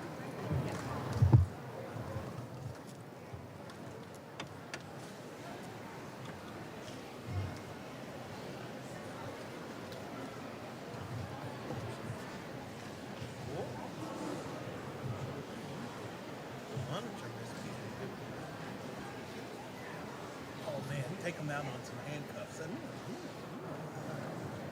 I want to be on security now. Bear with us for just a moment. We're needing to take care of a technical matter. All right, this is Dennis and Sager back here on the live stage at the Eugene Lane Event Center, and I've got a very special guest with me. It's Ron Whitehead. He's the executive director of the International Camporee. Ron, great to have you here. Oh, it's exciting to be here. Man, I know you're a big Pathfinder fan. And it's been a while since we've been able to get together, and we've been asking people, how did it feel when you walked in here and saw all these Pathfinders? Well, two or three first impressions, right? Yeah. Beautiful day here in the Northwest. Sure enough. First, no rain. What happened there? I don't know. Yeah, you never know. Good order. good. Whoever ordered that, I mean, good order. We'll put them in charge of lunch. Yeah, but the second thing, put them in charge. It's coming, I hear. It is. I can smell it. Yeah. Well, second impression is the friendliness of everybody from everywhere. There's nothing better than get Pathfinders together from all over the world. I just met some kids from 3 different countries in Africa that are here today with us. Sure. And just seeing Pathfinders together has been fantastic for me. It's true, isn't it? Yeah. Hey, I don't know where we're at. They're talking right now, but tell me a little bit about not Oshkosh anymore, Gillette. Oh. Tell me about the international. Maybe you haven't camporee. heard. We've left Oshkosh. Well, we've gone west now. You're in our union, but now you're like a 2-day trip from me. Yeah, it's true. We're in It Mid-America was a Union. 6-hour drive from where I was. But That's yeah, true. tell us about Gillette. Yeah, the road trip was going to be different for you this time. It will be. Gillette, Wyoming is a wonderful community for our international camporee. It's so much embraced who we are, our values, and the community service opportunities are amazing. Do you get the newsletter? I do. I'm signed up for it. But if somebody's not signed up, how would you do that? Well, see, if you don't have the newsletter, you don't really know what's going on. It's camporee.org, camporee.org, simple, sign up. But it'll tell you all the latest things going on. For instance, there's an orchestra we have this time. I believe our Academy's music guy is in charge of the orchestra. Actually, I heard that officially happened last week. Yeah. Yeah. And he's an amazing, talented fella. He's a fan of music. He is. And he's going to do online editions. So if you're watching from around the world and you're in a different continent in North America, no problem. You can be a part of the orchestra or the choir. There's going to be online editions for both the choir and the orchestra. How do you get that information? Did I mention the newsletter? I don't know if you did. Let's do it for someone who was just writing stuff down and didn't quite get it all. Camporee.org. Camporee.org, and then look for the newsletter sign up. That's it. Awesome. So anything new this year other than the venue? Yeah. There's dozens of new opportunities. Anything you want to highlight? Well, besides orchestra and the choir, we've never had an orchestra before. That's going to be a new experience for a lot of Pathfinders. The community service activities, we've never had community service activities like we have right in Gillette, Wyoming, because we're working so close with them. Okay, cool. I think we're ready to start the second half. We'll have to chat a little bit more later. Let's and talk. I think let's just send it back over to our main camera, and I think we're ready for question number 46. De acuerdo a Ruth 2:4, ¿de dónde llegaba voz cuando dijo a los segadores? Hold on.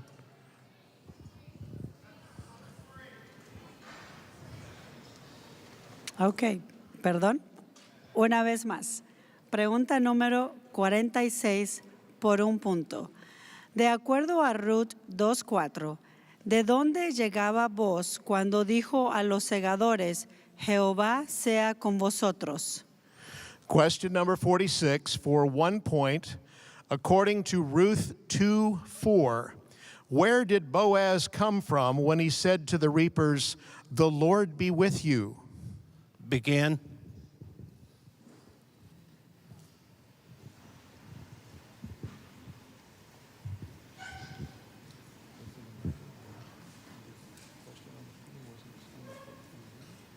No, they didn't put the question up because they didn't understand. 10 seconds.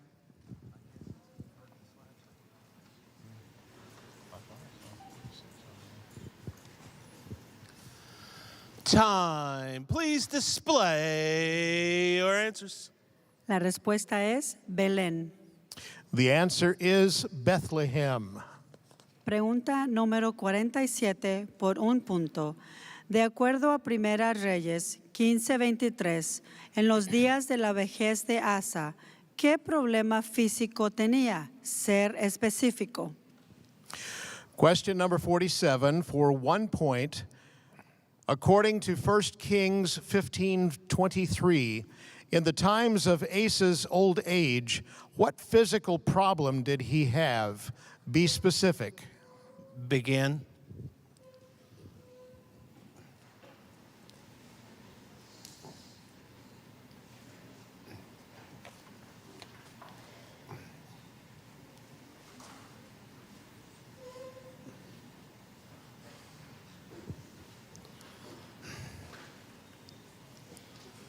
Ten seconds.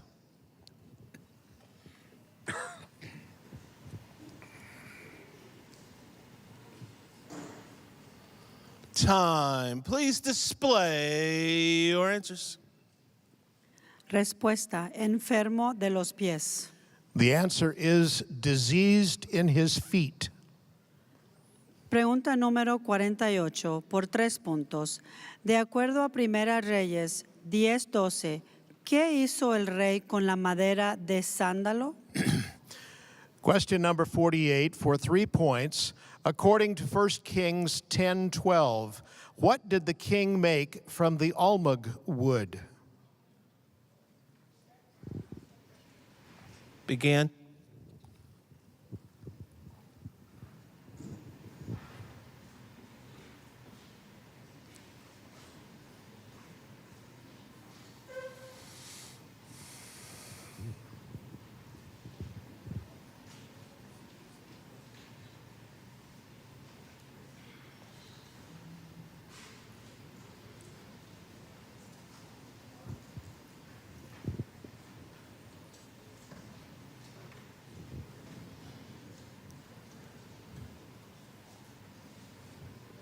Ten seconds.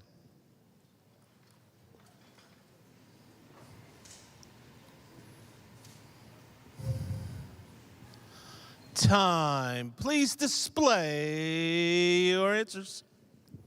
La respuesta es balaustres para la casa de Jehová, arpas y salterios para los cantores. The answer is steps for the house of the Lord, harps and stringed instruments for singers.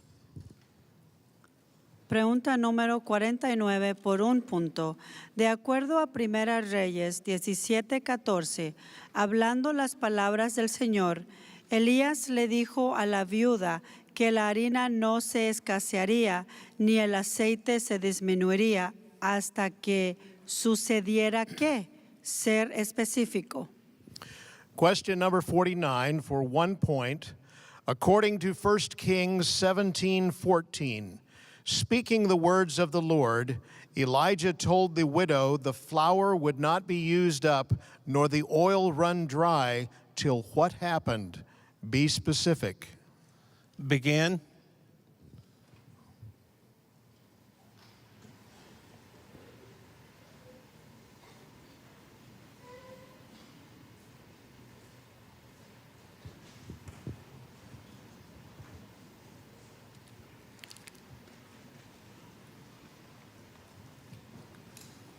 Ten seconds.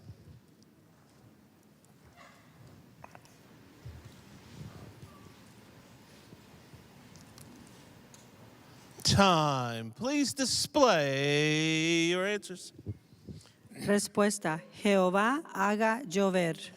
The answer is till the Lord sends rain. Pregunta número 50 por 2 puntos. De acuerdo a Primera Reyes 5:4, Salomón le dijo a Hiram que Dios le había dado paz por todas partes. ¿Qué 2 cosas ya no hay? Question number 50 for 2 points. According to 1 Kings 5:4, Solomon told Hiram that God had given him rest on every side. What 2 things are no more? Began.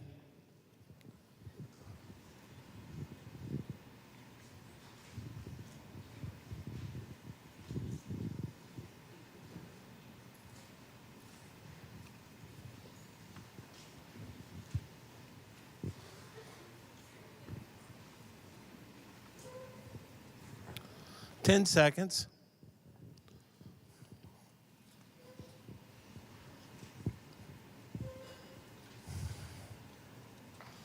Time. Please display your answers. Respuesta: adversarios, males. The answer, adversary, evil occurrence. Pregunta número 51 por 3 puntos. De acuerdo a Primera Reyes 12:33, ¿qué hizo Jeroboam en Betel el día 15 del mes octavo? Question number 51 for 3 points. According to 1 Kings 12:33, what did Jeroboam do at Bethel on the 15th day of the 8th month? Began.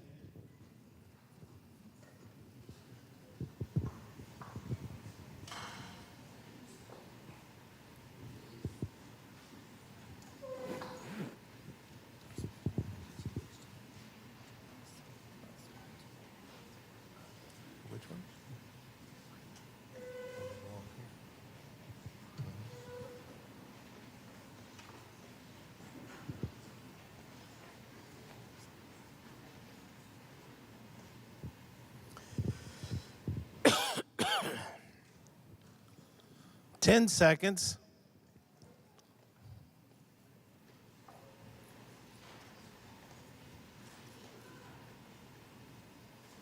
Time. Please display your answers. La respuesta es, sacrificó, hizo fiesta, quemó incienso. The answer is ordained a feast, offered sacrifices, and burned incense. Pregunta número 52 por 2 puntos. De acuerdo al comentario bíblico adventista sobre Primera Reyes, el registro de reyes comienza con el glorioso reinado de quién y con qué otro acontecimiento. Question number 52 for 2 points. According to the SDA Bible commentary for 1 Kings, the record of Kings begins with whose glorious reign and what other event? Begin.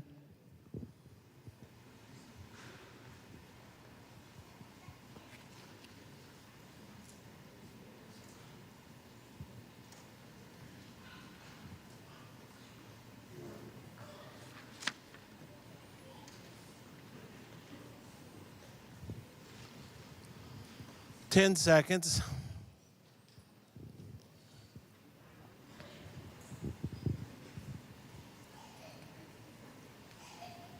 Time. Please display your answers. Respuesta, Salomón, la construcción del templo. The answer is Solomon, building of the temple. Pregunta número 53 por 1 punto. De acuerdo a Primera Reyes 21, cuando Ben-Hadad reunió a todo su ejército, ¿cuántos reyes estaban con él? Question number 53 for 1 point. According to 1 Kings 21, when Ben-Hadad gathered all his forces together, how many kings were with him? Begin.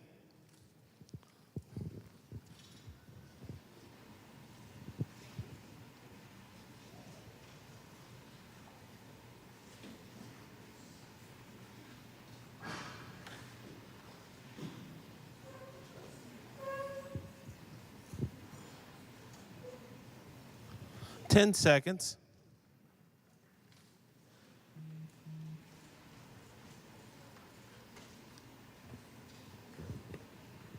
Time. Please display your answers. Respuesta, 32. The answer is 32. Pregunta número 54 por 2 puntos.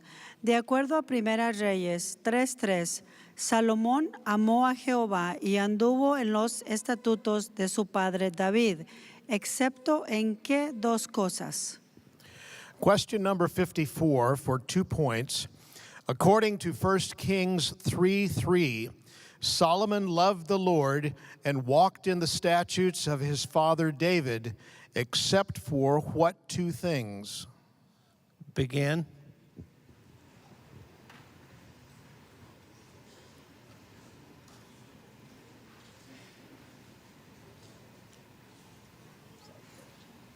Mm.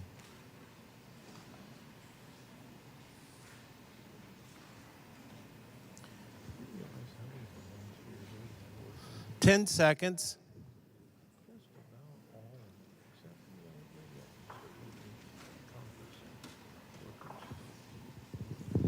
Time. Please display your answers. Respuesta, sacrificaba y quemaba incienso en los lugares altos. The answer is he sacrificed and burned incense at the high places. Pregunta número 55 por 2 puntos. De acuerdo a Primera Reyes 16:3, ¿qué posteridad dijo el Señor que barrería? Question number 55 for 2 points. According to 1 Kings 16:3, what posterity did the Lord say he would take away? Begin.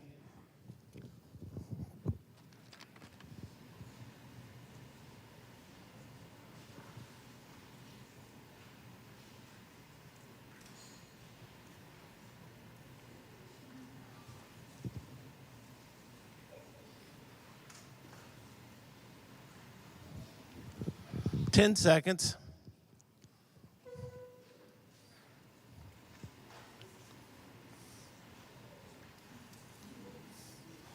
Time. Please display your answers. Respuesta, de Baasa y de su casa. The answer is posterity of Baasha and posterity of his house. Pregunta número 56 por un punto. De acuerdo a Ruth 2:5, ¿a qué sirviente preguntó vos acerca de esta mujer? Ruth, ser específico. Question number 56 for 1 point.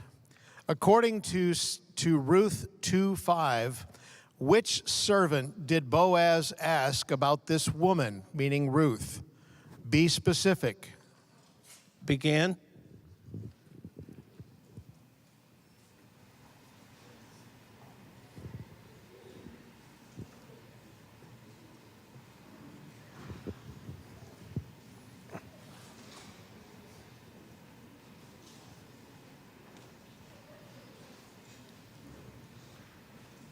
$10 seconds.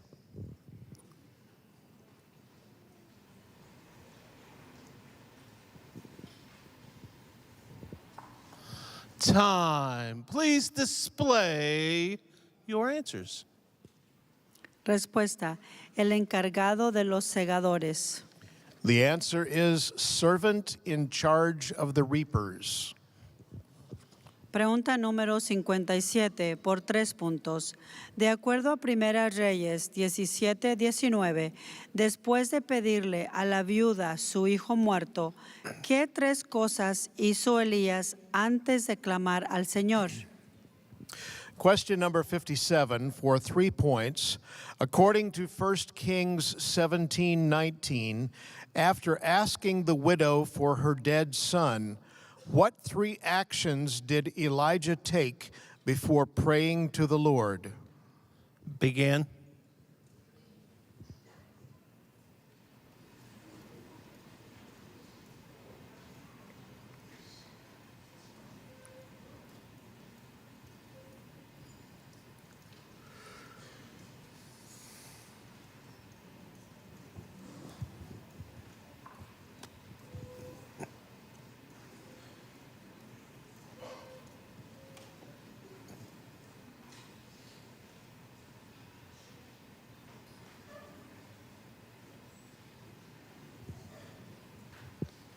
$10 seconds.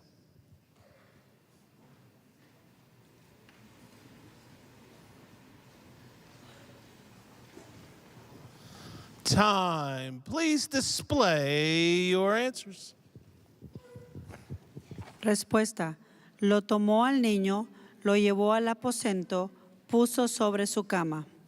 The answer is took the boy in his arms, carried him to the upper room, and laid him on his, meaning Elijah's, bed. Pregunta número 58 por 1 punto. De acuerdo a Primera Reyes 5:16, falso o verdadero. 3,300 de los jefes de los diputados de Salomón supervisaban a las personas que trabajaban en la obra. Question number 58 for 1 point. According to 1 Kings 5:16, true or false, 3,300 from the chiefs of Solomon's deputies supervised the people who labored in the work. Begin.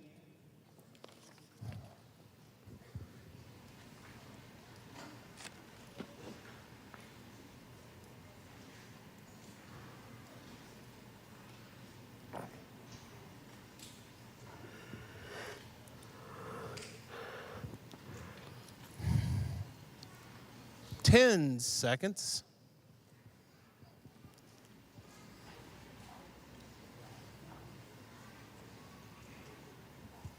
Time. Please display your answers. Respuesta, verdadero. The answer is true. Pregunta número 59. La pregunta no tiene el tiempo marcado. Vamos a escuchar al señor Tim marcar nuestro tiempo. por 2 puntos. De acuerdo a Primera Reyes 12, 2 y 3, cuando estaba en Siquem, ¿quién vino y habló con Roboam? As you can see, number 59 does not have a timer on it, so Mr. Tim is going to be manually timing it and give you time progressions. Question 59 for 2 points. According to 1 Kings 12:3, when he was in Shechem, who came and spoke to Rehoboam? 30 seconds begins now.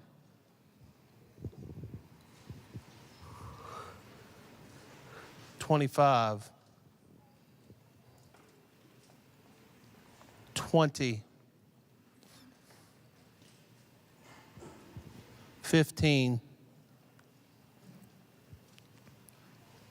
10 seconds.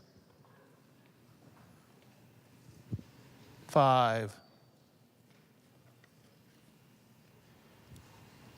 Time. Please display your answers. Respuesta: Jeroboam con toda la congregación de Israel. The answer is Jeroboam and the whole assembly of Israel.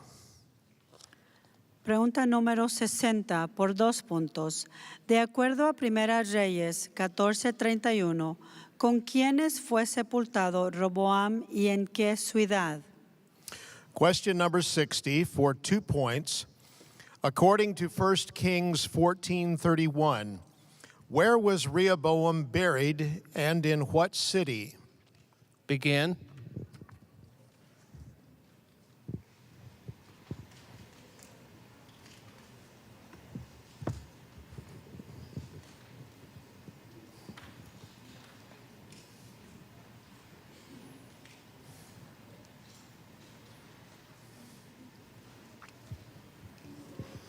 $10 seconds.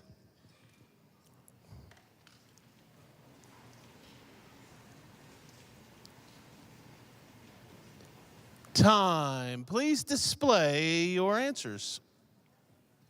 Respuesta: sepultado con sus padres en la ciudad de David. The answer is buried with his fathers in the city of David. Pregunta número 61 por 1 punto. De acuerdo a Ruth 4:8, después de que el pariente le dijo a Boaz que él mismo comprara el campo, ¿qué hizo el pariente?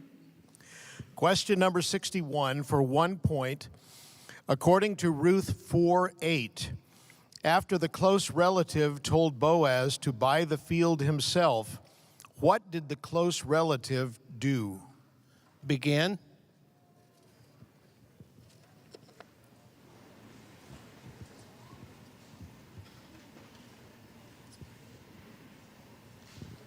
Mm-hmm.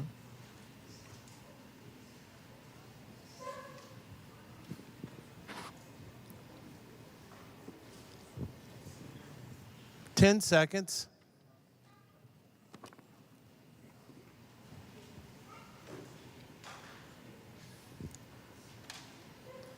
Time. Please display your answers.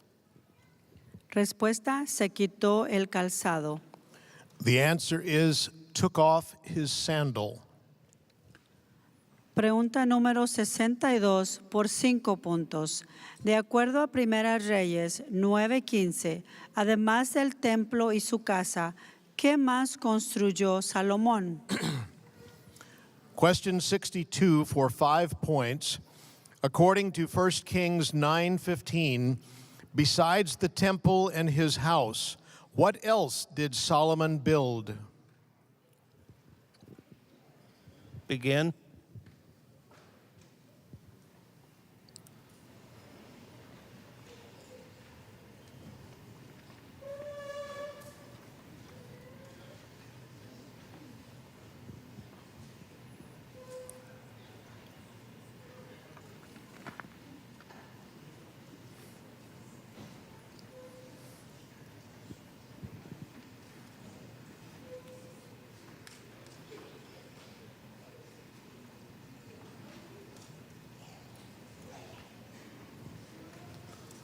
$10 seconds.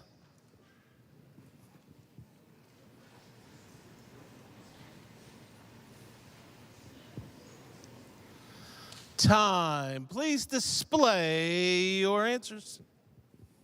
Respuesta. Milo y el muro de Jerusalén, Azor, Megiddo y Geser.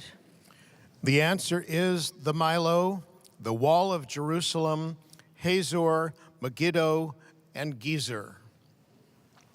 Pregunta número 63 por 2 puntos.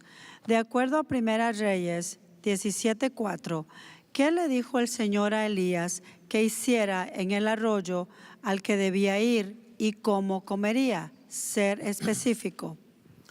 Question number 63 for 2 points.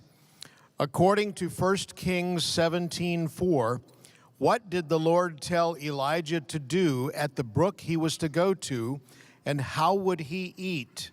Be specific. Begin.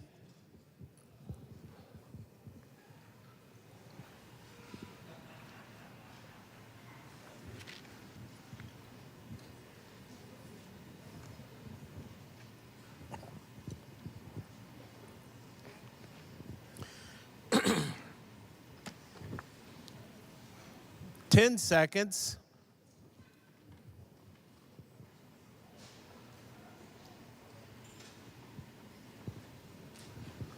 Time. Please display your answers. Respuesta. Beberás del arroyo, los cuervos te darán de comer. The answer is drink from the brook, ravens would feed him. Pregunta número 64 por 2 puntos. De acuerdo a Primera Reyes 17:24, después de que la mujer de Sarepta recibió a su hijo revivido, ¿qué 2 cosas declaró acerca de Elías? Question number 64 for 2 points. According to 1 Kings 17:24, after the woman of Zarephath received her revived son, what 2 things did she declare about Elijah? Begin.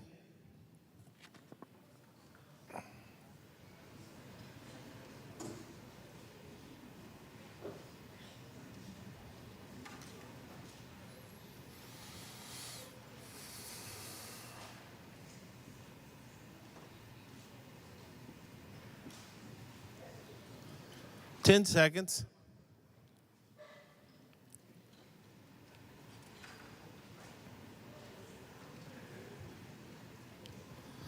Time. Please display your answers. Respuesta. Tú eres un varón de Dios. La palabra de Jehová es verdad en tu boca. The answer is you are a man of God. The word of the Lord in your mouth is the truth. Pregunta número 65 por 1 punto. De acuerdo a Primera Reyes 20:35, ¿qué petición de 2 palabras hizo cierto hombre de los hijos de los profetas a su prójimo por orden de Dios? Question number 65 for 1 point. According to 1 Kings 20:35, what 3-word request did a certain man of the sons of the prophets ask of his neighbor by the word of the Lord? Begin.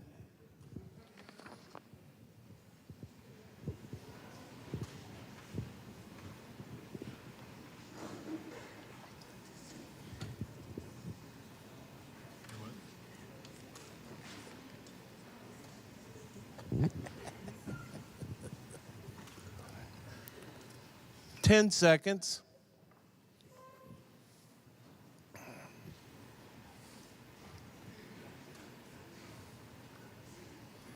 Time. Please display your answers. Respuesta. Hiéreme ahora. The answer is strike me, please.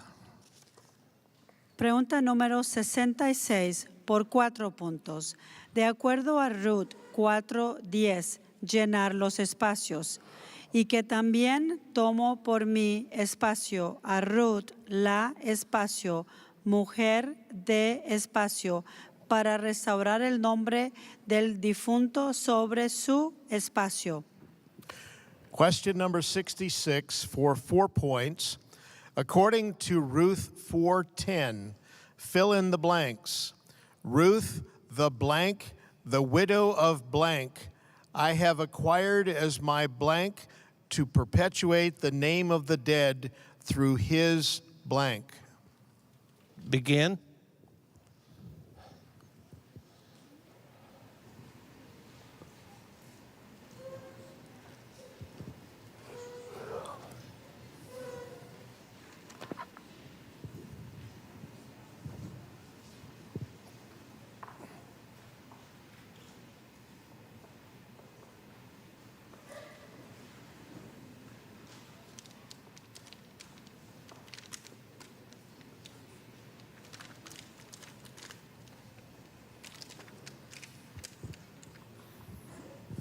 Ten seconds.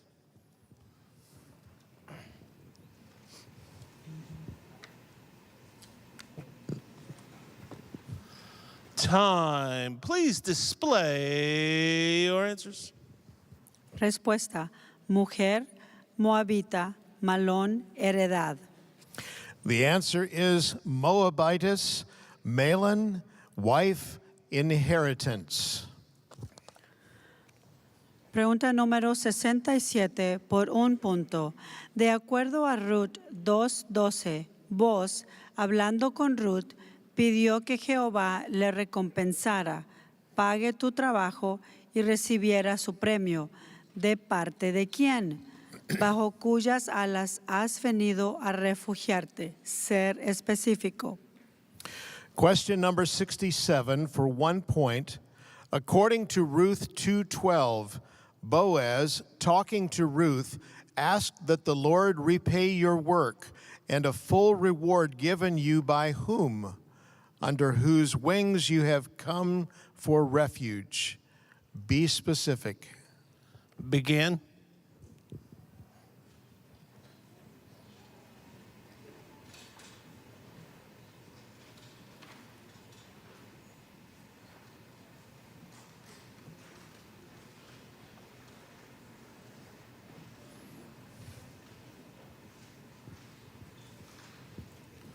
Ten seconds.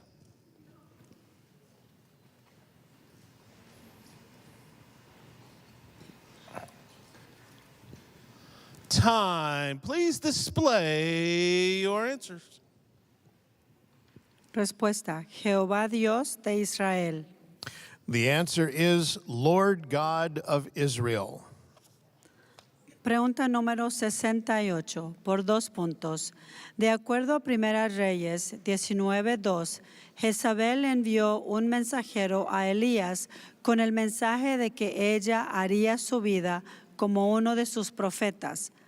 ¿Para cuándo? Ser específico. Question number 68 for 2 points. According to 1 Kings 19:2, Jezebel sent a messenger to Elijah with the message that she would make his life as one of her prophets by what time? Be specific. Begin.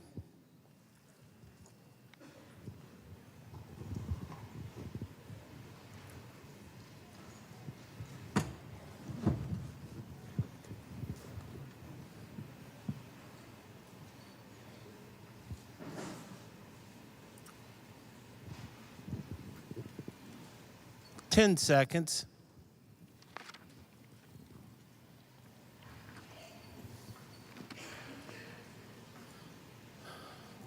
Time. Please display your answers. Respuesta: mañana a estas horas. The answer is tomorrow about this time. Pregunta número 69 por 1 punto. De acuerdo a Primera Reyes 10:22, ¿con qué frecuencia venía la flota del rey que navegaba con la flota de Hiram? Question number 69 for 1 point. According to 1 Kings 10:22, how often did the king's merchant ships that sailed with the fleet of Hiram come in? Begin.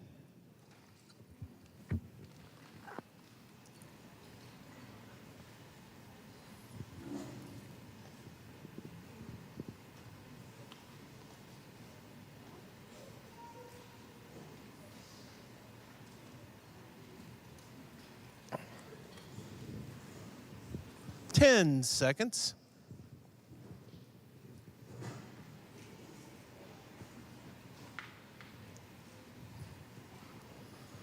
Time. Please display your answers. Respuesta, una vez cada 3 años. The answer is once every 3 years. Pregunta número 70 por 4 puntos. De acuerdo al comentario bíblico adventista sobre Ruth, la lealtad de Ruth por su suegra resultó en que llegara a ser una de las progenitoras de ¿qué 4 hombres? Question number 70 for 4 points. According to the SDA Bible commentary for Ruth, Ruth's devotion to her mother-in-law caused her to become the progenitor or ancestor of which 4 men? Begin.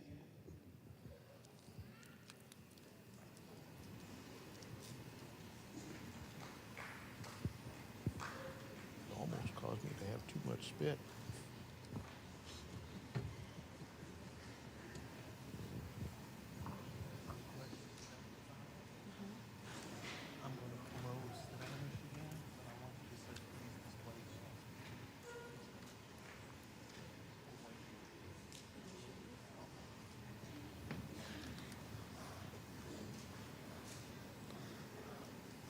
Ten seconds.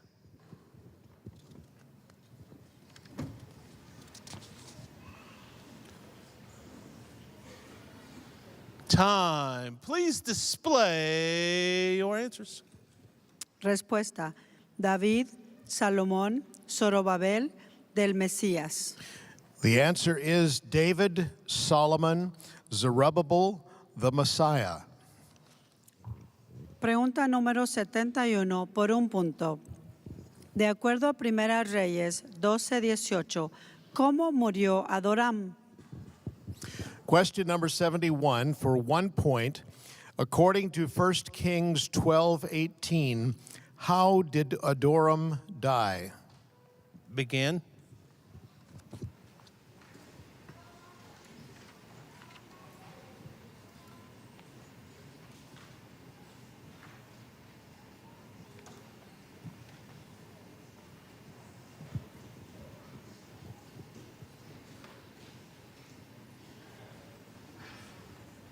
Ten seconds.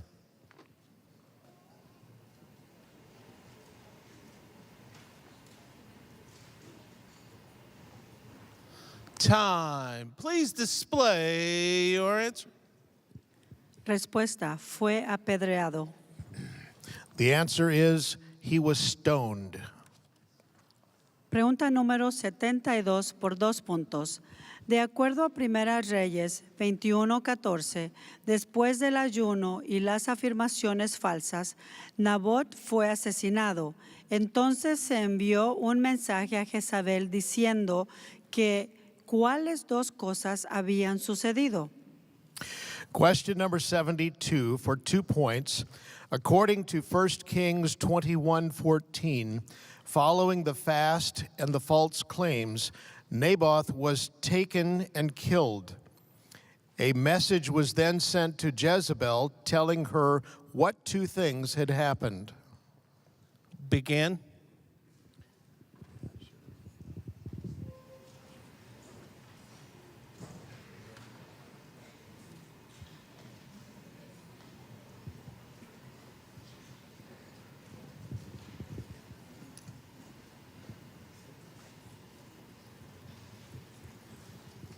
Ten seconds.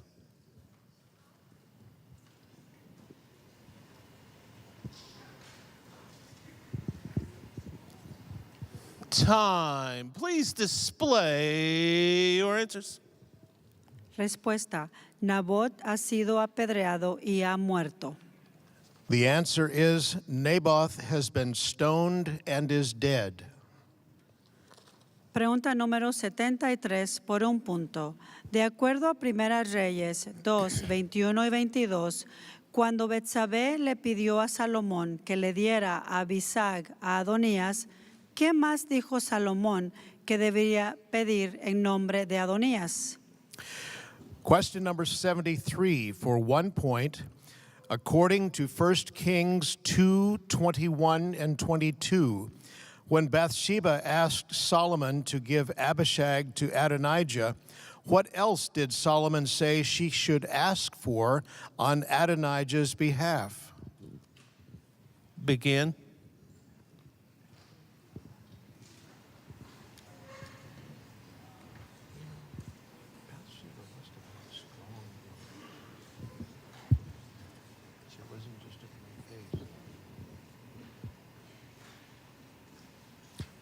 Abigail. 10 seconds.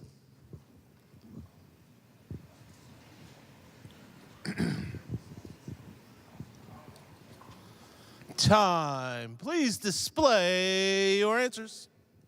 Respuesta, el reino. The answer is the kingdom. Pregunta número 74 por 4 puntos.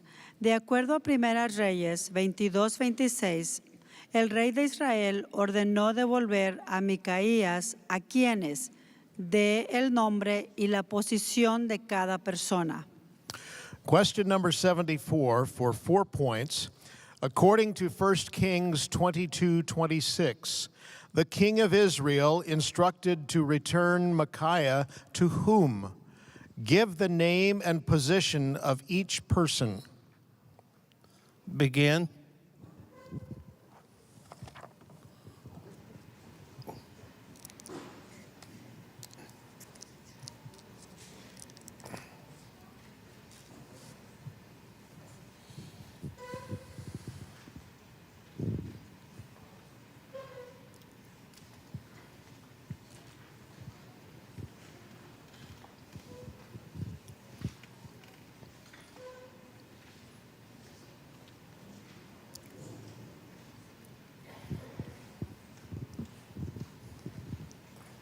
Ten seconds.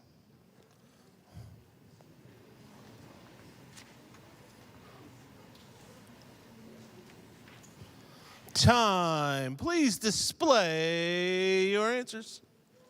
Respuesta, Amón, gobernador de la ciudad, Joás, hijo del rey. The answer is Ammon, governor of the city, and Joash, the king's son. Pregunta número 75 por 1 punto. De acuerdo a Primeras Reyes 3:28, después de escuchar el juicio de las 2 mujeres y el niño, ¿por qué el pueblo temía al rey? Ser específico. Question number 75 for 1 point. According to 1 Kings 3:28, after hearing the judgment of the 2 women and the baby, why did the people fear the king? Be specific. Begin.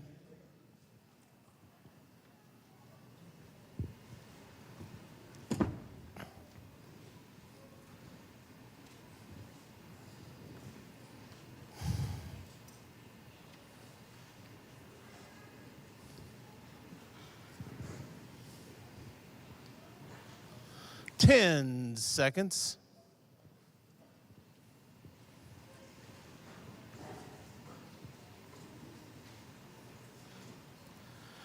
Tiempo.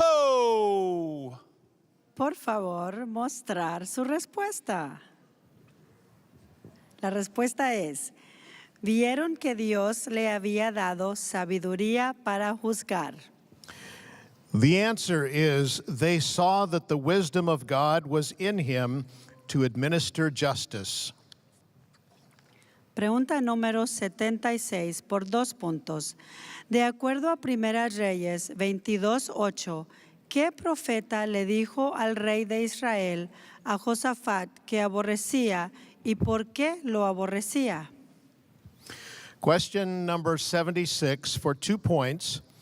According to 1 Kings 22:8, what prophet did the king of Israel tell Jehoshaphat he hated, and why did he hate him? Begin.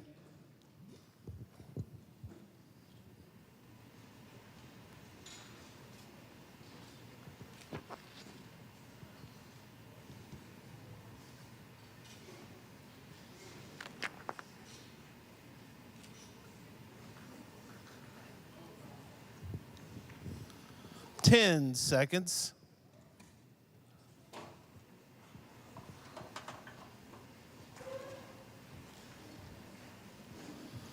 Time. Please display your answers. Respuesta. Micaías nunca le profetizaba el bien, sino solamente el mal. The answer is Micaiah does not prophesy good concerning the king, but evil. Pregunta número 77 por un punto. De acuerdo a Primera Reyes 4:7, ¿qué hacía cada uno de los gobernadores de Salomón durante un mes del año? Question number 77, for 1 point, according to 1 Kings 4:7, what did each of Solomon's governors do for 1 month of the year? Begin.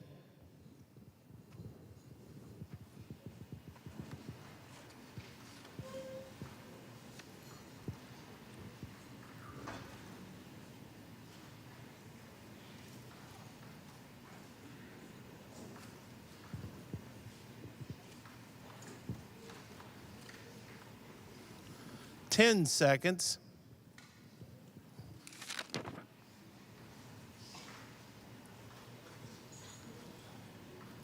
Time. Please display your answers. Respuesta. Mantenían al rey y a su casa. The answer is provide food or provision for the king and his household. Pregunta número 78 por 2 puntos. De acuerdo a Primera Reyes 13:15, ¿qué le pidió el viejo profeta al hombre de Dios que hiciera después de que él, hablando del viejo profeta, encontró al hombre de Dios? Question number 78 for 2 points. According to 1 Kings 13:15, what did the old prophet ask the man of God to do after he, the old prophet, found the man of God? Begin.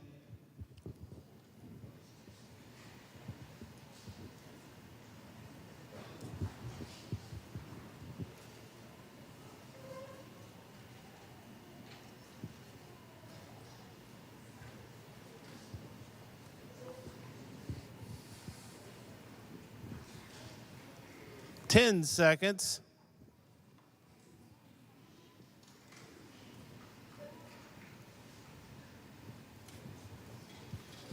Time. Please display your answers. Respuesta. Ven conmigo a casa, come algo. The answer is come home with him, eat bread.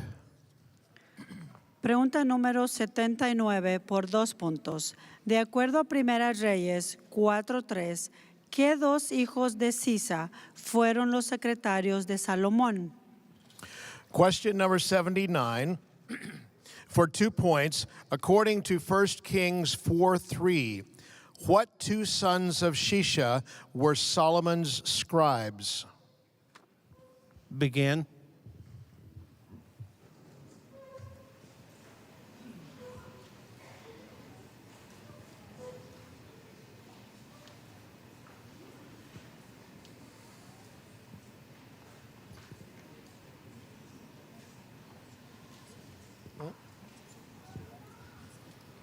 Ten seconds.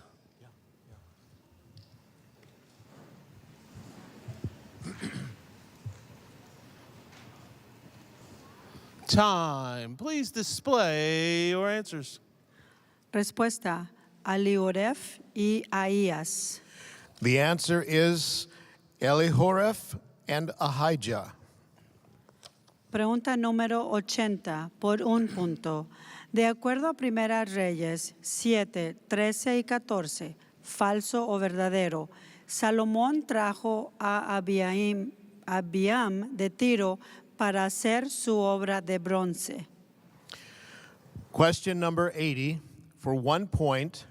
According to 1 Kings 7, 13 and 14, true or false, Solomon brought Abijam from Tyre to do his bronze work. Begin.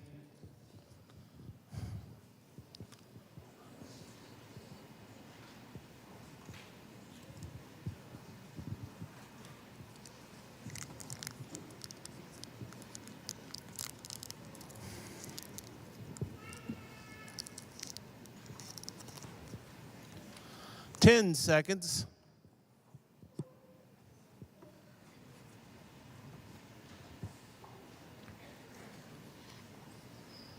Time. Please display your answers. Respuesta, falso, Hiram. The answer is false. It was Hiram. 10 questions left. Woohoo!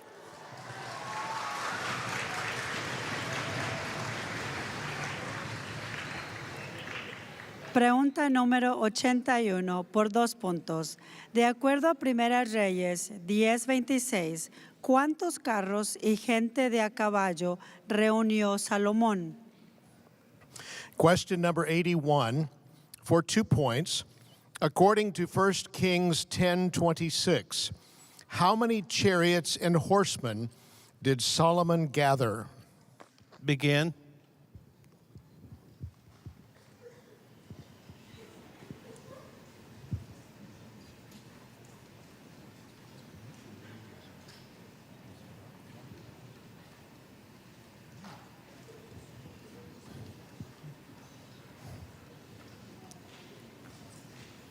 Ten seconds.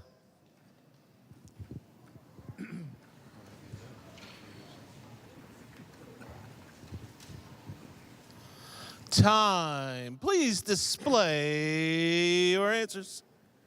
Respuesta, 1,400 carros y 12,000 gente de a caballo. The answer is 1,400 chariots and 12,000 horsemen. Pregunta número 82 por 4 puntos. De acuerdo a Primera Reyes 8:63, ¿qué trajo Salomón como sacrificio de paz? Ser específico e incluya números. Question number 82 for 4 points. According to 1 Kings 8:63, what did Solomon bring as a sacrifice of peace? Be specific and include numbers. Begin.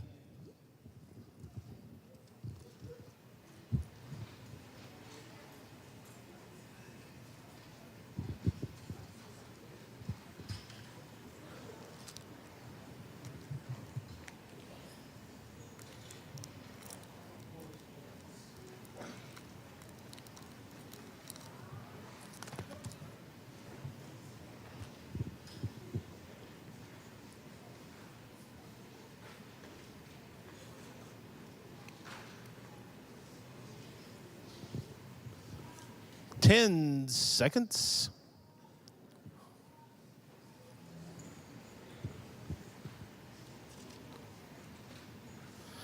Time. Please display your answers.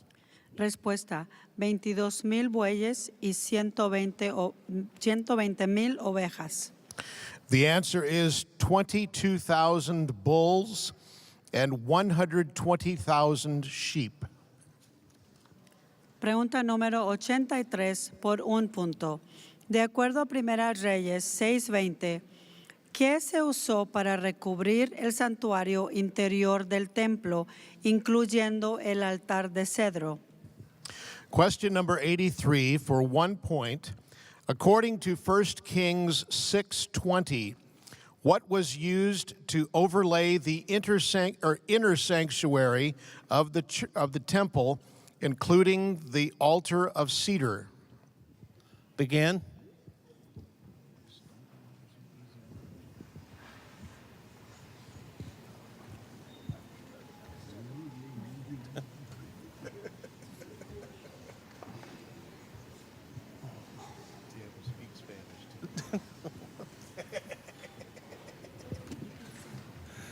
Ten seconds. No, I can't. Trust me. It took me 10 years to learn that word. Time. Please display your answers. Respuesta, oro purísimo. The answer is pure gold. Pregunta número 84 por 2 puntos. De acuerdo a Ruth 3:10, Boaz pidió una bendición para Ruth por ser su segunda bondad mayor que la primera al no ir en busca de ¿qué tipo de joven? Question number 84 for 2 points. According to Ruth 3:10, Boaz asked for a blessing on Ruth for showing more kindness at the end than at the beginning, in that she did not go after what kind of young men? Begin.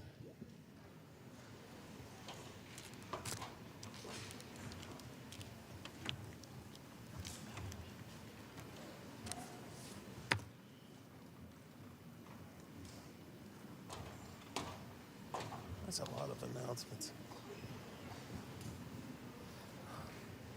10 seconds.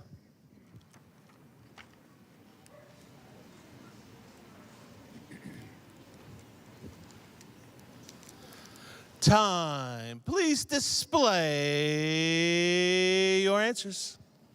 Respuesta, pobre o rico. The answer is poor or rich.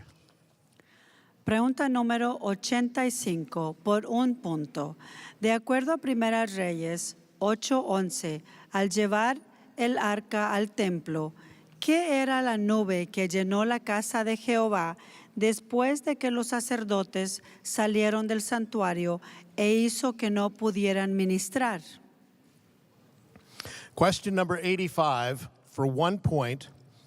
According to 1 Kings 8:11, bringing the ark to the temple, what appeared as a cloud after the priests departed the holy place and caused them not to be able to minister? Begin.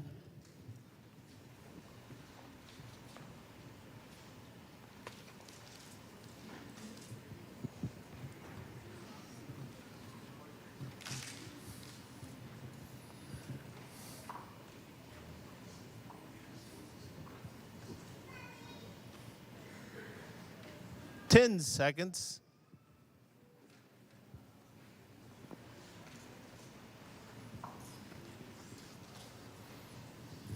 Time. Please display your answers. Respuesta, la gloria de Jehová. The answer is the glory of the Lord. Pregunta número 86, por 3 puntos. De acuerdo al comentario bíblico adventista sobre Ruth, ¿de qué 3 tipos es el amor que se revela en el carácter de Ruth? Question number 86 for 3 points. According to the SDA Bible commentary for Ruth, the love portrayed in the character of Ruth is of what 3 kinds? Begin.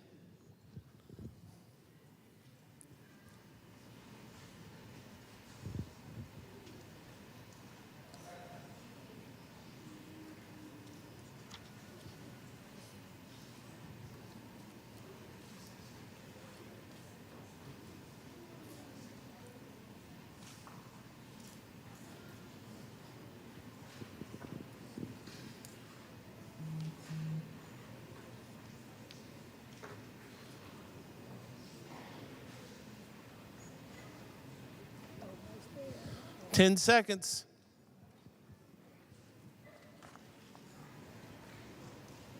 Close. Time. Please display your answers. Respuesta, más puro, abnegado y extraordinario.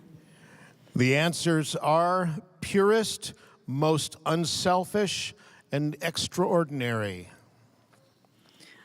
Almost there, almost there. Pregunta número 87, por 1 punto. De acuerdo a Primera Reyes 7:1, ¿cuánto tiempo tomó construir la casa de Salomón? Question number 87 for 1 point. According to 1 Kings 7:1, How long did it take to build Solomon's house? Begin.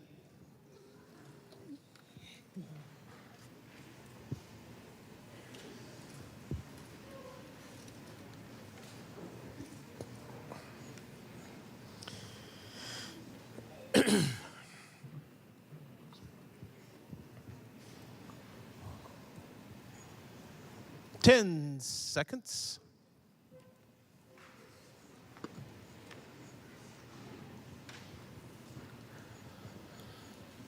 Time. Please display your answers. Respuesta, 13 años. The answer is 13 years. Pregunta número 88 por 2 puntos. De acuerdo a Primera Reyes 13:29, el profeta tomó el cuerpo del hombre de Dios. Él vino a la ciudad para hacer, ¿qué 2 cosas? Question number 88 for 2 points. According to 1 Kings 13:29, the prophet took up the corpse of the man of God. He came to the city to do what 2 things? Begin.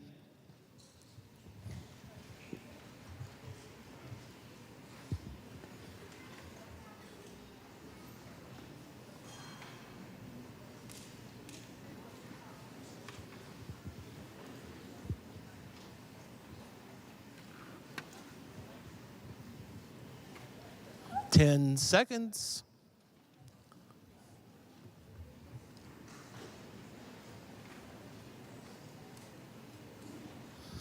Time. Please display your answers. Respuesta, para hacerle duelo y enterrarlo al varón de Dios. The answer is mourn and bury him, meaning the man of God. Pregunta número 89 por 1 punto. De acuerdo a Primera Reyes 13:6, ¿qué le pidió el rey Jeroboam al hombre de Dios que rogara ante la presencia de Jehová y orara? Question number 89 for 1 point. According to 1 Kings 13:6, what did King Jeroboam ask the man of God to entreat the Lord and pray for? Begin.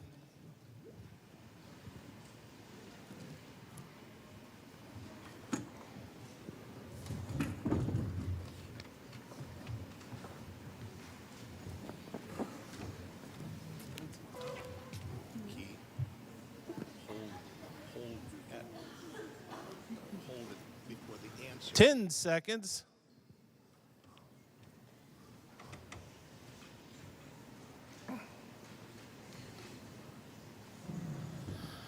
Time. Please pass your answers down to the monitors. Monitors, please type those in and hit enter. And judges, do you have them yet? Give our monitors some love.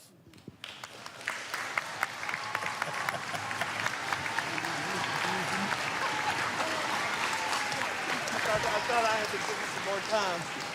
He went off script on that. Respuesta, que mi mano sea restaurada, la del rey. The answer is that his hand be restored to him, the king. Ok, pregunta número 90 por 8 puntos. De acuerdo a Ruth 1:16, llenar los espacios. No me ruegues que te deje y me espacio de ti, porque a donde quiera que tú, espacio, espacio, yo, y donde quiera que, espacio, espacio, tú, espacio, será mi pueblo y tú, espacio, mi espacio. Question number 90 for 8 points. According to Ruth 1:16, fill in the blanks. Entreat me not to leave me or to turn back from blank after you, for wherever you blank, I will blank, and wherever you blank, I will lodge. Your blank shall be my blank, and your blank my blank. Begin. Shh.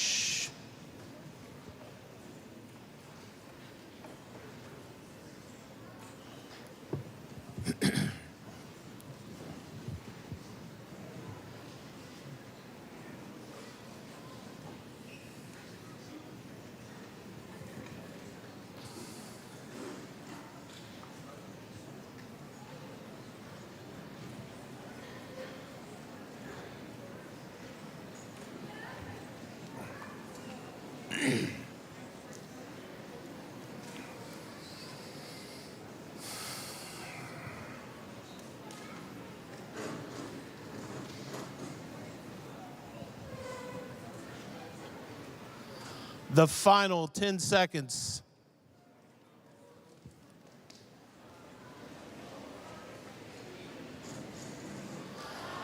And for the final time, please display your answers. But hold just a moment. As soon as we give the answers, then we have some announcements that we need everybody to hear. So here is the answer to number 90. Respuesta. Aparte, vayas, iré, vivas, viviré, pueblo, Dios, Dios. The answer, following, go, go, lodge, people, people, God, and God. All right, we need your attention, please. We need your attention, please. Teams, on your table, all of you have, except for number 43 in the front here, have a number that is on a gold stand. One of your team members needs to hang on to that number because you're going to need it this afternoon when we give the awards out, because we will be giving the awards according to number, in number order. And we need them to keep them.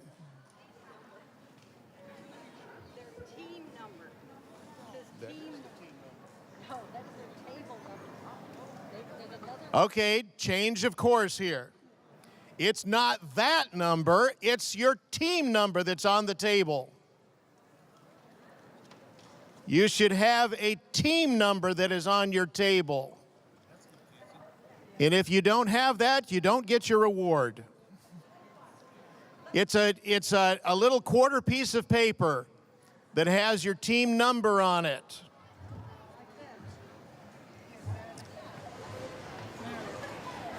Well, we've reached the end of the questions here, and I hope you got that last one all right, one of the most famous quotes out of the book of Ruth.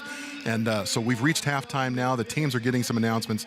I just wish you guys could have been here in person to hear the cheer. I know you were able to hear it online, be able to hear it on Facebook, YouTube, wherever you were able to hear it, but to feel it when you were sitting here in person was really, truly incredible. These Pathfinders are so excited about the Bible, and they're excited about being done with testing today. Just an incredible moment. It's always fun for question number 90. We're going to be taking a break for lunch. It's going to be a little bit more than an hour. It's about 1:15-ish, 1:20, something like that, local time here in Eugene. And at 2:30 Pacific, that'd be about 5:30 Eastern, we'll be back on here with our afternoon program, and we welcome you back. We invite you back. If you've got friends that would like to join us for our worship service, that'd be a great time to come in. 2:30 here on the Pacific Coast, and 5:30 on the Eastern Coast, and 4:30 for my good friends in the Central Time Zone. If you're somewhere else around the world, I'm going to leave that up for you to calculate when we're going to be back, but it's 2:30 Pacific, 5:30 Eastern. Again, that'll be our worship program. We're going to start out with some interviews here. You want to be back at 2:30. You don't want to miss that. I hope you've enjoyed our programming this morning of our actual North American Division Bible Experience Division Final event. So many excited Pathfinders. It's been a great time today together. And so we just wish you a good time as you would have your meal, and hope that you have a great time with that if you're eating now. If not, these guys will be breaking for lunch, and then we'll be back at 2:30. Hope to see you then. Be sure and come back and join us for our worship program, 2:30 Pacific, 5:30 Eastern. Thanks for being here. Hope you've enjoyed our presentation of our division final testing event.